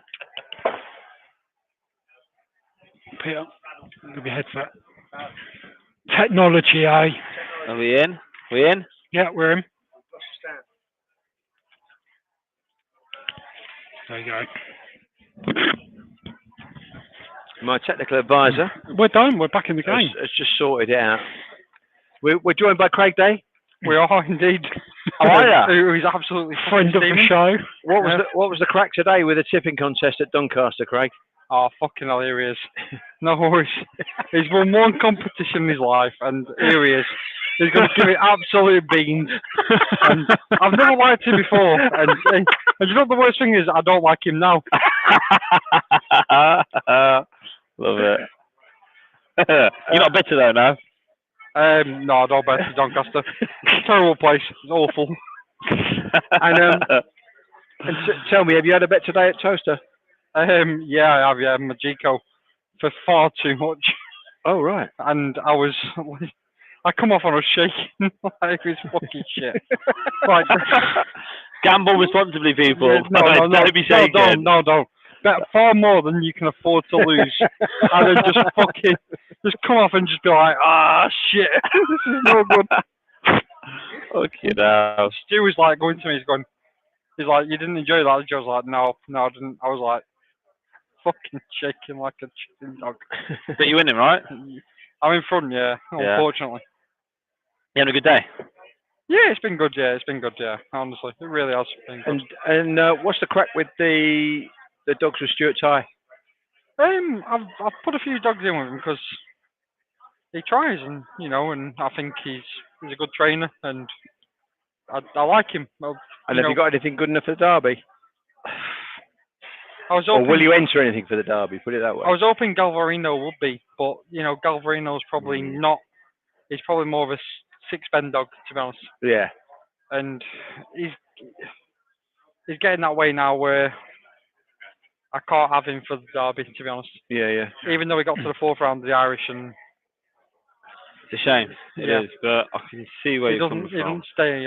Well, he stays it, but he's not quick enough to be good enough competing with them dogs to get into the contest. Yeah, that's the thing, because you do need to stay here, didn't you? That's the difference. Yeah, of course you do. Yeah.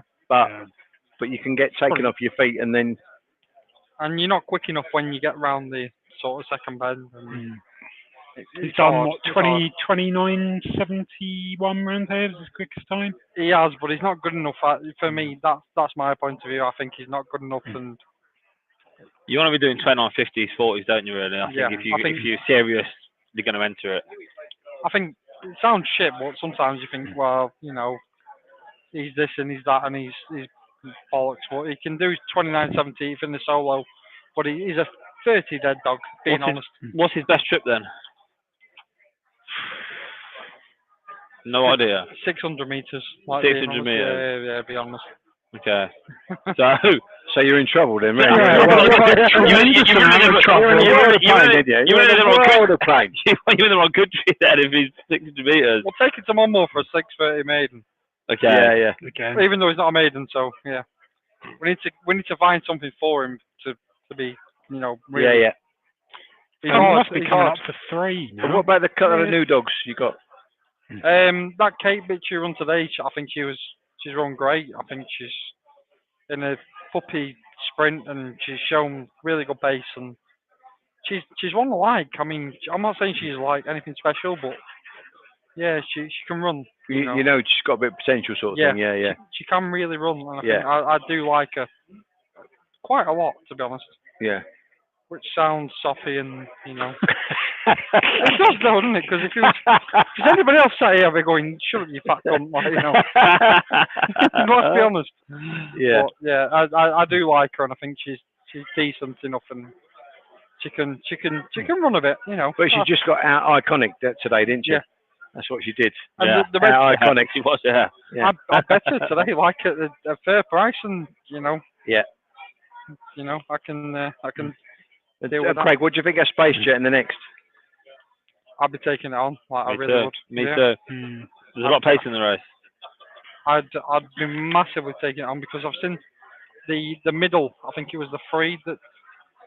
3 beat it, yeah. 3 beat it, didn't she, over the distance? So probably like 800 meters.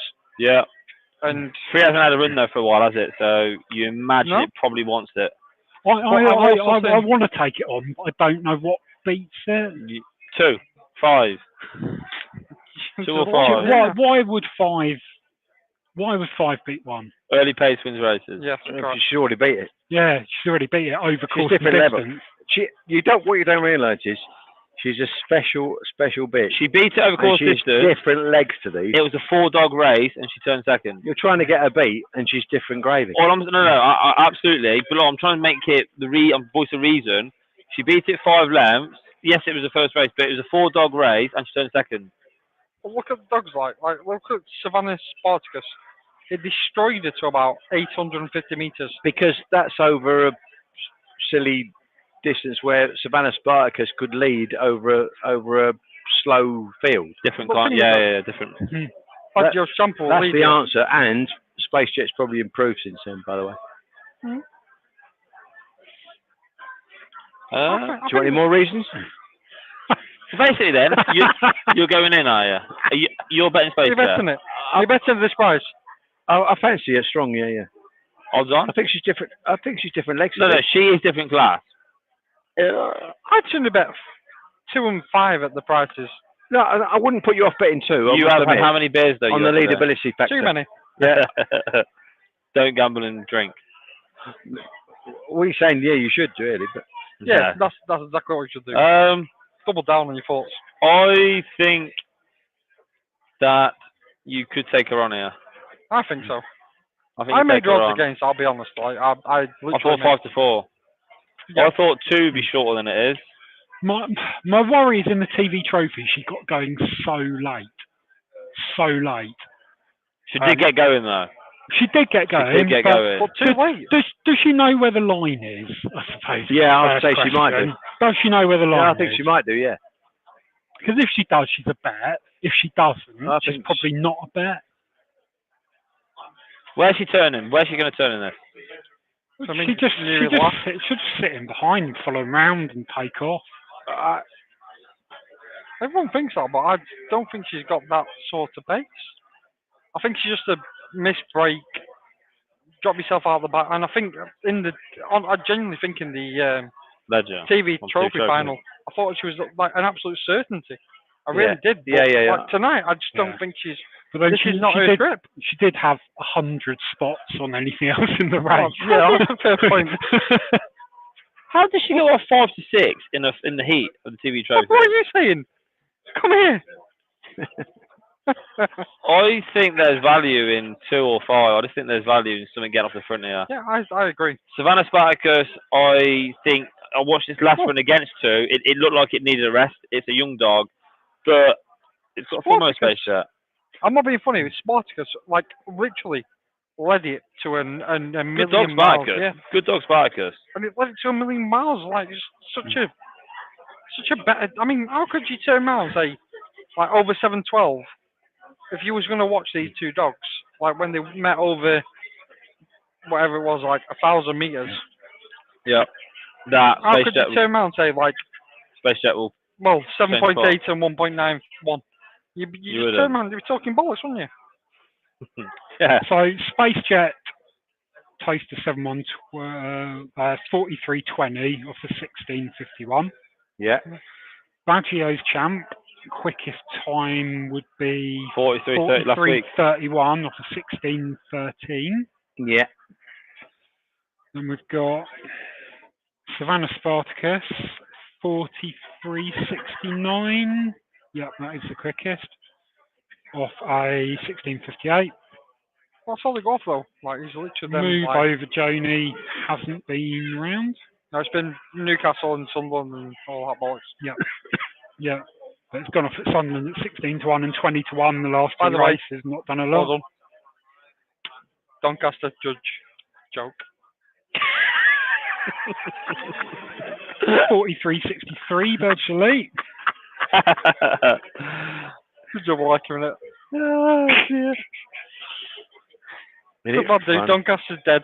Doncaster's dead. Let's not move to Sunderland. I can't bet that. I can't bet Doncaster. I don't. I only bet what PL puts up, to be fair. Oh, Jesus. Honestly, I do. Honestly, Joe now and again does quite well in that Doncaster, actually. He does all right. But in general, yeah, I don't look at it unless...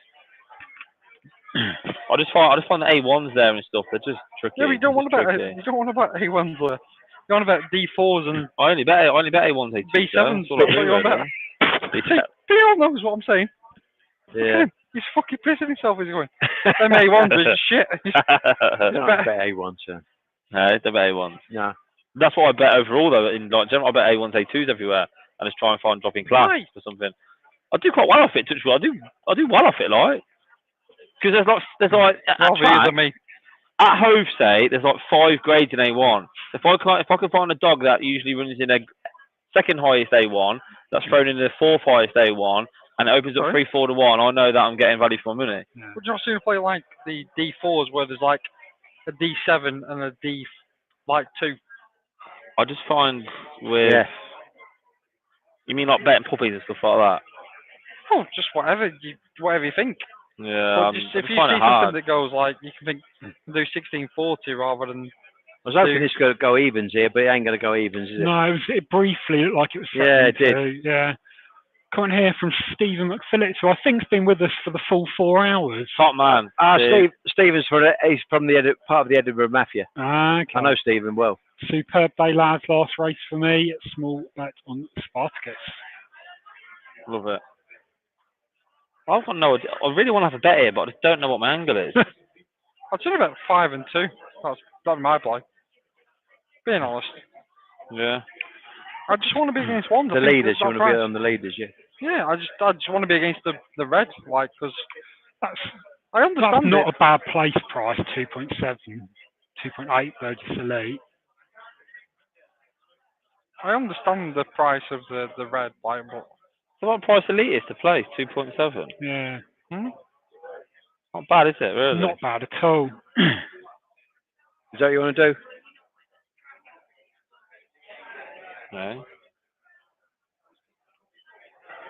Burgess Elite, yeah.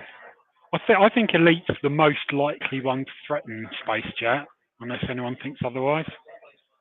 No, I'd agree. Right. Just round the corner. Well, you haven't got the market up there, but we've backed with a 70 at 40. Yeah, very nice. Very nice. I think I'm going to bet 2, lads. I think I'm going to go with 2. What, to place or to win? I think I'm going to go with 2 to win. Something I don't know. Big price as well. I know. It's just. I popped it back on the win market because people start going in the messages asking why we're looking at odds that are miles under whenever we're on the place market. Yeah. How's it gone down, by the way? How's it all gone down? Like, everyone like taken it to. They all enjoyed it, or today?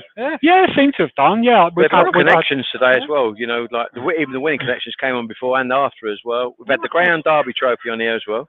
We've done everything. Yeah. Good today, isn't it? In person, the trophy was here. Oh, well, I'm glad. It's deserves a bit of fucking because you're the only people who are trying to promote the sport a little bit.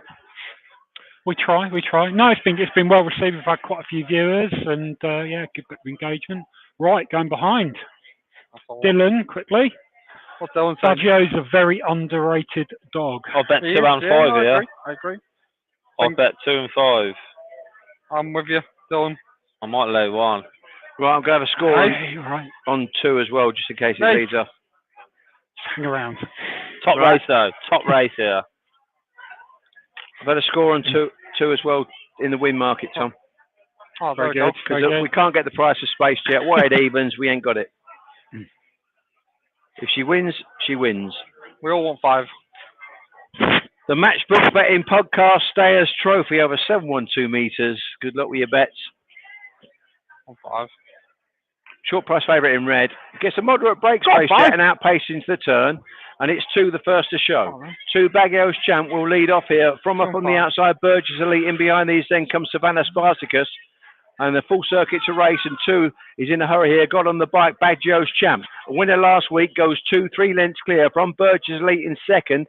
Then in behind these comes the stripes of 6 Burgess Bruno down the far side. It is still 2 the leader from 5 and 2. Putting the pace to race, Baggio's Champ round the last 2 turns. Still has a 3-length lead over Burgess Elite, who's trying to bridge the gap. But the work he's done out in front. And Baggio's Champ right in the whole late, went late. 2 beating 5 and 1 ran on late, Space Jet.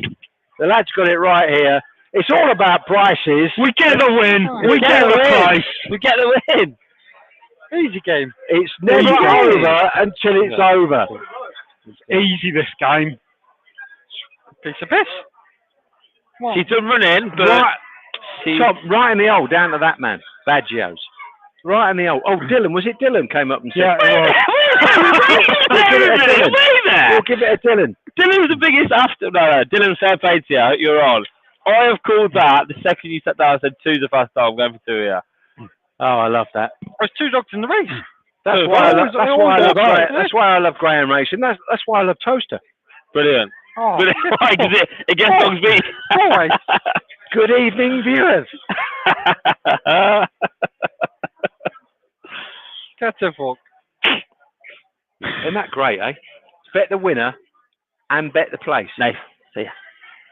The only thing we did wrong there, Tom, we didn't have a forecast. Jesus Christ. Right, another guest.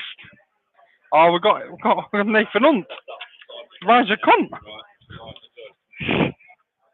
That's the bad word. We're not allowed to use. Oh, we can't use that. Hello, Nathan. Nathan, how are we doing? You all right? Afternoon. How are you? Nathan's trained one of my dogs for about 9 months. Never met him before. Oh, you're fortunate. How you doing? I'm glad you sat there. Yeah, very well. Yeah, obviously a bit unfortunate in the final, but walked out and that was it. But but good day otherwise. Will he go for the derby? Yeah, we'll give him a week off now, and I'll probably give him a solo trial next week, and then we'll go for the derby. Just get him a look at it again because he kind of keeps getting trapped behind dogs, doesn't he? He is. Yeah, he traps out well They're normally. more middle, wasn't he? Yeah, he is. He's too far out today. I That's thought the it was a thing. good draw, but just a bit unlucky. And you can make excuses for it sometimes. Like you go well, you just got trapped in behind dogs, like you say. And it's sort of. I think sometimes you can't do that in certain races. Well, I mean, really, he's always got to be one of them that will weave through and probably keep qualifying as well, Nathan, wouldn't he? Yeah, he's got a brain. He's quite cute, really. He does lack pace from the line to the bend. That's where he gets caught out, really. But he's got a big engine on him, and he's quite clever. So he's quite an hard dog to knock out of a competition. So he just needs to keep starting to get himself.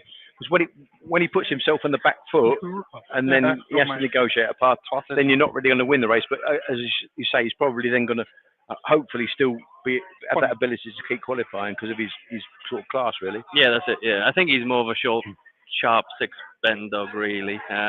Probably something like a Mom or 630. Yeah. So, where you can get out and just get around the bend.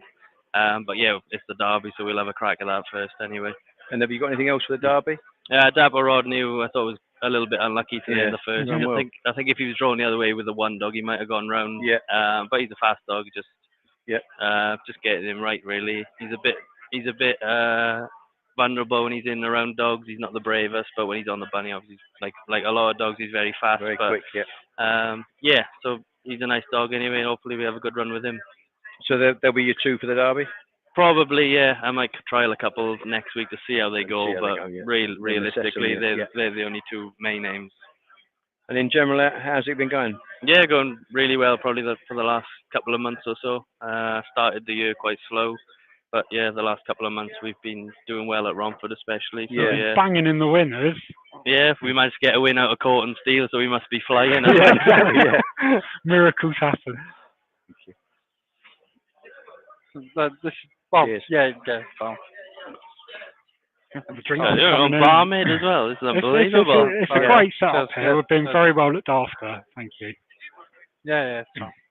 A lovely slot. Yeah, it's been good.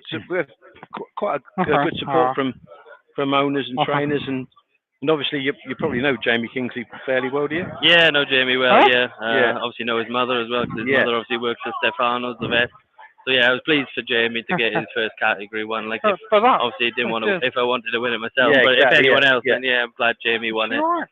We're both pretty much the same age as well. He's doing well as well. Yeah, He's got a nice team of dogs, good team of kennel staff as well there. So yeah, I'm not surprised his dogs are running well. Really, he's got really good staff there.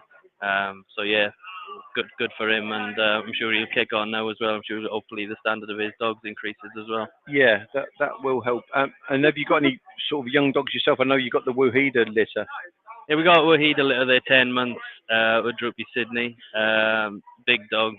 The one dog there is already 38 kilos. But first litter really disappointing. Out of Lugger Blake, they've been really poor. So out of Sydney, you'd expect them to have something to be there. If she can't get anything out of Sydney, then I think we'll give up. There's no chance. Yeah, kind of. It does go like that. As much as you love the bits to bits, and she did wonders for you on the track. It doesn't always A plus B equals C, does it? In the breeding ranks, that's the danger. But yeah, let's hope that with Droopy Sydney it clicks. Yeah, that's it. I mean, if it was as easy as picking the best picture and the best dog, then everyone would be doing it. But it's quite a frustrating game, but hopefully she can throw something anyway. Okay. Thank you very much, Nathan. No problem. Thank you. Good luck for the future. Yeah. Take care, and I hope you get AIDS. Cheers. Not too bad. Thank you very much to Nathan Hunt there. Wish you, Nathan and his runners all the best for the future. One more race to come then from us here, the Matchbook Betting Exchange Puppy Trophy. There we go. Now we go. And Ryan Keneally and Tommy step back in. I'm back. Just we get. Oh, I don't know. Oh yeah. Well, fucking hell.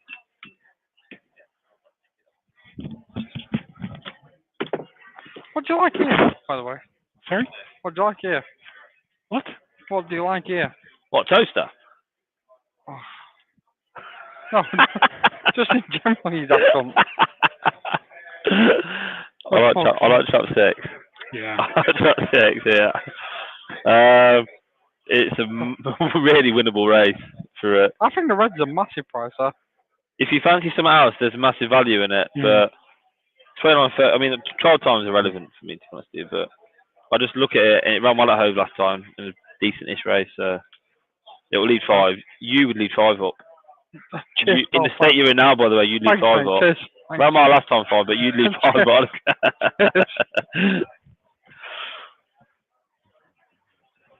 Fucking hell, cheers. You wouldn't really, by the way. Just imagine. I'm only joking. 5's actually got a good dog. 5's alright. So, yeah, puppy race to finish. How long we got to the off? 9 minutes. 9 minutes. That's surely enough time to find the winner in the place, isn't it? Surely. Let's dissect.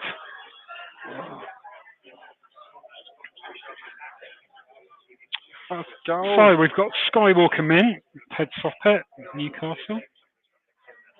Oh, Jesus Christ. Poor cunt. Who'd you come down here with? Okay. On my own, sat here drinking beer and just fucking. How you getting back? Same. Just fucking rage. Fucking aid. I'm not going to say that, but Don't drink his See, dog. PL knows. The PL knows the crap. Okay. He's on the food already. Yeah, can I get him a bottle of Estrella? Yeah, I'll pay for it. Yeah. Yeah, go on, that's fine. Yeah. Right, John. Right, Dylan, Trap 4 mental price here. Plenty of all right, speed. no worries. Time is Richie. Interesting Money sort. I don't know what's happened. That sounds shit. I don't know what's happened. What have we got, Dylan? Okay. Warren, thank you, top man. Cheers, Thank you. Appreciate it. I'm okay. Tony Matchbook are off. I'm driving. No, it's alright, don't worry. Pepsi, please. Pepsi, Sam, yeah. Yeah, Hey? Pepsi's alright for him. No, I'm on a diet. He's on diet because he's fat. Yeah, just Pepsi, He's please. fat. I'm on a diet, He's alright. Don't worry about him. And don't worry about him because he's fat as well. I can't believe how fat he is. That's his third burger. The last hour.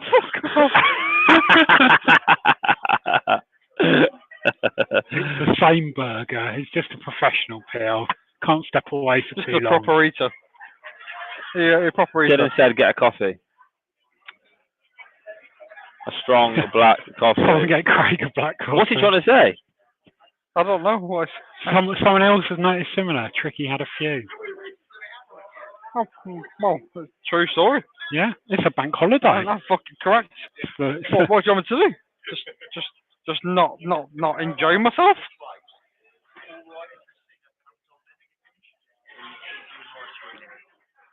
Well, oh. Yeah, we'll go on after that. Yeah, true. Bit of live music coming up after racing. Oh, hello. Yeah. Have Have a little dance. We're there. We're going to go for some dancing. What did he do? Phil, we're going to dance after live music. Oh, nice. Okay. Hey, Yeah, we're all together a lot. Fucking right. Don't worry about it. Yeah.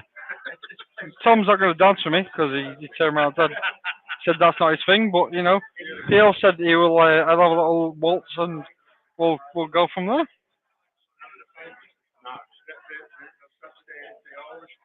Alright, if Dylan tells you a dog's a prize, yeah, take note. I'm just trying to watch his replays and work out why it's a prize. It was in a decent race last week, in fairness. Which dog? Global Vision was in it. Warzone Tom was in it. Was there trouble or something?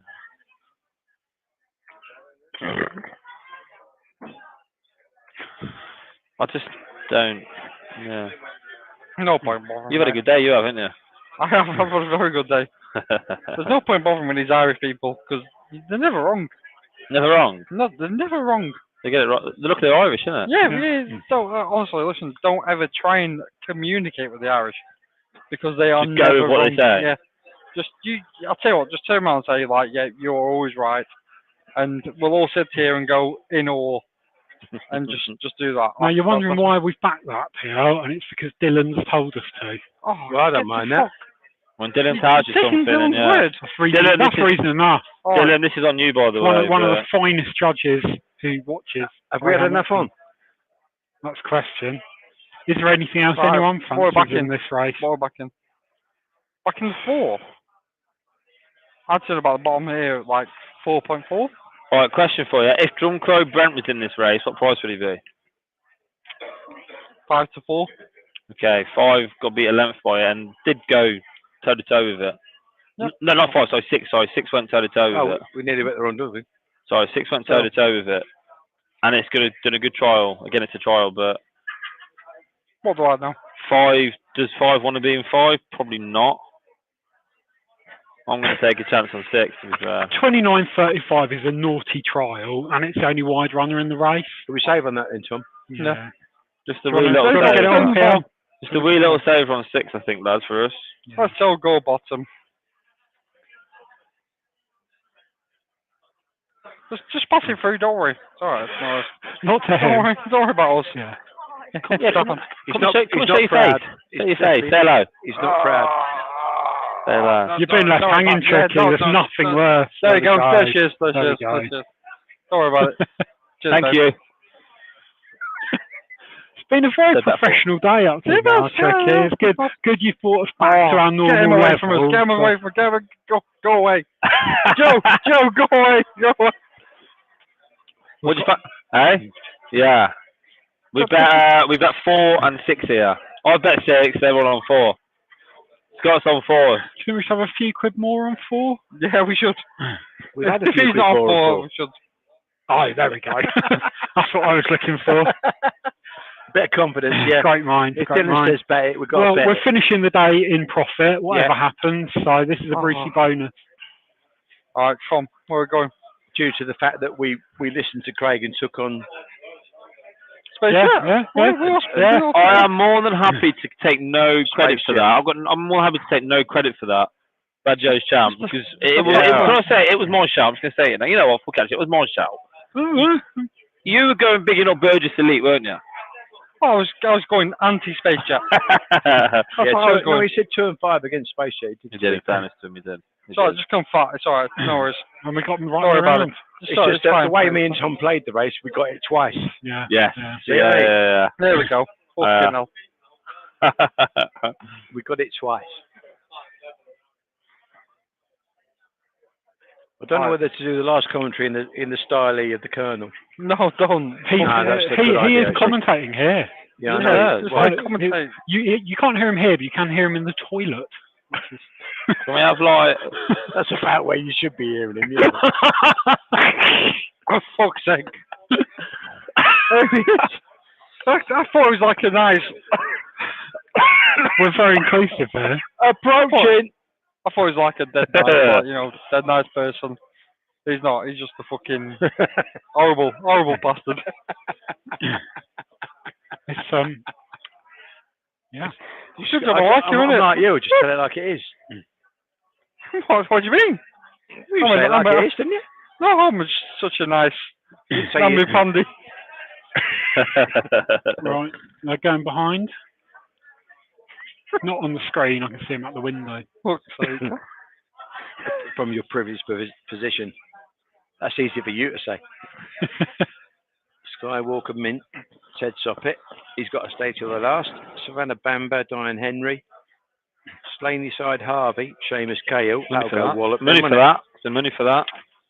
That'll go Smash. Kennel flying. Richie, Kevin Boone. Kennel is flying today. A lot of money for Camilla. Chris Hamblin. And Droopy's Merle. The money for 3 just keeps coming. Keeps on coming. So do we need a Boone smash and not a Cahill smash? I think the bottom ones. I hope 6 win. I hope 6 win. Wave the flag and the Matchbook Betting Exchange Poppy Trophy for the young'uns here. And makes its way to the boxes. Up go the lids off and racing, and Farney's Richie has smashed the bars down and looks to lead into the turn in front of Savannah Bamber, but it is the Kevin Boone trained Farney's Richie that goes to the front. 2 lengths clear down the far side ahead of Savannah Bamber. They're clear then of Slaney Side Harvey. Down into the 3rd turn, and it's still Farney's Richie putting the pace of the race. He's pouring it on. He's piling on the pressure. He's going further and further. Farney's Richie wins it. And wins it easily. 2 in second. Savannah Bamber couldn't live with the speed of Farney's Richie. Kevin Boone is the man. Superb, guys.